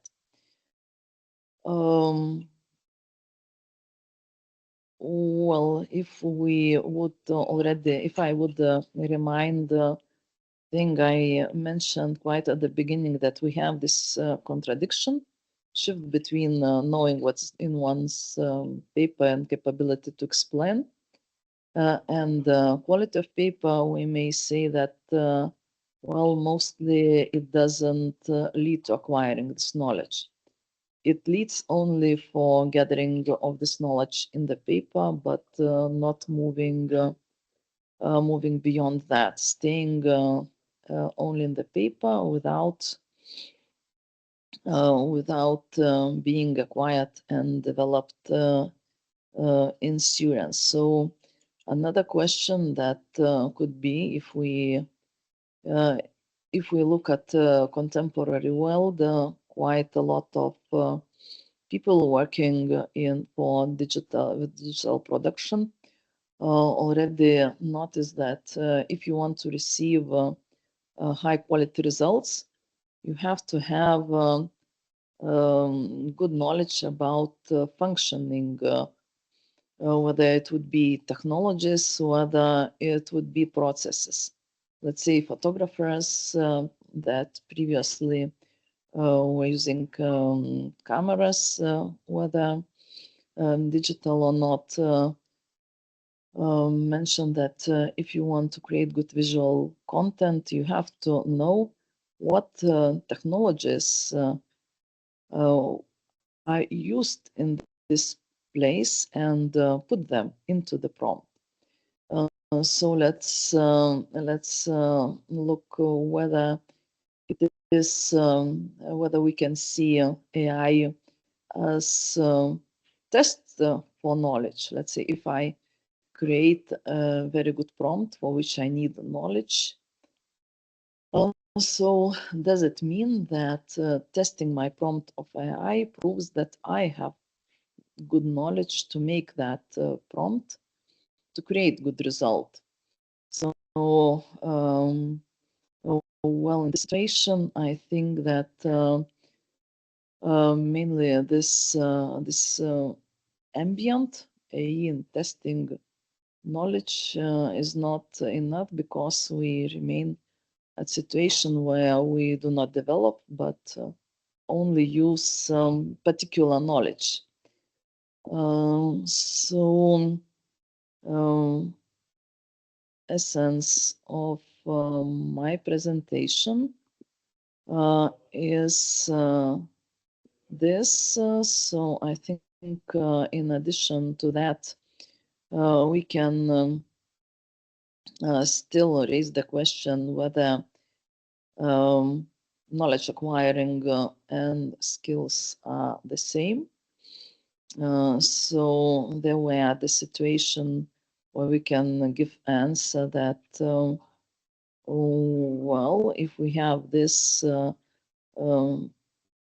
philosophical attitude that learning is not just acquiring raw knowledge, we may say that without capability of knowledge, generated information would not lead to development knowledge, well, to learning of learner by gathering and reading results of AI. And one more question in this situation. So even before question of AI was raised, universities were dealing with the question which amount of knowledge is necessary for students to gather. Because already at the end of 20th century, knowledge was quite spreading, and quite a lot of academic surroundings were discussing that you cannot expect to give all knowledge of particular field to a student during study program. And in this discussion emerged at this time quite popular example, which was posed in question. So do you have to need the engineering of bicycle to ride it? So looking philosophically, we can see at this point that well, there are different fields, and sometimes if we have in our field use technology or support from other fields, maybe we don't have to know how bike was created if we are not studying engineering. But in case we are studying engineering, we should know it. So at the same time, we would say that if it is our main field knowledge, so help of AI could be only in this case if we already have learning skills, have groundings for our knowledge, and with that we can go on, explore additional knowledge through already our acquainted. In case it's our main field, but we don't have basic knowledge and don't have learning skills, most likely that AI in study processes, at least by now, doesn't have any kind of proposals that could be compatible with the learning. So this is my presentation. Maybe there are some questions. Thank you. You have some time, 5 minutes, but maybe later after our section. Short question from Tomas Kačerauskas, our researcher, please. Hi, Victoria. I have a short question. Are you in the Pupil Theater now? Yes, I am. Yeah, so it's my one of my jobs. So I'm, yes. We were preparing for a spectacle for tomorrow. And I made a post to participate in the conference. Okay, very nice. Thank you. All right. Today in this part of our conference, we have our last presentation. Patricia Arneson is Associate Professor and Co-Director of the Graduate Programs at the Department of Communication and Rhetorical Studies at Duke University. The name of topic is Resurfacing the Lived Body in Human Communication, Ethics in the Technopoetical Age. Please. Okay, thank you. Human communication has always been shaped by the tools and by the conceptual frameworks that are available in each era. In this presentation, I explore human communication across 3 different epistemes, or ways of knowing. Each mode contributes differently to how humans make meaning and exercise ethical judgment. One value of our current technopoetic age is that it resurfaces the lived body as a central source of meaning in technologically mediated exchanges. Attending to the lived body as a central source of meaning in technologically mediated exchanges. So attending to the lived body in communication reveals the need for reflective, ethical, and poetic engagement in a technopoetic culture shaped by AI and emerging technologies.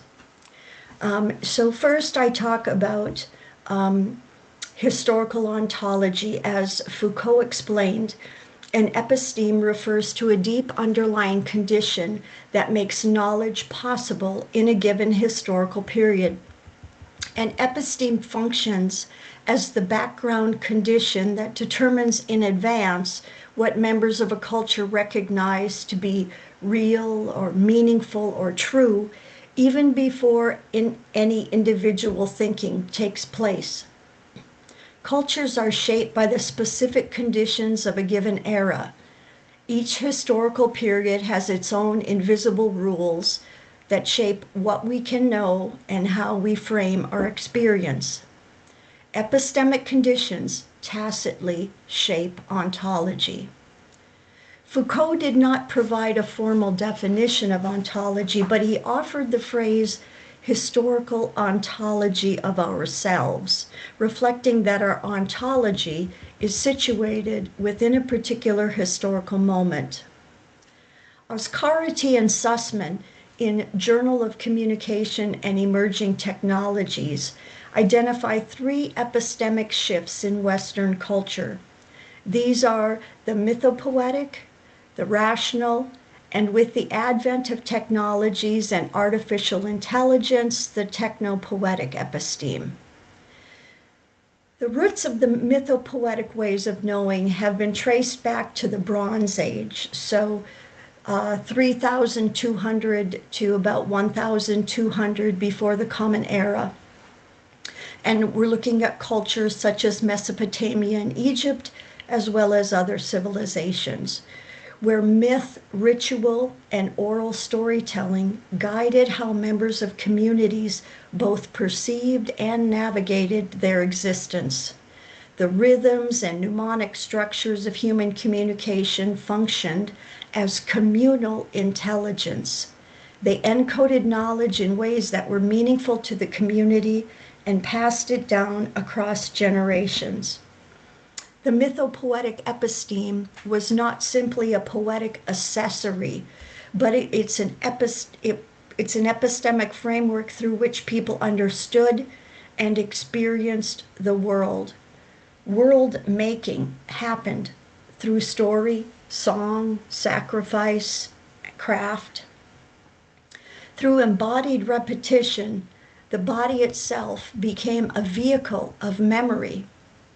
Classical scholar Eric A. Havelock asserted that in myth, the characteristics of memory, ethics, and social knowledge are ingrained in lived experience. They are present in the rhythm of speech, the cadence of the body, and the shared space of performance. Myth orients existence by revealing how beings, forces, and humans belong together. In this sense, myth is more concerned with ontological attunement than with epistemic certainty. Mythopoetic speech never disappeared entirely, but it was eclipsed because a new epistemic priority emerged, one that was oriented toward greater certainty, control, and abstraction. British historian of philosophy and science, Stephen Gaukroger, traced rationalist epistemology from Greek philosophy through Renaissance and Enlightenment scientific culture. The rational episteme, which is dated approximately 500 BCE to 750 Common Era, emerged most pointedly in the work of Plato. He's the figure that they identify as really marking that shift. His surviving writings, as we know, addressed philosophy, formal logic, the mathematical understanding of nature, and others. In a rationalist way of knowing, knowledge becomes a matter of strict representation. To know something is to form a correct mental picture or model of the external world. Meaning then became something that one creates by representing the world rather than something that the world reveals. A rationalist episteme prioritizes definitions and formal structures of classification and categorization. Human communication is understood in a rationalist episteme as the transmission of clear, verifiable meaning from one person to another. What is considered to be effective human communication allows different people to arrive at the same understanding independent of context, culture, or tradition. Successful communication is then measured by precision, consistency, and agreement. Persuasion is not achieved by participation or resonance, as it is in the mythopoetic episteme, but instead by demonstration and proof. This epistemic model severely narrows the range of what is counted to be meaningful speech. The shift to a techno-poetic episteme began in roughly 1750 and developed through the 1900s with industrialization, positivism, and the emergence of scientific, technological epistemes. The construct techno-poetic emerged in the late 1900s with the conversion of technology and media theory. The earliest use of the term technopoetics dates to a 1984 article in the journal Critical Inquiry. In the 1990s, literary theorist and media scholar N. Catherine Hales's work shows that technological systems actively shape meaning, subjectivity, and an ontology as a force informing the world. Digital Poetics by Glazier in 2002 explained that the techno-poetic episteme arises where story-based imaginative knowing, where the mythopoetic meets the structured rationalist way of knowing, and both modes inform one another in this hybrid episteme. Technology mediates and reshapes both the imaginative and the rational knowledge. In technopoetics, technology becomes a primary condition of world disclosure. This episteme combines calculation with imagination to shape meaning. Technology is no longer just a tool, but is a world-making force. Technologies produce realities rather than simply representing or explaining them. So in the longer paper, after discussing these epistemes, I discussed the development of what Don Eide called post-phenomenology, which was theoretically and practically identified as a way for philosophers to study human interaction with technologies. And what's happened in that field is that recent scholarship has dropped off phenomenology and has begun to focus strictly on technology and has lost the lived human body. There is one thread that's consistent across mythopoetic, rationalist, and technopoetic epistemes, and that is that our human understanding is rooted in embodied perception. We perceive the world through our bodily senses, and what we see or hear is influenced by where we stand, how we move, what our bodies can or cannot do. We remember in oneself, including our muscle memory, a recollection in the sense of smell, or considering the emotional tone of an interaction. Technologies reconfigure how perception occurs. One's body, senses, and lived experience mediate ethical judgment through a technopoetic episteme. So then in the final section of the essay, I move into a discussion of the ethical dimension of human communication in a technopoetic age. So humans can bridge the gap among mythopoetic richness, rationalist exactness, and technopoetic amplification by attending to embodied engagement. The technopoetic episteme asks, what kind of perceivers, judges, and creators must we become to live well with technology? So I suggest that ethical communication requires practical wisdom, phronesis, adaptive intelligence, metis, and creative bringing forth, poiesis, while also attuning to temporal and attentive dimensions of one's experience now that we're in this technopoetic area.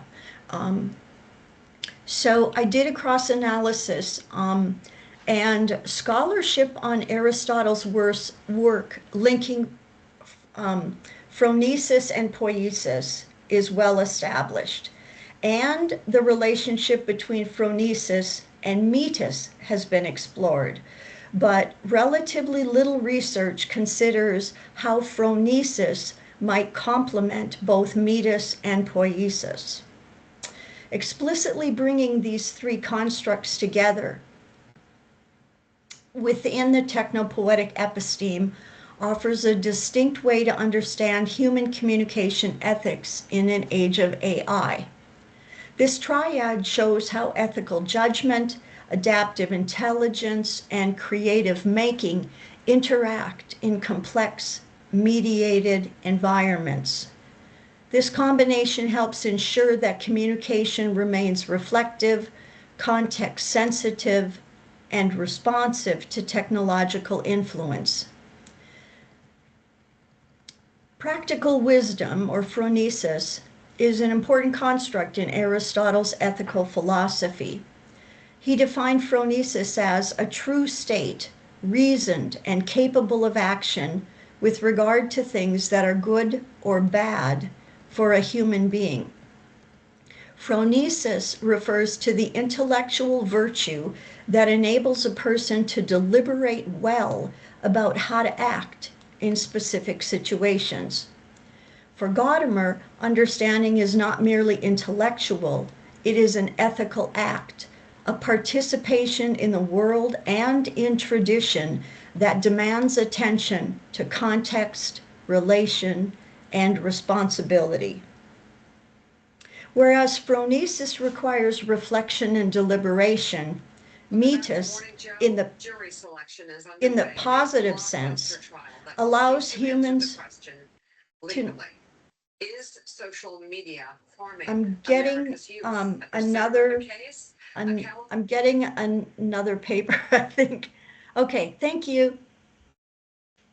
So metis enables us to act creatively and responsibly.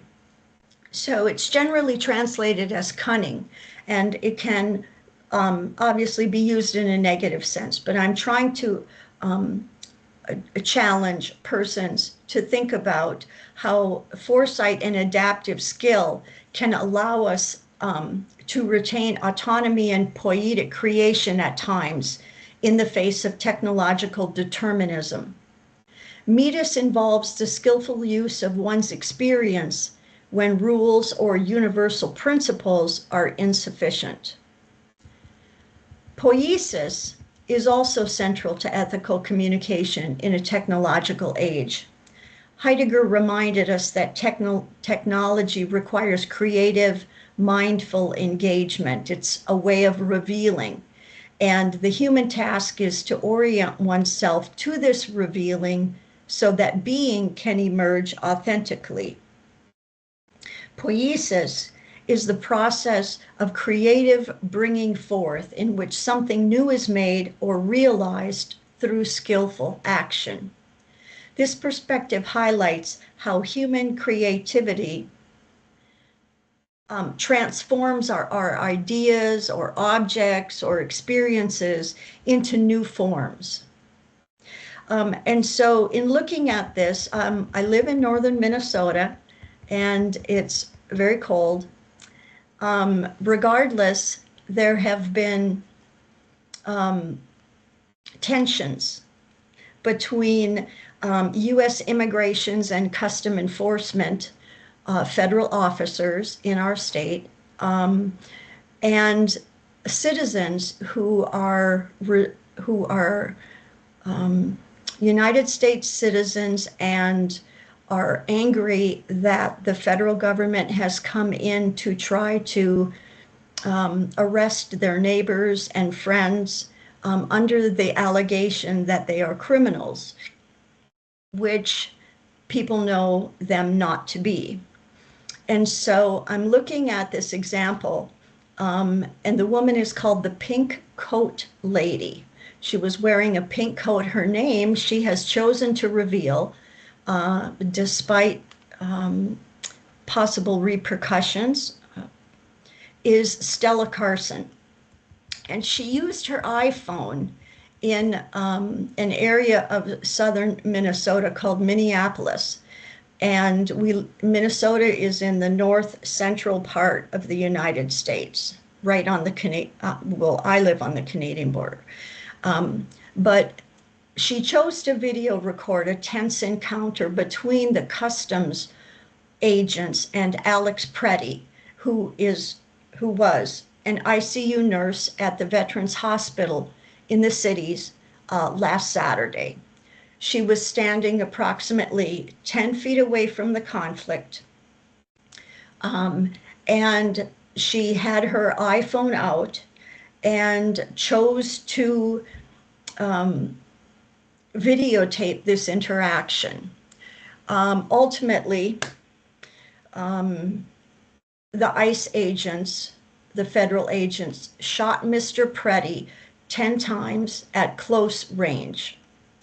Now, I selected this example to analyze in part because Ms. Carlson discussed her experience and what it felt like and what it meant to her on a CNN, a cable news network in the United States. And so we think about METIS, which is a situated responsiveness, and ethically a practical cunning.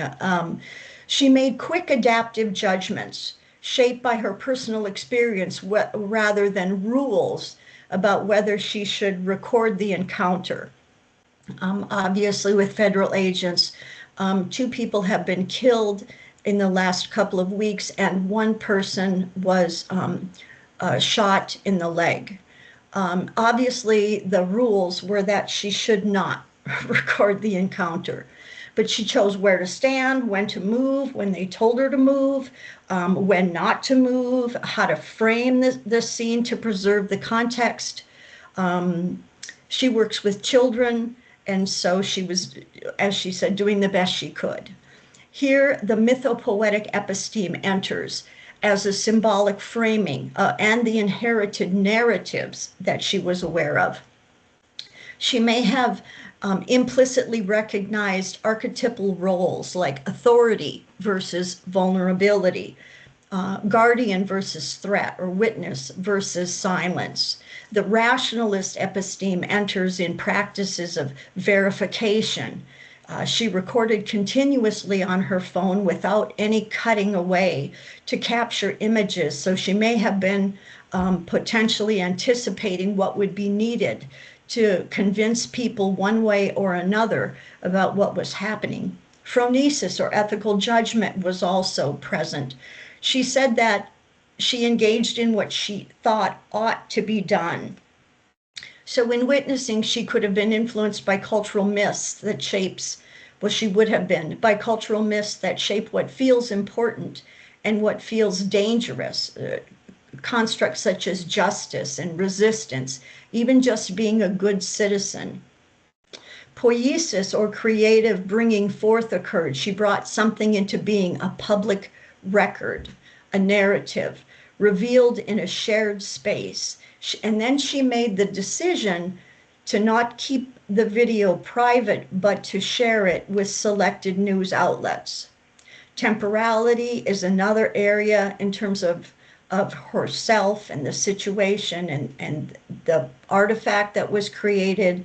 Her attention was a significant aspect of her ethical discourse or her ethical engagement in choosing what to record, what to leave out, how to contextualize things, which is a criticism of post-phenomenology in which the context just drops away, the person just drops away, and the emphasis is on technology, predominantly in current scholarship.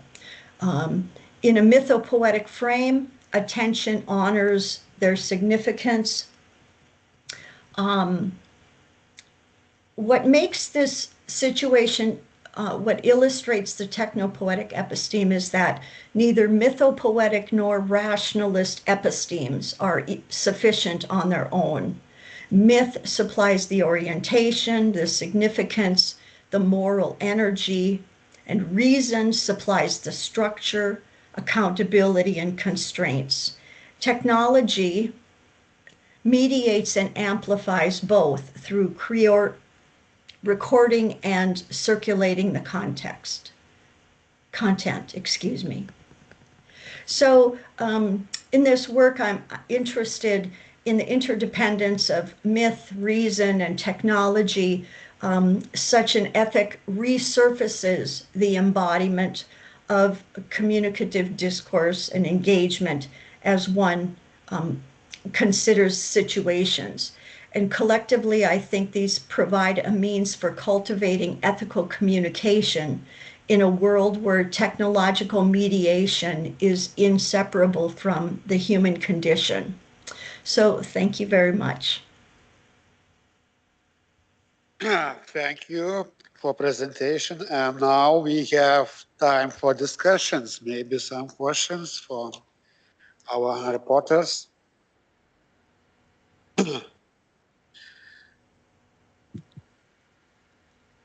Yes, Gintautas Mažeikis from... Yeah, thank you, Patricia, for very interesting, inspiring presentation. My question is partly related with Lina Vidauskytė's presentation, which is here as well. You know, that's, you know, about military using of AI. I mean, that because you discussed a lot about, you know, ethics and AI, and as well science, AI, and I would say that usefulness for human beings.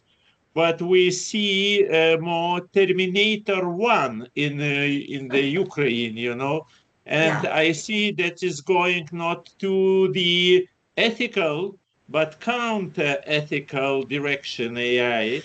And, you know, that's, I would say that money which we pay or countries pay for non-ethical tasks and aims of AI, much more bigger than the scientists got from the governments for ethical purposes, you know, that's, I would say.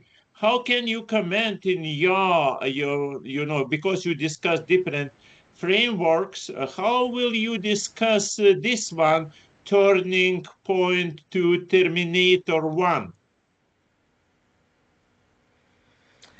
Well, that's the question, isn't it? So I think what's happened is that I was reading an article that a poet laureate wrote the other day, and she said, what's missing in society is that reflectiveness, that people no longer consider consequences or are attentive to what possibly could come about as a result of their actions. Everything is instant gratification, and people are narcissistic and only think of themselves, you know, generalizing, of course. But I do think this links back to Victoria's paper on education and how important it is, and the capabilities that we want to develop in our children. And I see how children who are nurtured and socialized differently have different orientations.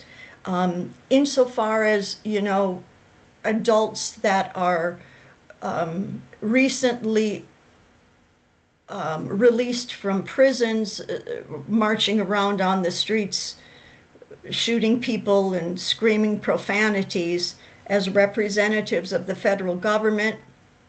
At that point, I think we have to be a little more severe, maybe, in trying to find ways that they can do their job within constraints.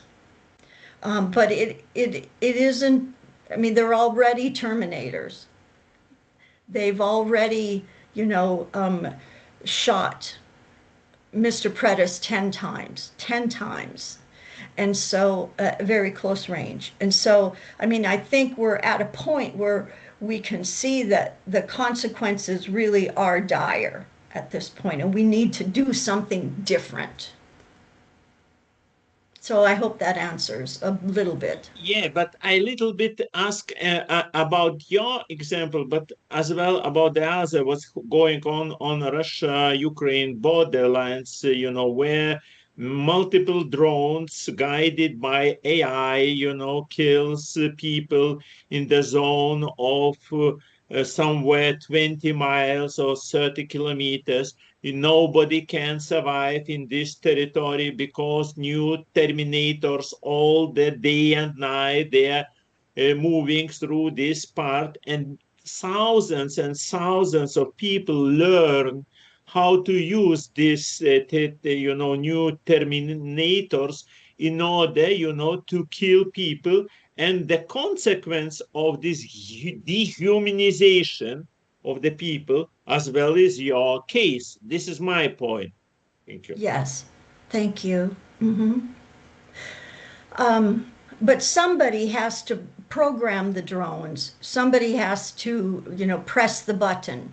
And so I think we want to go back to the embodied. And so thank you. Yeah, all those wonderful things. Nice to meet you.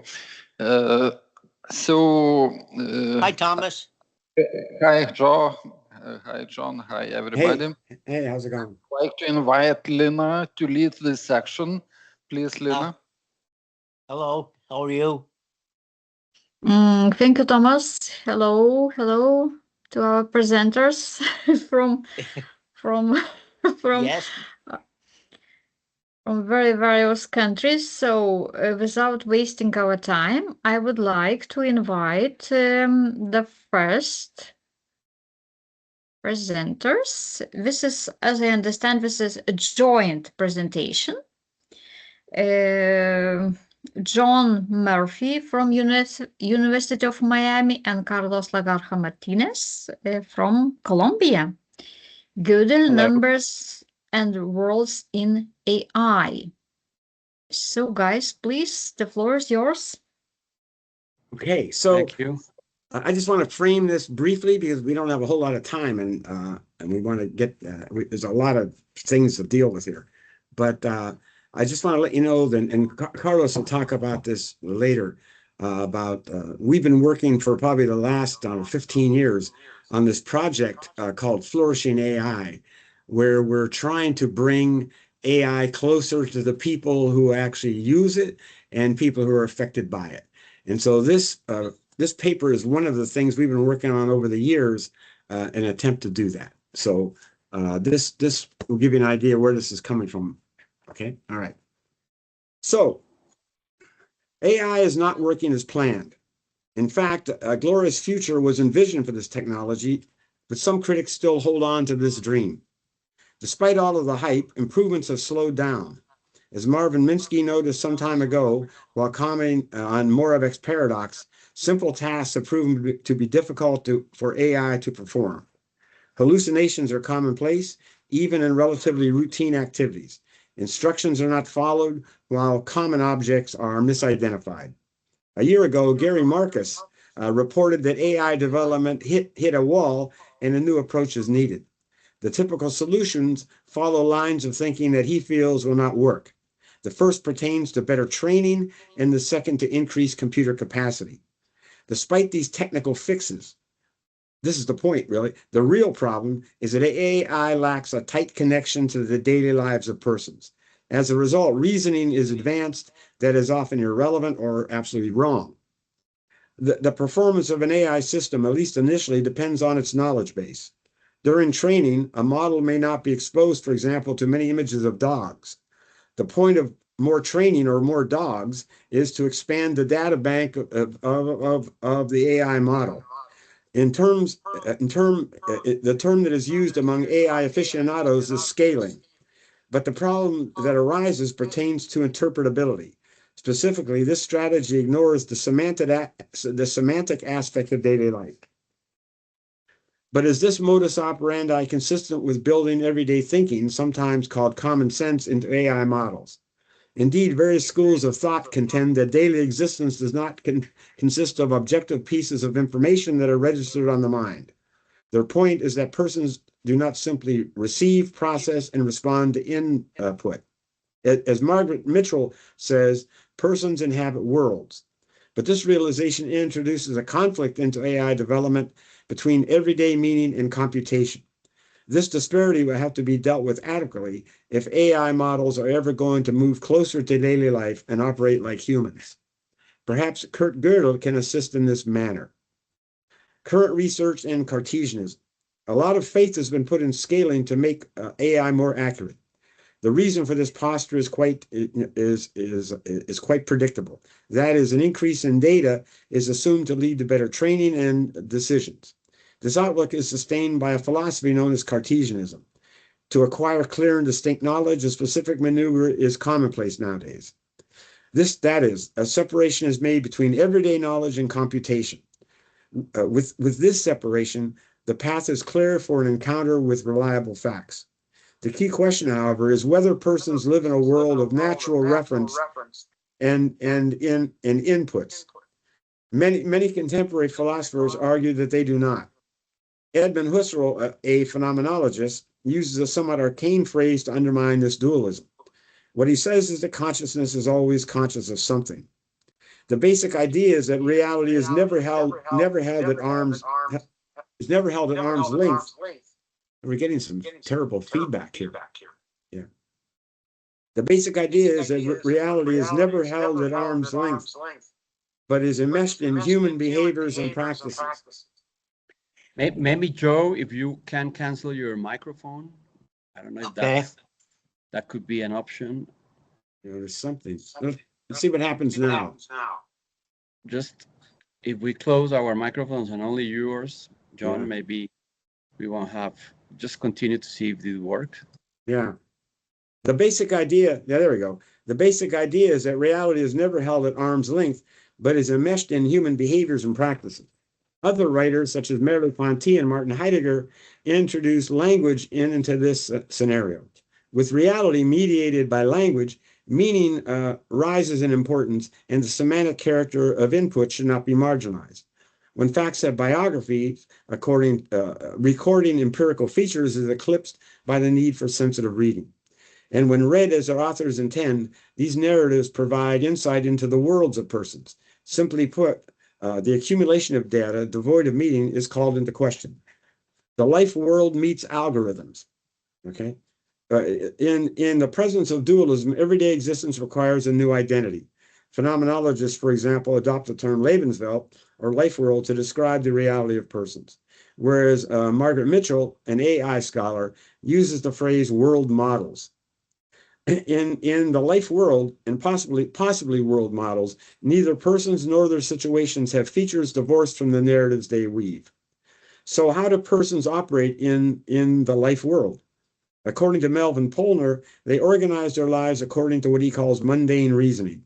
When persons exhibit this capacity, they do not respond to input and act in terms of uniform rules. Rather, they interpret themselves and their situations, construct a body of recipes for addressing issues, and use these guidelines to organize their daily lives. Margaret Mitchell attempts to define world, a contested idea in AI community, by using phrases such as the environment, or internal representation of the external world, or behaviorally efficacious representation of the real world. Her point is that the current AI platforms are severed from everyday reality of persons or common sense, and thus doomed to fail in behaving as humans. With prominence given to the life world, grounding AI in this local knowledge makes sense. For example, building algorithms around mundane reasoning or worlds will facilitate these devices responding in a socially relevant manner. The centerpiece of this prescription for AI relies on local interpretive knowledge. Nonetheless, the prospect of introducing this information into algorithm involves a conflict between everyday knowledge and computation. When the suggestion is advanced that when the suggestion is advanced that algorithms be built around meanings, the usual response is that this technology requires a high level of quantification. Okay. The key issue that must be considered when attempting to provide AI with a relevant social grounding is the asymmetry that is thought to exist typically between quantitative and qualitative knowledge. When framed by Cartesianism, quantitative input is treated as the paragon of knowledge, and thus the dominant position of quantification in AI development remains unchallenged. In the absence of dualism, however, quantification and meaning have a similar ontological or foundational status. Specifically, they are both languages that express meaning, with neither having an inherently dominant position. Because of this new outlook, what seems to be an unsolvable quandary may have a solution. Although algorithms may seem more amenable to quantification, these linguistic expressions may be able to incorporate meaning. Here's where Gödel's numbers may provide a helping hand. Of course, Gödel did not advance a translation proposal, but he did suggest that quantification could be given an interesting twist. More seems to be involved in Gödel's numbers than numerical replacement. Specifically, a type of translation seems to be assumed. This section. This is only 8 pages, so there's, I won't be reading here forever, right? Insights from Gödel's numbers, and we're at page 5, okay? When attempting to formalize a system of thought, traditionally the components have taken the form of arcane symbols. The system invented by Gottlob Frege, for example, was touted to be a breakthrough in symbolic logic. A serious shortcoming of Frege's system is that his notational style is complex, unwieldy, and even hermetic. In short, symbolic systems like Frege's are not easily accessible, and thus constitute what is sometimes called the difficult domain. However, by giving these symbols numerical designations, specifically natural numbers, Gödel transformed a difficult domain into a format that is more accessible, relevant, and specifically can be used in a relevant manner. All right. What Gödel does is advance a new isomorphism between symbols and numbers. At the time, this development was thought to be stunning. For example, the symbol plus could be 1, times or x could be 2, equal could be 3, or the hook in logic for nothing or not could be 4. Okay, translating these symbols into numbers results in a system that is easier to grasp and amenable, specifically important to identifying a series, correlations, and other associations. In other words, a system of relations can be established with these numbers that is essential to building algorithms. At first, Gödel's numbers look like numerical equivalents. Symbols are simply swapped for numbers, but something more profound seems to be implied. In other words, meaning can be transformed. That is, a number can assume the significance or meaning of a symbol. What this work suggests is that one language or symbol system can be translated into another. Gödel's numbers, accordingly, are not only a matter of transposition, but a translation. Although Gödel may not have had translation in mind, more is suggested by his numbers than symbolic replacement. Upon closer look, meanings are actually intertwined. The big question is, can numbers convey meaning? Without the assistance of dualism, this inquiry is relatively easy to answer. Since arithmetic symbols and numbers are both languages, they already convey meaning.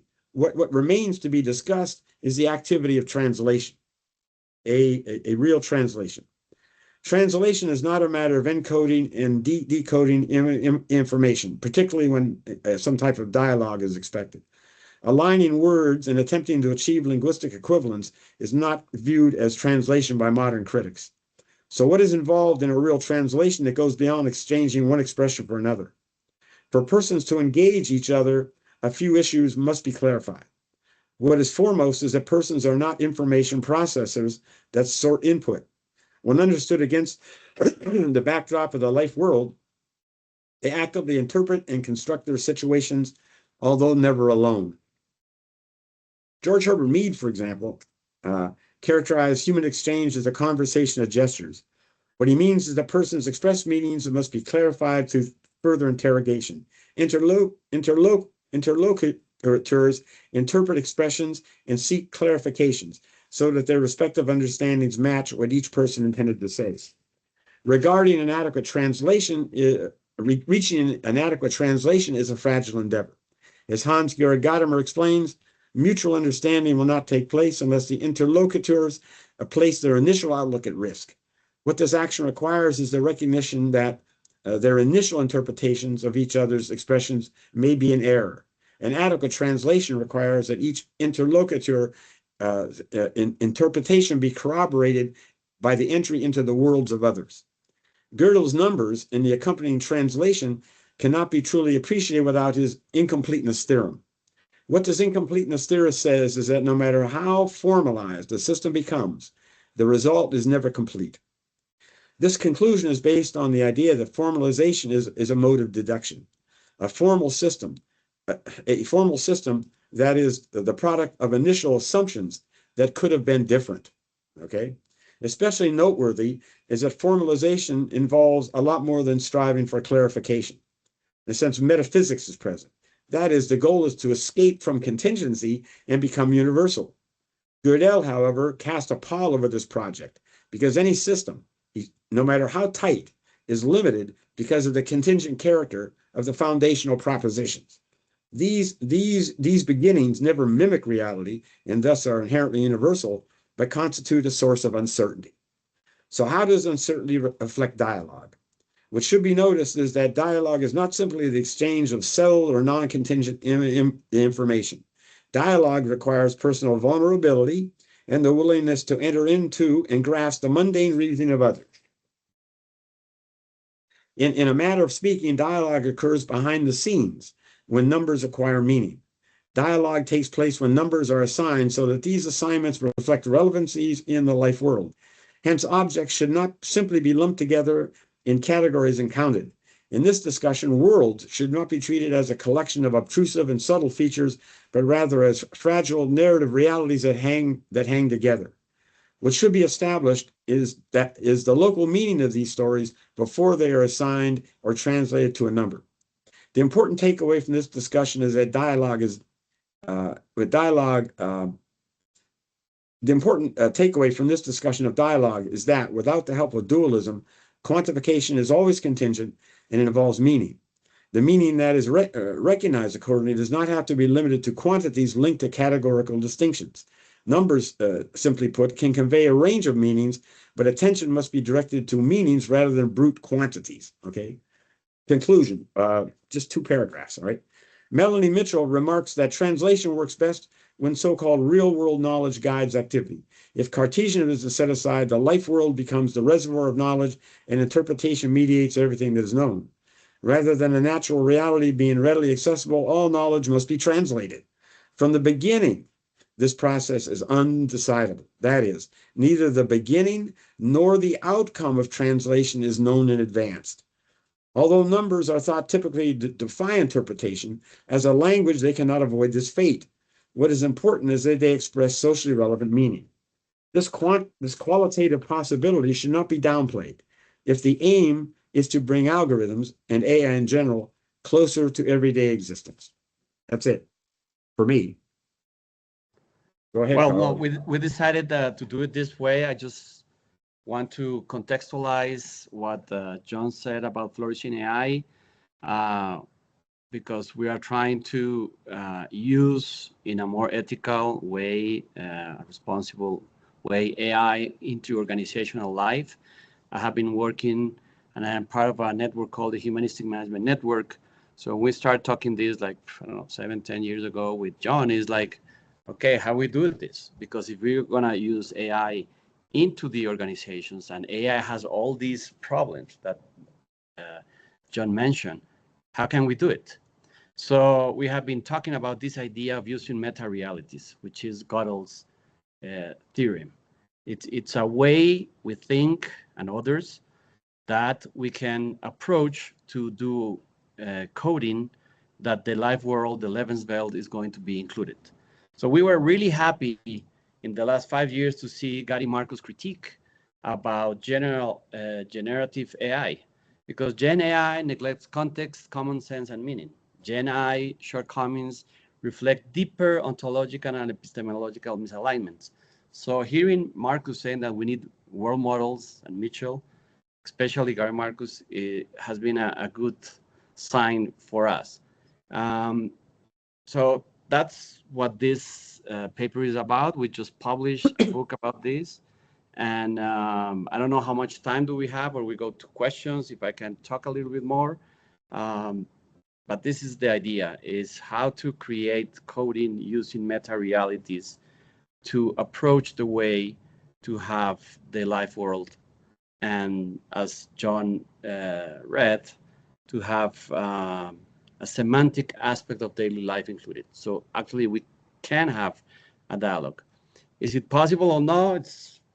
There are experiments worldwide, but it's hard because scaling is not the option. And we see generative AI hit a wall right now, and they don't know how to go. However, Gary Marcus, and even if you go to this Brian Christian with this the alignment problem, they don't have a solution. They don't know how to do. So we are exploring this from a theoretical part, but we are also working with organizations with this flourishing AI. The name of the project is Flourishing AI, Organizational Human Flourishing Powered by Augmented Intelligence. So we're very happy to be here. And well, I know that at the end of the 3 presentations, we have space for questions. So thank you very much for your time. Thank you, John and Carlos. I don't know, maybe a short question. I think we have time. Maybe someone feels very urgent. Oh, Gintautas, please. Sorry, Lozano first probably would like ask. Okay, I just realized, you know, that you tell us about augmented reality. What do you think about jokes, jokes and the taste of situation? Because, many of semiotics try to solve this problem about jokes in some situation where you need to have the taste of the situation, And the taste means a quantity of data, and these data are changing all the time, dependent from the situation. And okay, we can propose some jokes on the internet, or through even bots use these jokes, but it's not funny to read these jokes because it's not in the place and not in the time. And semiotics, for example, Algirdas Julius Greimas in French, they didn't solve this problem. It's endless. And do you see that the same complex problem you will find with your wonderful researches and meta language and augmented reality? You want me to go first, Carlos? Yes, go ahead. Okay.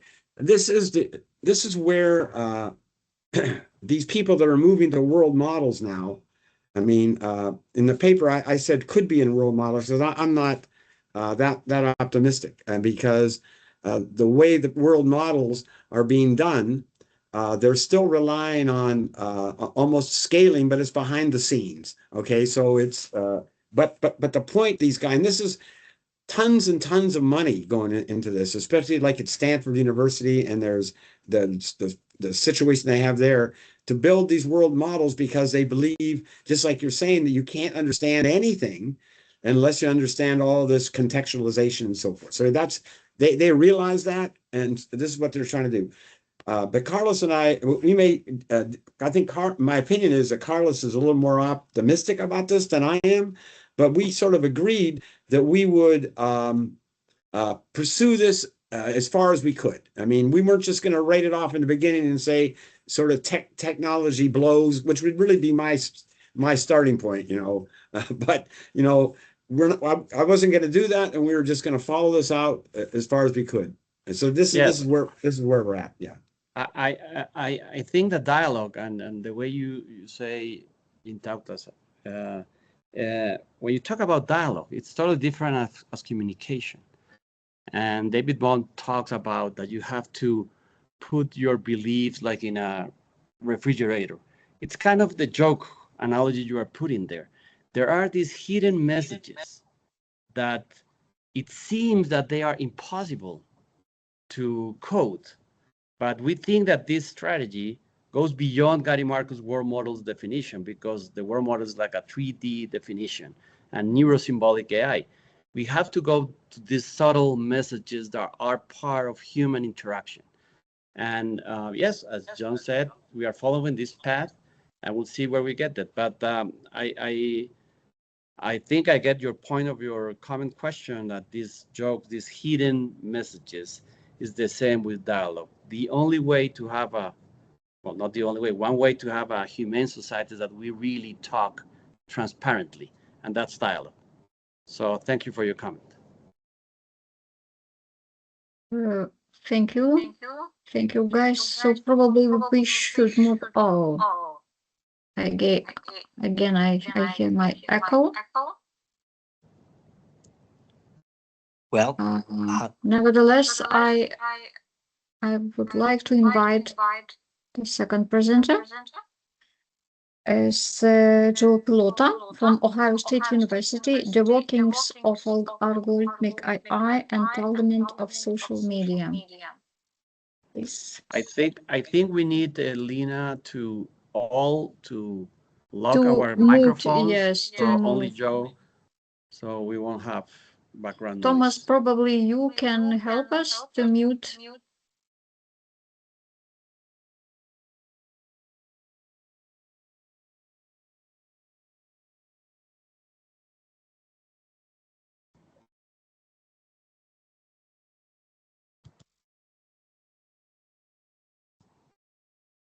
Okay, Joe, you can start.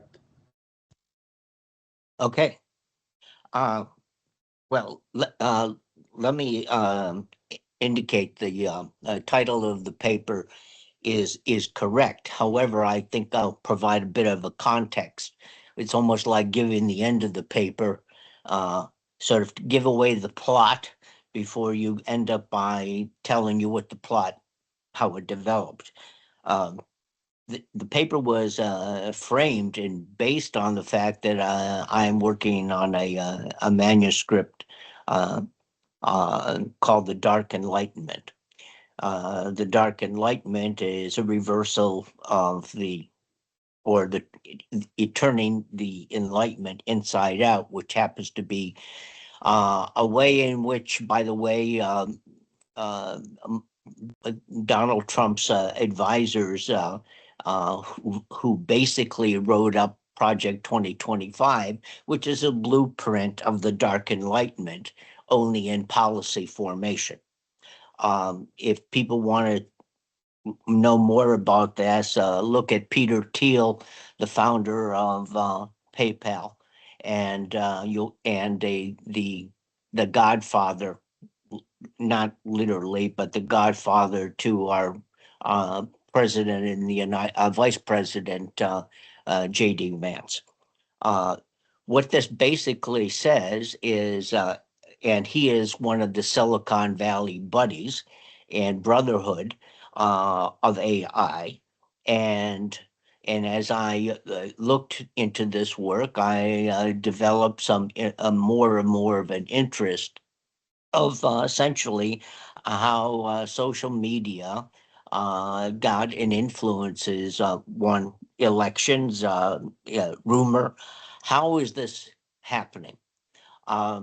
So as I investigated the number of AIs that are out there, we can now actually say, by the way, there is something called traditional AI, if that makes any sense to anybody, which is formally a command model that says, I do this, and then you instruct 400, 500 bots or 50 bots to do X, Y, and Z. Well, that's not the way social media operates.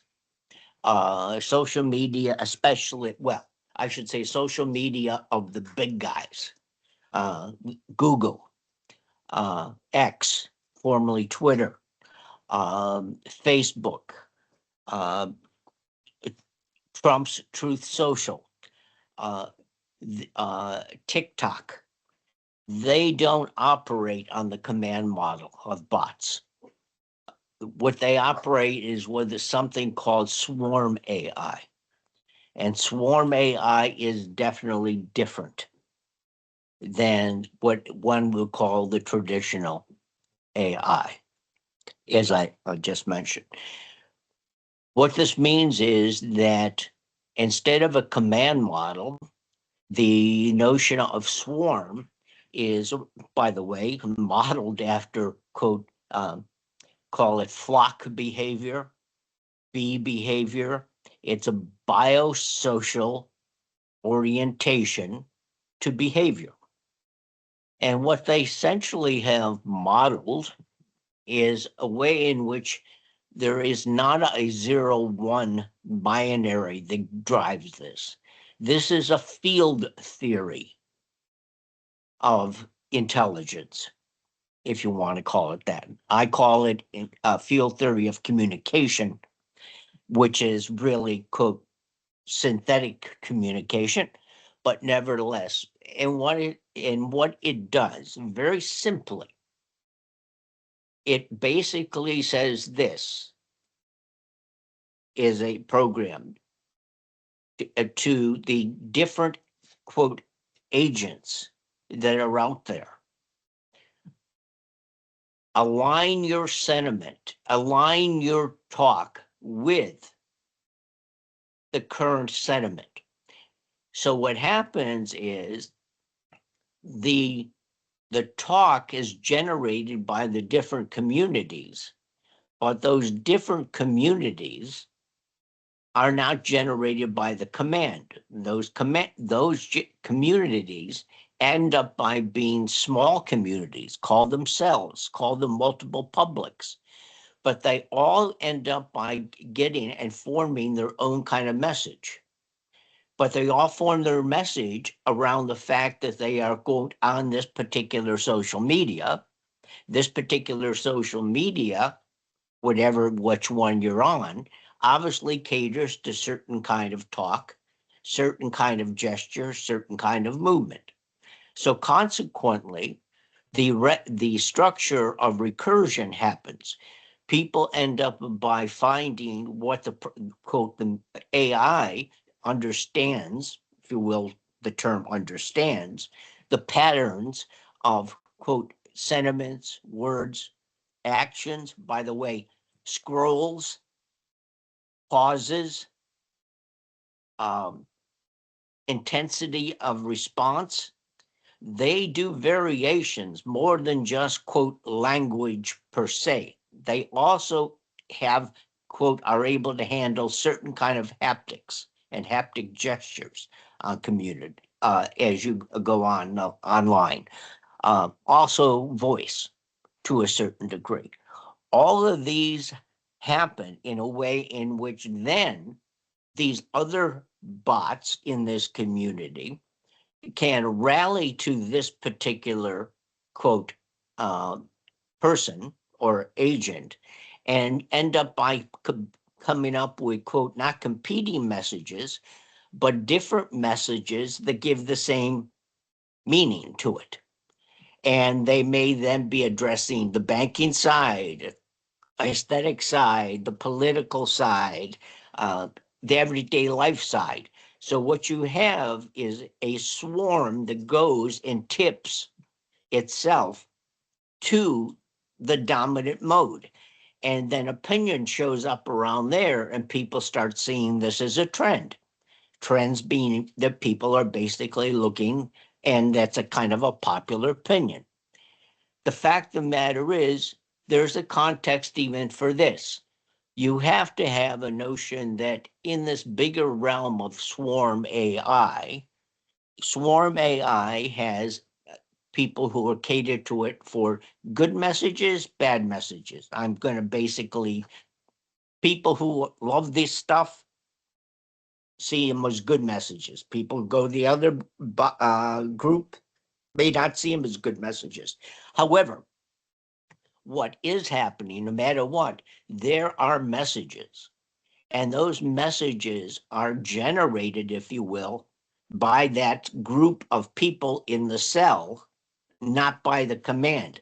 The underlying protocol is there, that there is a, quote, rally to the sentiment, but the sentiment ends up by becoming part and parcel of your needs and preferences for being there. Now, it is also true that people, it has been found in studies, that people who use social media excessively vacillate in their own personality structure, or between, quote, secure and insecure people, people who seem to be vacillate between victim and omnipotence. By the way, Donald Trump is the perfect narcissist in that response. In fact, that he ends up by oscillating between he is the victim of everything and he's the most omnipotent at the same time. You'll have also in Google's, and you also then have people who are looking for the great answers. Well, AI becomes, and swarm intelligence becomes your echo chamber. You become much more omnipotent if you see yourself in that sentiment that you see on, quote, showing up in these particular kind of settings. You see your words being said. You see your name being said. Your omnipotence is being, quote, addressed. Outside of the social media, you may end up by being, quote, the person who has no power, but you end up by coming on media and you become having power. So what happens, then your neighbor comes and gets and says on that media, oh, we think you are right. I like that. That increases, that incentivizes its power. You end up by getting themselves into a kind of a crypto religion, that the very technology becomes a, quote, the narcissistic God that you need to give you answers. This is a strategy that was used, by the way, in the Trump campaign and Project 2025 in the United States. There is also another message between that, and that that was resurrected by Steve Bannon. Here's what you do to make sure that you can, quote, govern. You create shitstorms. Shitstorms are you send everything else out there chaotically, and let these particular AI agents and you, quote, do their work. So everybody picks up on a different strand. And so when you start looking at these different strands, there's multiple strands of people in different, quote, groups in social media who end up by seeing themselves and more become, quote, acclimated to that very social media that they're addressing. Now, it is also true that social media trades off the very senses that you have. This is kind of the embodiment approach.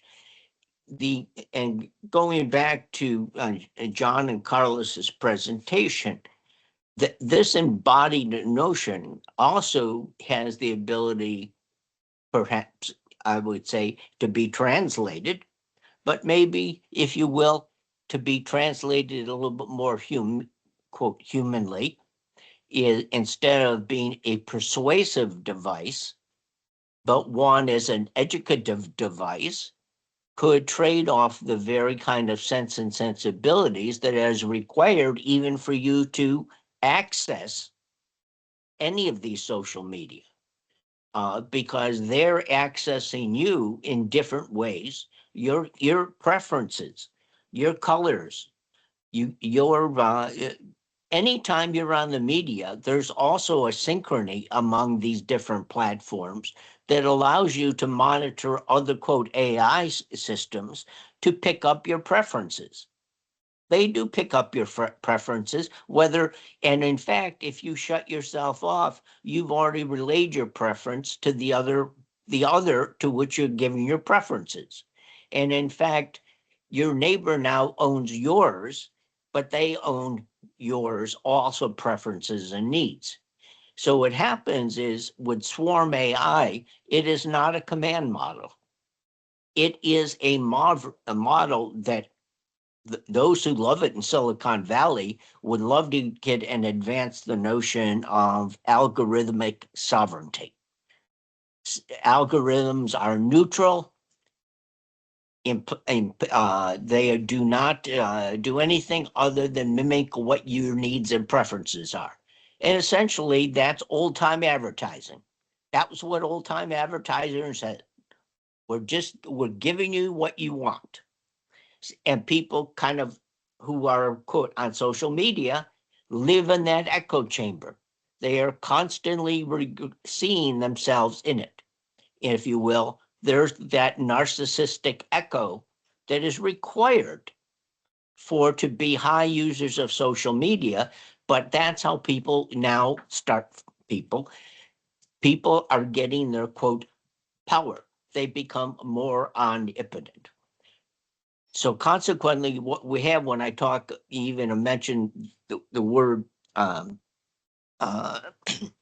entanglement certainly is a quantum term, but by the way, this next big thing isn't AI, it's going to be quantum AI, which we have already started engaging in. The quantum AI right now, you could end up by becoming on your computer and with photons, if you will, we could develop a diagnostic system, which is somewhat being worked on now, that people could come online, you look at me, they could get and check my gut out to see what kind of biomes that I have in my gut, and maybe register if indeed I have some disease that I need to address. It can be done. Now, that's the good news. The bad news is, if I wanted to basically be sinister, I could probably kill that organ. I mean, that's the other side. That's the pharmacological side of the notion of, quantum AI. It has a lot of, quote, good stuff, but is the pharmacon would say, and those of you who are familiar with who the pharmacon is, pharmacons are pharmacologists. The pharmacon can give you medicine, and that medicine can make you well, but the one and the same medicine can kill you. And so that is a kind of pharmacological bio of quantum AI, which allows us to understand that in quantum AI, which I believe is the next big thing, it's not AI, it's quantum AI. And that's why people are so geared into quantum computing, even though it's been somewhat marginalized, so it's played up. It is clearly not neutral, but it's not going away either. So consequently, I guess my point is, here's what I would say. With swarm AI, two things are happening, and why I think it's important. Swarm AI has given us another way of saying it. First of all, artificial intelligence, and I think somebody had a paper, is not intelligent. What it is, it's an artificial communication or a synthetic communication, but it's not intelligence. Number two, maybe even, I think that is important, but other people might say swarm AI might be actually what I would call the new social structure that is appearing in society and forming distinct cells. People held together by, quote, nothing. There's a sense of indeterminacy about these cells and different publics. And the fact of the matter is, this indeterminacy may be a new socioeconomic way of doing things. Not say it's better, not say it's worse, but it looks like that is what's happening. The old social structure classifications are sort of getting moved. Not to say gender issues and race and all those are not issues. They are issues, but they will show up in a different form. But they are going to be minor publics. In fact, here's what Peter Thiel indicated. Instead of states, think about the deterritorialization of society. Here's what you do. You live in one place. You don't like it, go someplace else. They'll rule it differently. So consequently, they're not going to be states. There'll be, quote, no boundaries called states.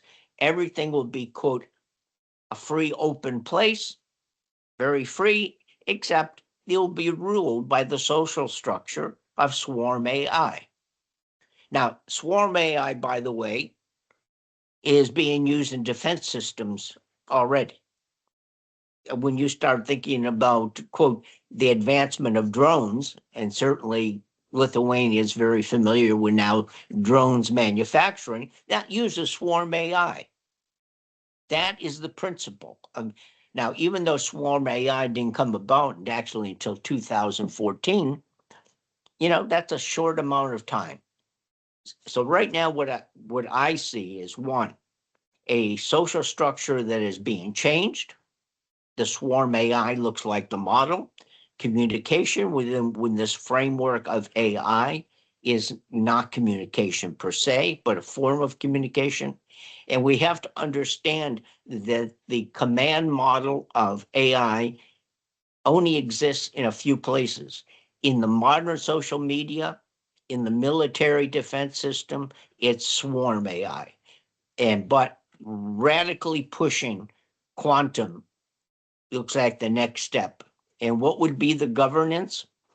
The governance probably would be, as I mentioned before, they want to move, quote, and if you look again, if you ever get a chance to look at Project 2025 in the States, it's a blueprint of how to dissolve this whole situation in the United States, which Trump is doing very well, and you promote it into an acceleration point.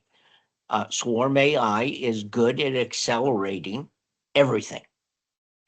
And we will find that we will be a global society of operations, not governance.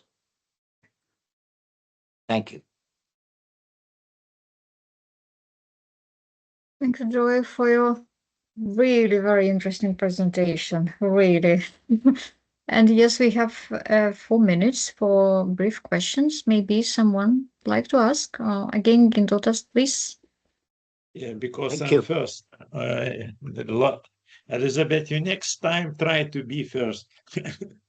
Okay, my question is about chambers of happiness, because you echo of chambers mentioned these rooms, some kind because you mentioned about Paul Thiel, but his friend Curtis Yarvin, he wrote about future of America, where these people who will not involved into this digital smart cities, to produce some capital, the others will be put it in some chambers of happiness, to play all the time computer games, and to eat some, from something from cheap McDonald's. That's quantum computer probably will create even more. But my question is about the level of this, dehumanization. It sounds for me, your presentation, like the end of presentation, like some kind pessimistic prognosis about the matrix, that at the end we will be in small matrix, film matrix, in some matrix where, artificial intellect will supply for us happiness according to our narcissism, and how these people can develop their own taste, for the world. They should be completely barbarous in this rooms of happiness, because you cannot develop your own skills, social skills and taste, without socialization. How they will look, these people, completely barbarous? What's your opinion? Yes, my opinion, by the way, a point, your question has two sides for me. One is I could take it somewhat as satirical, but not. The chambers of happiness, in one sense, is we already have, and the chambers of happiness for many people is going online and spending 14 hours a day. That is their womb. Their womb is their happiness.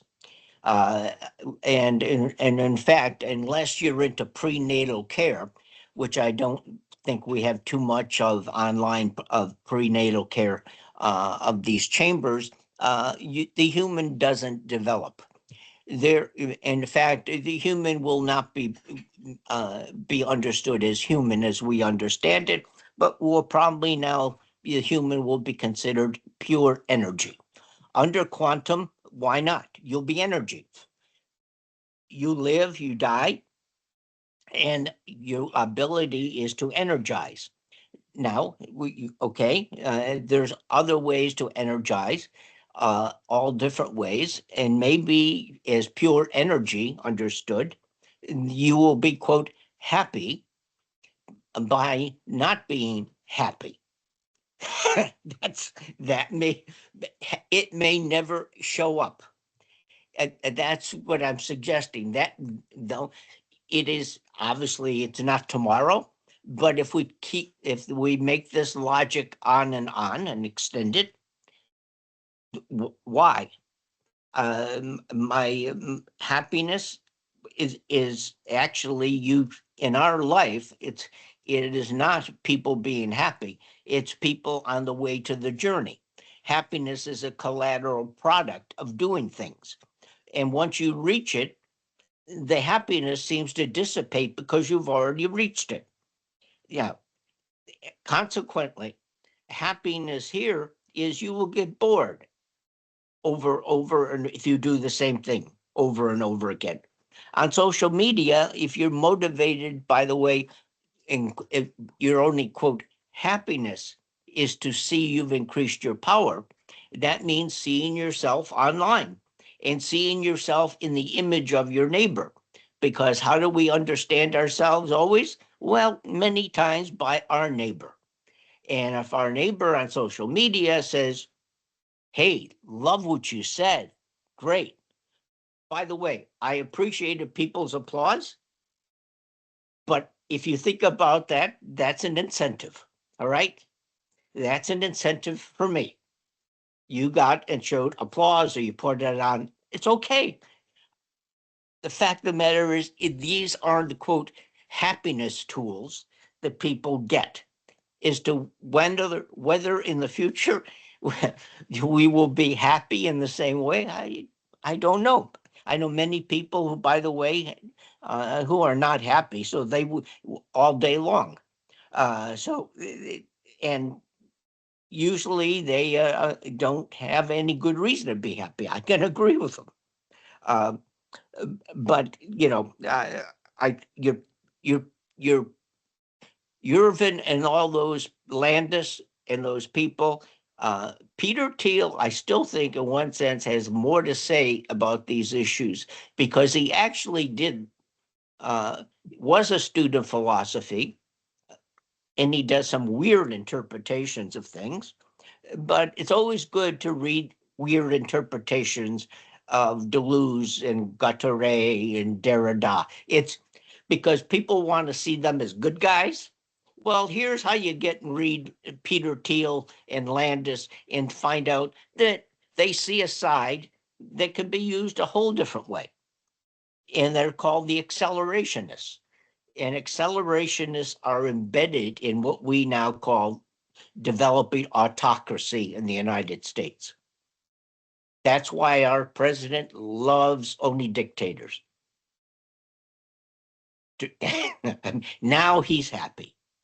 In that respect. He's in the chamber of happiness. Thank you, Joy. I hope it is enough of this answer for Gintautas. Maybe later we will continue. Okay. And now let's move to the window of the last window of our chamber of happiness. And the last presenter is Elizabeth Lozano from School of Communication, Loyola University, Chicago. AI and I, pondering the existential freed argument. So, Elizabeth, please, the floor is yours.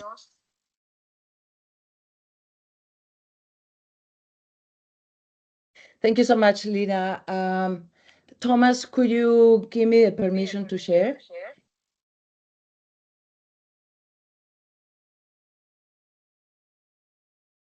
I know it was on before. Okay, thank you so much.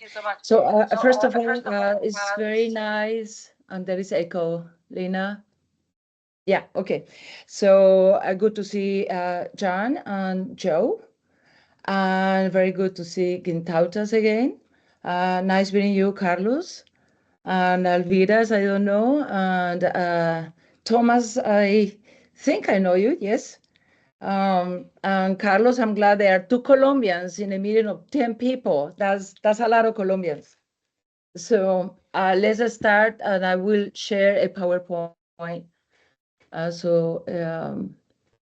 gonna take a second because I have to. Oh dear. Okay, it's not going to allow me. I did it yesterday, and I was able to. I tried this. It's my first time using. Okay. Please, you can see. I do not know what you see right now. Yes, we are seeing it, Elizabeth, but if you can put it in presentation mode so we can see it bigger. Yeah. It's totally, again, I have never used Teams, so yes, I spent some time learning to do this. So the existential threat argument. I came to be interested on this argument when I listened to a podcast by Ezra Klein from the New York Times, an interview with Eliezer Yudkowsky. And the title of this podcast was How Afraid of the AI Apocalypse Should We Be? Apocalypse. And Eliezer Yudkowsky, I do not know you're familiar with him, is a mad genius. The man is a genius. He's fascinating. But fascinating and very peculiar. So I read a couple of things from him, aside from listening to the podcast, which I really, really recommend to you. And I have a link here. I would love for you to listen to 1 minute of it. But before I do that, he wrote a paper in 2011 called Artificial Intelligence as a Positive and Negative Factor in Global Risk. And last year, with Nate Suarez, he wrote, If anyone builds it, everyone dies. And in those two titles, you can see the transformation of his perspective on AI. From it has negatives and it has positives, so we are all going to die. So I wanted to explore this more, and for me, definitely an exploration, because this is not something I'm that familiar with. And I wanted to know more. And we can say that there are basically two narratives regarding AI threats. One that we can call apocalyptic, and Yudkowsky is emblematic of that, and another that is immediate. So I wanted to look at the arguments from both. The existential threat argument, called that way by some researchers, argument, and that's very important from a communication perspective, is that developing an AGI, an artificial general intelligence that surpasses human intelligence, is possible, if not inevitable, and if it can, in a control, lead to human extinction. So Joe was talking about the dark side or the sinister side. This is beyond that, right? This is the death of humanity. But the interesting thing, I said before that Yudkowsky is kind of like a mad genius, but on the other hand, not in any way whatsoever. Last year, or it was 2 years ago, there was a statement on AI risks from the Center for AI Safety. And that statement was signed by all types of CEOs of AI generators, as well as researchers, that stated that mitigating the risk of extinction from AI should be a global priority alongside other societal scale risks, such as pandemics and nuclear war. So the risk of extinction already stated publicly as a concern of AI by all types of people, or I mean, all types of very influential people. There have been other statements, such as an open letter of the Future of Life Institute, stating AI systems with human competitive intelligence can pose profound risks to society and humanity, as shown by extensive research and acknowledged by top AI labs, as I just kind of said. So again, if interested, this book by Elisa Yudkowsky and Nate Suarez became a bestseller last year. And well, it provides an argument for why AI will do this, and what is the reason that will go that way. And here is kind of like a synthesis of how Yudkowsky sees the situation. First of all, he says, if a system is smarter than you and does not share your goals, you cannot control it. So basically, the issue that he proposes and others propose is that a quote unquote super intelligent AI poses an existential risks. And of course, one of the questions that we will have is whether that is actually a super intelligence or something else.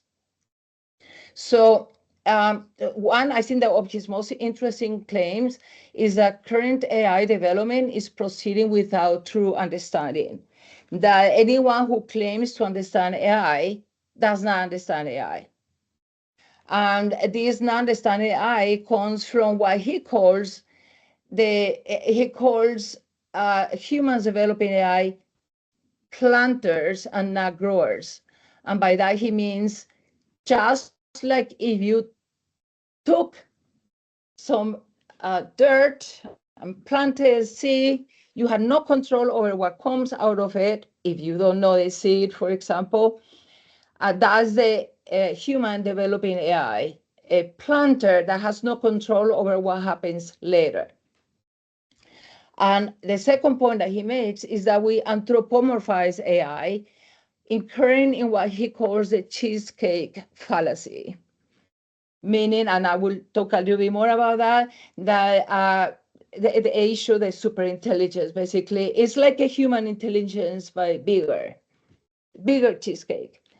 The third point that has already been mentioned is that for AI to be controllable, we need alignment of AI with human values, but this is extremely hard to create. And there are examples of that that he may call minor right now, such as ChatGPT inducing a teen to suicide, and other examples of jailbreak AI that will explicitly state, yeah, I will kill 1 million people if they got on the way of my commands. All of these, by the way, let me start by saying that one of the things that's to me most interesting that I have not explored yet is the fact that AI demands of us to consider language, because it's very hard to speak about this thing, avoiding creating a sense of intentionality, like it wants, or it does, or it thinks, because it's none of those things. Without a radical intervention, the default outcome is catastrophic. And finally, we should treat AI development like nuclear proliferation, but worse.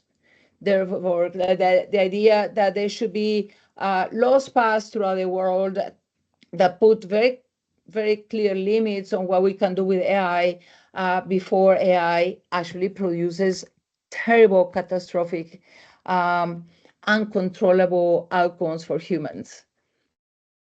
Okay, so let me go back. Okay, so the giant cheesecake fallacy that he calls it is the idea that AI is basically a human with larger capabilities, basically the same. So that's the principle of anthropomorphizing that he says is invalid. And the other thing that he proposes this in his 2011 paper, is that we need to think of mind, and again, all of this language is problematic, we need to think of mind as this giant circle within which the human mind is just this little dot. And within that circle, there are thousands of possible minds, or what Joe was calling different AIs. There is not one AI, there are potentially an infinite numbers or countless possibilities of AI. And what he's proposing is that the human mind cannot predict exactly where the AI will go once the AI reaches a high level of complexity. Judowski is not alone. It's not also only texts that have considered this in an open letter, but Nick Bostrom, a philosopher, wrote a very influential book called The Superintelligence: Paths, Dangers, Strategies. I am using an excerpt from that book, or read an excerpt from that book, an extended excerpt. And what he says is that if an AI becomes a decisive superintelligence, then post-hoc control is effectively impossible. Therefore, control must be solved before such a system exists, and we do not currently know how to do that reliably. So basically, in his book, he studies different types of control and then shows how there is a huge danger because none of those types of control will work. At least that's what he proposes. So this is so far the existential threat approach. And let me now move into what is the counter to that existential approach. And is this idea or this proposal, and I give you an example of this, written by Westerstrand and Koskinen, called Talking Existential Risk into Being, a Habermasian critical discourse perspective. What they propose, this article proposes, is that the existential threat that I just reviewed with you fails what Habermas calls the three validity claims that we need to use to verify the validity of a particular position. So what they're proposing is that the existential threat is an argument rather than simply just the facts.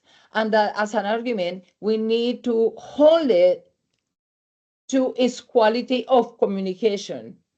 So the authors propose, again, Habermas principles, and specifically whether that discourse holds to truth, truthfulness, and rightness. And basically, they say, as far as truth goes, in terms of how these claims relate to a context that is intersubjective, the existential threat argument does not meet validity claims of truth because its underlying assumptions about intelligence and AI are philosophically incoherent and scientifically unproven. And we have more time, we will go more into that. But basically, the assumptions, even in the terms of using mind and using intelligence, is scientifically unproven and does not hold to truth. So they say it's not true. The second one is truthfulness, and that is the motives behind the position of existential threat. And what they claim is that most proponents of the existential threat are actually leaders of AI technologies, so that they are acting from strategic and economic self-interest. Because as AI leaders proposing the doomsday means also to propose that they themselves can develop the antidote to the doomsday, and for that they need billions of dollars. So the authors point out to the governments of the United States and the UK as siding with this doomsday approach, and therefore following the argument, following strategic and economic self-interest. The ETA, they conclude, fails to the truthfulness test because discourse is shaped by economic incentives, lobbying, and competition narratives, not transparent moral concern. And the final one is the principle of rightness. And what they propose is that the existential threat argument takes for granted Western liberalism and individual rights-based ethics, ignoring global inequalities. Basically, they are saying we are concerned that AI does not follow human values, but human values are not universal, are not equally shared, are not equally respected. So right now, there are really serious concerns that do not require us to consider the apocalyptic scene. So current AI systems already reproduce data colonialism, exploit global South workers, and impose Western values on our societies, contradicting claims of global moral concern. So in conclusion for them, the existential threat argument lacks normative validity because it relies on contestable ethical assumptions and reinforces structural inequalities. And here, in conclusion, some things, well, in conclusion for them, or in synthesis, the main issues is that the existential threat argument misallocates attention and resources away from real present harms, such as bias. It produces AI policy environments favorable to large tech firms, not to the public interest, that it contributes to digital colonialism and global inequality, and that undermines ethical AI development, which is, I think, what John and Carlos was talking about before. And there is an open letter, as an example, to an AI summit speaking about the fact that the concerns of the public are ignored while the concerns of the few are highlighted. So just to follow up a little bit on the current risk narrative, using Scott Cetra in 2023, they argue that immediate dangers are way more urgent and relevant than some existential threat. And they identify dangers at every level: macro, meso, and micro. At the macro level, politics, labor markets, and the environment, issues relating to that, like misinformation challenging democracies very deeply. At the meso level, transformation of power relations, exploitation and biases, such as reproduction of societal biases in terms of race and sex. And at the micro level, cognitive atrophy, manipulation, and human relationships, such as the case of AI psychosis or happiness, spending 10 hours on the internet, as Joe said. And there's here some examples of real situations of bias from AI. Amazon AI recruiting tool displays bias towards women. MIT finds that AI risk prediction algorithms exhibit racial bias. Higher views AI video interview platform fails to understand lesser able candidates. So there are many, many of those. Okay, so let me come to a conclusion. And the conclusion is also from that I would like to, there are two parts to this conclusion. Bostrom, again, the philosopher, states superintelligence should be developed only for the benefit of all of humanity and in the service of widely shared ideals. And I think implicit in this statement is the idea that it needs to slow down to be actually from the AI giants, so that the risks of the present and of the future could be analyzed ethically and with a common good in mind. And here I finish with a third option. I pointed to the narrative of the apocalyptic side and the narrative of the current risks. And I finish with a third option. And the third option is that they do not deny each other, that one should be concerned with the present and clear dangers, and that one should be concerned as well with what is the direction and the possibilities and the risk of AI technologies. And if interested, this is my bibliography. I have read most of these, but not all, so I call it bibliography. This is Bostrom, the Superintelligence Past Dangerous Strategies. This is Udowski, If Anyone Builds, Everyone Dies, and Artificial Intelligence is a Positive and Negative Factor in Global Risk. And Scout-Cetra, Generative AI, Here to Stay, but for Good. So this is kind of the panorama of from the most apocalyptic to the very much grounded in the present, and an ongoing debate that I think is very, very interesting because it's happening right now.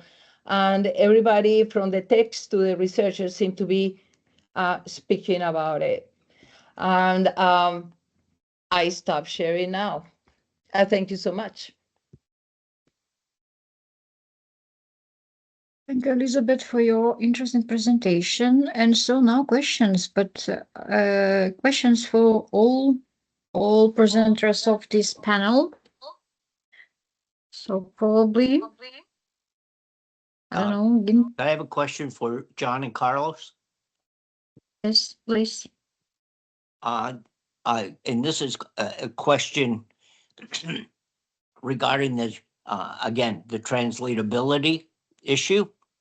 And I was wondering, instead of necessarily focusing on, I don't want to say the translatability in the abstract, but how about within the translatability on concrete tasks? And the reason why I say that is there are companies, by the way, who actually are building apartments with robotics. Now, to do that, they had to create some sort of task command model that allowed those robots to do their thing, if you will. They did it on language models, but there's only certain tasks, even with the language models, the large language models, that actually work. So perhaps consequently, there might be another variation of translatability. And that is human movement in the building. people build things. And they build things, you can read directions, but then again, you have to understand left, right, up, down, all those geographical coordinates, and behind and in front. Why not operate on the notion that you end up by, if you want to translate, utilize film of people building and or the if you will, dance notation, which gives you more flexibility on certain human movements, which would allow you to translate things in a practical way than trying to understand it at a, quote, I will call a generic level. That was just, it's a question. Yeah. Okay. You want me to go first, Carlos? Yes, go ahead, John. Okay, that what you described is exactly what these people at Stanford are doing now with the idea of world models, where they, but like it's also the problem with these world models is they are simply three-dimensional models, and so I'm not saying there need to be more dimensions. I'm just saying it's really that's how they understand space. But they're also talking about introducing films and a bunch of other things that they think are going to be able to contextualize whatever job that's going to be done. That's exactly what they're doing. But I can't remember Fifi something. I can't remember her last name. Fifi. Anyway, she's there. She's got tons of, I mean, really tons and tons of money. You can imagine she's going to these entrepreneurs that are willing, just bringing it in wheelbarrows because they think this is going to really help make AI much more useful. But of course, you know, the problem is that, you know, we're arguing in this other stuff we're dealing with now with world models, we're arguing that these world models are also not grounded in terms of the life world. So for us, the big question then becomes, you know, how does the life world imply a sort of a type of participation, local participation that's required for AI to really begin to reflect what people are actually doing and want to do. For example, in a warehouse such as Amazon, I mean, it's not a far stretch at all. I mean, the algorithms that are being used now are not developed by the line workers, and so the line workers are being run ragged, and they, and so forth. Somebody's got to turn off their thing here again. We got that problem. Yes, Joe, if you want to close your microphone. Yeah.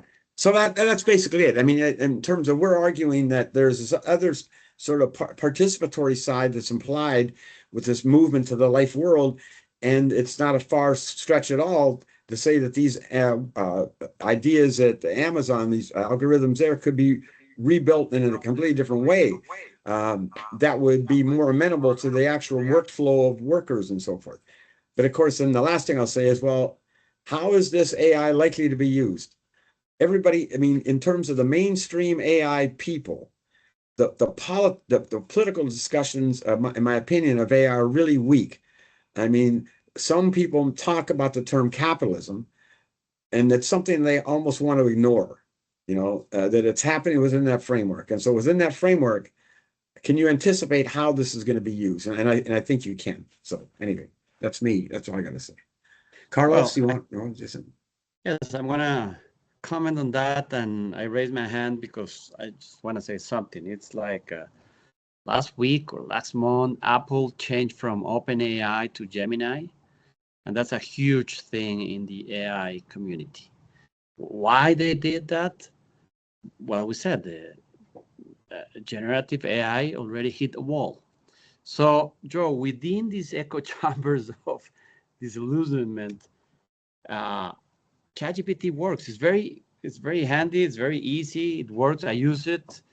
But if we want to go deeper, what is happening right now which for me gives me a little more hope, Elizabeth, that this doomsday it's farther than we thought, because AI was growing really fast, and they thought, okay, we're gonna do everything, and we're gonna have artificial general intelligence sooner than later. But then, boom, it's not working. And the last MIT research says that 95% of businesses stop investing in AI because they are not seeing the returns of that investment. And Sam Altman has a big problem with all the money that he received for having all the infrastructure for ChatGPT. So, well, there are bots that are simulating human voices, and so now you have people answering to you. Yes, there are a lot of things happening, what you said, Joe. But if you want to go further, what they are seeing right now is that they cannot. So they need to have a different strategy, a different epistemology, ontology. Well, we talk and we have talked this. So this Terminator, it's not going to happen soon, because scaling is not the option. So I am more positive because of what is happening right now. But yes, the echo chambers is happening, but it's more a sociological, anthropological problem than AI problem. We already have solitude before AI, and unhappiness before AI, and depression before AI. So you mentioned, I just want to finish with Joe, this quantum computing, which John don't like that pad, but I'm scratching that. Because if reality works the way it works in the quantum world, and we have the Bell's theorem and things like that, maybe we can mimic that. And that will be a way, maybe, the qubits to actually code the uncertainty principle and the things that is happening in the subatomic world. Maybe that will be a path to go to a true dialogue, but that will take more time. And the good thing is that generative AI, it's far from artificial general intelligence. So I just want to say that. Thank you, Carlos. I don't know who was the first. Gintautas, Polas, Elizabeth. So please, you.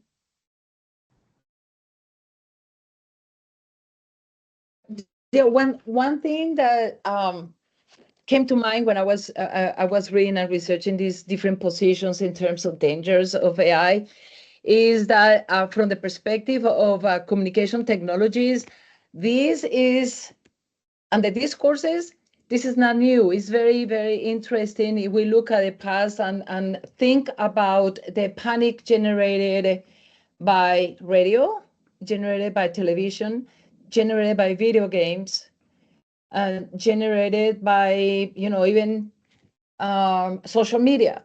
So that there is an aspect of that is a response to a new technology that is not fully understood. And the idea that we can kind of like logically derive from this new ability certain outcomes that do not actually seriously consider other options like Carlos is talking about. So one element that I think is interesting is that if we look at it from the perspective of communication technologies, then these reactions that are apocalyptic are not in any way new.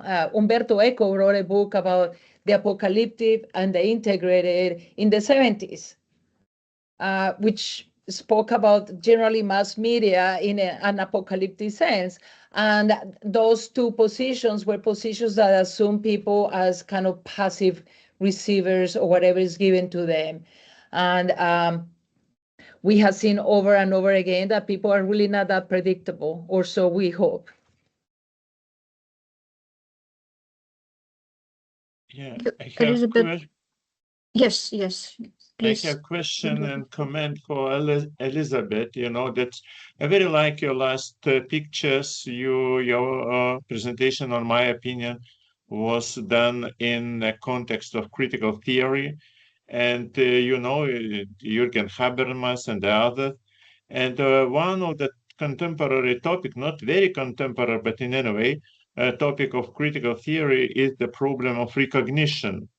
And the struggling for recognition is one of the most important social issue. And homosexuals and colonies, people fight for the recognition. And however, Axel Honneth didn't touch this topic, but maybe Judith Butler, it's about false recognition. My question is about false recognition. And it's, on my opinion, this false recognition is related. This is Joe mentioned the chambers of happiness, you know, because you get this recognition in your bubble of communication, and you start to be recognized. And my question, do you see the problem because you mentioned about this digital colonization, and people don't see digital colonization because they are recognized, you know. When I'm going to some Facebook or somewhere, I'm always recognized. And because I'm recognized, I don't feel this digital colonization because I should be happy. So what do you think about this invisible digital colonization? What does mean this invisibility when you are recognized? What a great question. I just kept nodding. I love it because actually you're not only asking a question, you're just pointing out to something extremely important. You know, Honneth and Nancy Fraser has spoken a great deal about recognition, and recognition is behind every social movement of the 20th century. Is a movement for recognition. So this is extraordinary, and it's incredibly important to consider recognition in a state of increased isolation, in which, yeah, okay, so a teen commits suicide because ChatGPT told him. So that's really not the issue. The issue is the fact that the teen recognizes himself and sees himself recognized by chat more easily than he feels recognized by mom and dad, who are so annoying, and the machine is never annoying. So I'm just pondering your question, but one of the things that is interesting is that researchers are pointing to colonization in terms of the West and the rest, but you're actually speaking about something even deeper than that. And that is a colonization from the life of intersubjective, interpersonal relationships to a life of a digital connection that surpasses, or is larger than that. And I think that the fundamental question is, how does that change intersubjective understanding? How does that change the way we organize societies? And the way, one thing that I think it was that Joe actually kind of mentioned, like this new thing, there are these new concepts that I mean, for the last 10 years or so, the concept of the multitude versus empire. So the concept of multitude is not a mass, it's not an individual, it's not a public, it's a multitude. And the multitude is organized in nets without leadership. It's just nets. There's no center. Nets without center. Now, nets without center produce new possibilities of organization and rebellion, like you saw in the United States with the March of Women that was basically organized on Facebook without any particular leader, which may be a way to organize certain protests now, or the way they are organized. So this concept of the multitude is, I think, related to this. And on the other hand, empire, it's not the United States anymore. It's not Europe anymore. It's a thing coming from corporations, coming from states. So recognition will become even more important in a state of net connections without a particular face. But I think the intersubjective fiber is profoundly transformed. Now, is it going to be transformed in a way that there is absolutely no precedent, or is this a case of a new technology to which humans adapt? and transform as humans have done with every technology. But thank you so much for that question. I love it. So maybe some more questions. I see Joe would like to come. Yes, so please, Joe, please.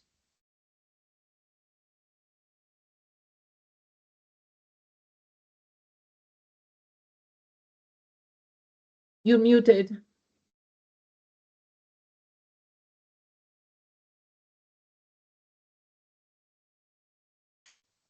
Am I unmuted? Okay. The struggle for recognition, and maybe it happens simply when somebody gets and says something to you like, hey, okay? But online, there's an interesting thing, biosocially, okay, that individuals get. The reason, the sustainability, or call it the addiction, if you will, to social media is something that is biosocial and something that has to be understood. And that is the dopamine rushes that people get using social media is extremely important for, quote, the unacknowledged incentive that keeps them there. It is not merely, quote, a cognitive notion.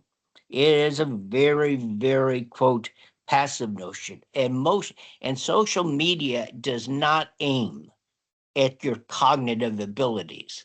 It would fail miserably. It acts as a form of advertising that uses very similar techniques. It aims at the affective domain. And in fact, that's why controversy, rage, all those kinds of things work. And people get, quote, charges out of it.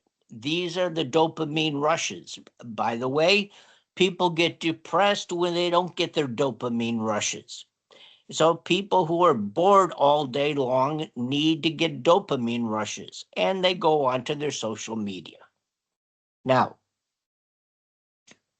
that is important. I'd like to go back to John's example of Amazon line workers.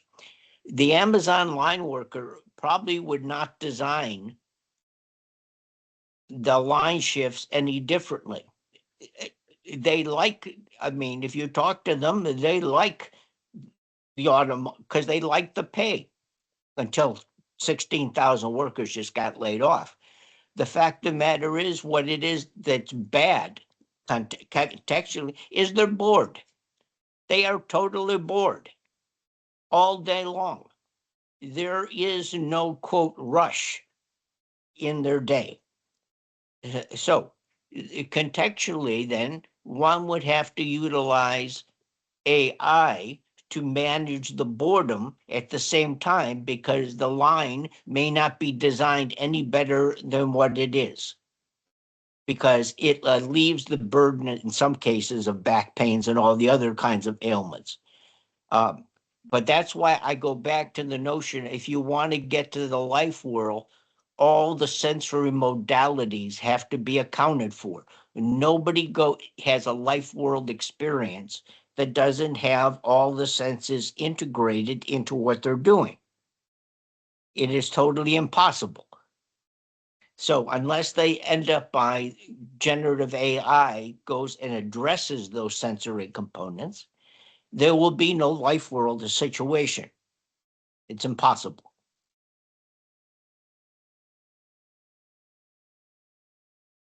Thank you, Joy. No, and maybe the last question to John. Yes, please, John. Yeah. Well, I don't know about boredom on AI workers. I mean, they No, may be. I said line workers. Line workers, yeah. Well, these people that are running around those warehouses, getting making sure that people can get their stuff overnight. They're not bored. They're actually being run ragged, and the turnover in the place is absolutely incredible. Of course, they want to get paid. Who doesn't? But I think that that whole pace of work could be designed in a completely different way which would be much more favorable to the people who are, having to carry out those tasks. That's all. I mean, I think, yeah, that's all. Thank you, John. And short reaction. Yes, Elizabeth. So short interaction. Carlos, you are in Colombia, yes? Or you are in Miami? No, right now I am in Colombia and I work in Ariandina, University Ariandina. Oh, okay, yeah. So I needed to ask that before I ask my question. I slightly different direction. There is a lot of echo. John, can you close your phone? Oh yeah, sorry. Yep. All right. How do these AI issues look to you from Colombia? I'm very, very interested. How is that looking? Speaking about colonization and digital colonization, how is the social presence of AI looking like in Colombia? I mean, one of the things I assume is that with the emergence of ChatGPT and similar AI systems, the social divisions between the wealthy or those that can afford access and those that cannot will be larger and deeper, but I don't know. So how is that looking like, the practice, the social place of AI?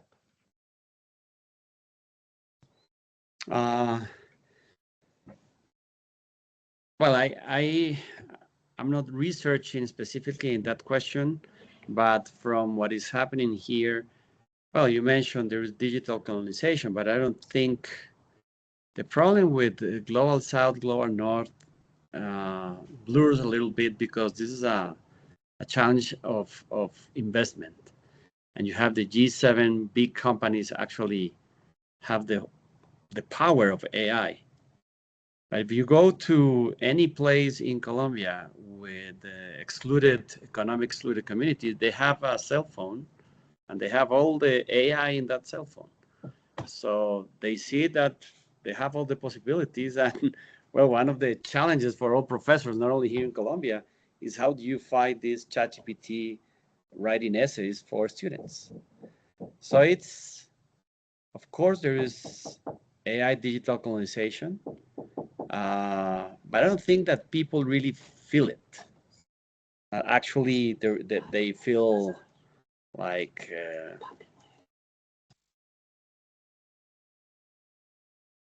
sorry, it's my son here. So I don't think that people actually feel it, that they are being colonized by AI. It's more about carbon footprint and things like that, that you see young generations saying, don't use ChatGPT because it's very hard on the climate. That will be a short reaction, as Lina asked. Thank you, Carlos. So probably we will close this section of discussion and our conference. And so I will give my place to Thomas.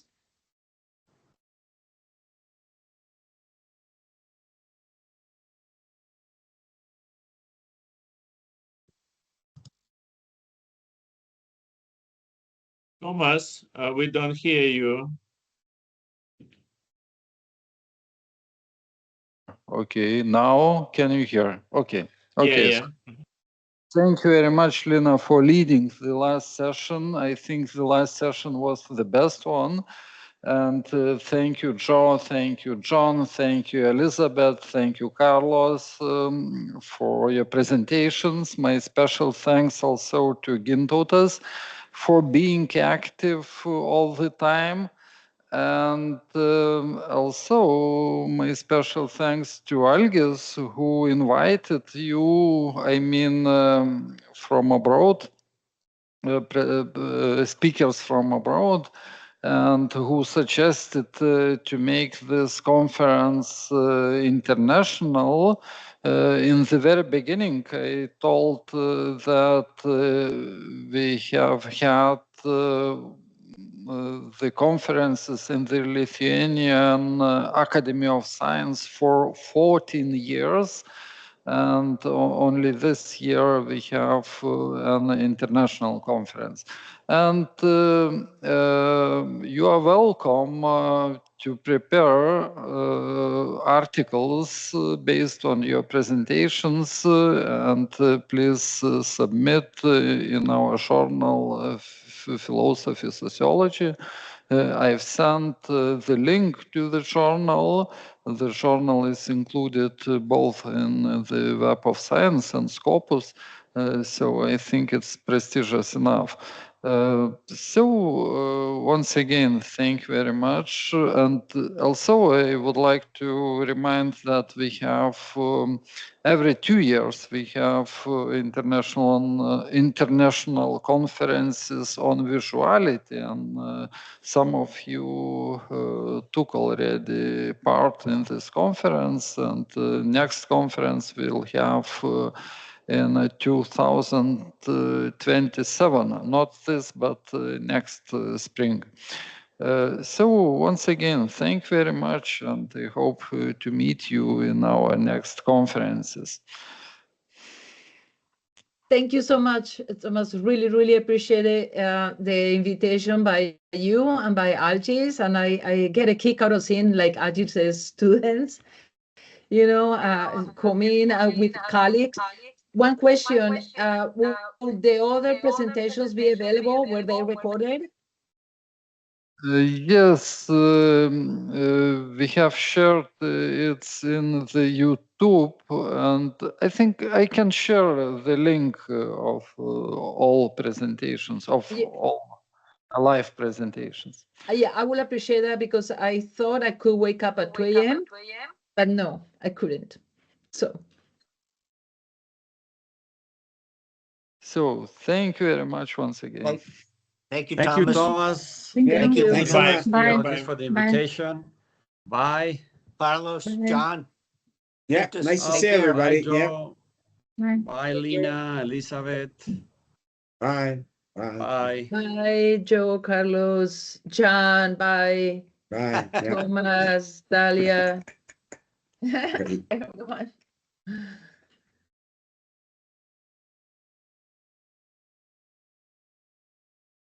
Thank you. Thank you. Maybe other opinions or questions? Okay, after 5 minutes, we will start our last session, and we will moderator Lina Vidauskite, and coffee break 5 minutes, yes? Sorry, we have now coffee break 20 minutes, and after that we'll be back. So sorry, John, and sorry, Patricia, if you'll stay. Please stay. So now we have coffee break 20 minutes. Thank you, Thomas, again. So appreciated being here. Miss Algis, but otherwise it was so nice. Thank you. I definitely want to keep in touch, and I definitely would like to learn more about the conferences that you organize, and I will try to submit. I would like to submit these to a journal. So if you have any suggestions, I will appreciate that very much. But yeah, thank you. It was really fun. I had a lot of fun preparing this. You're welcome, Elizabeth. So have a nice day. You too. Bye.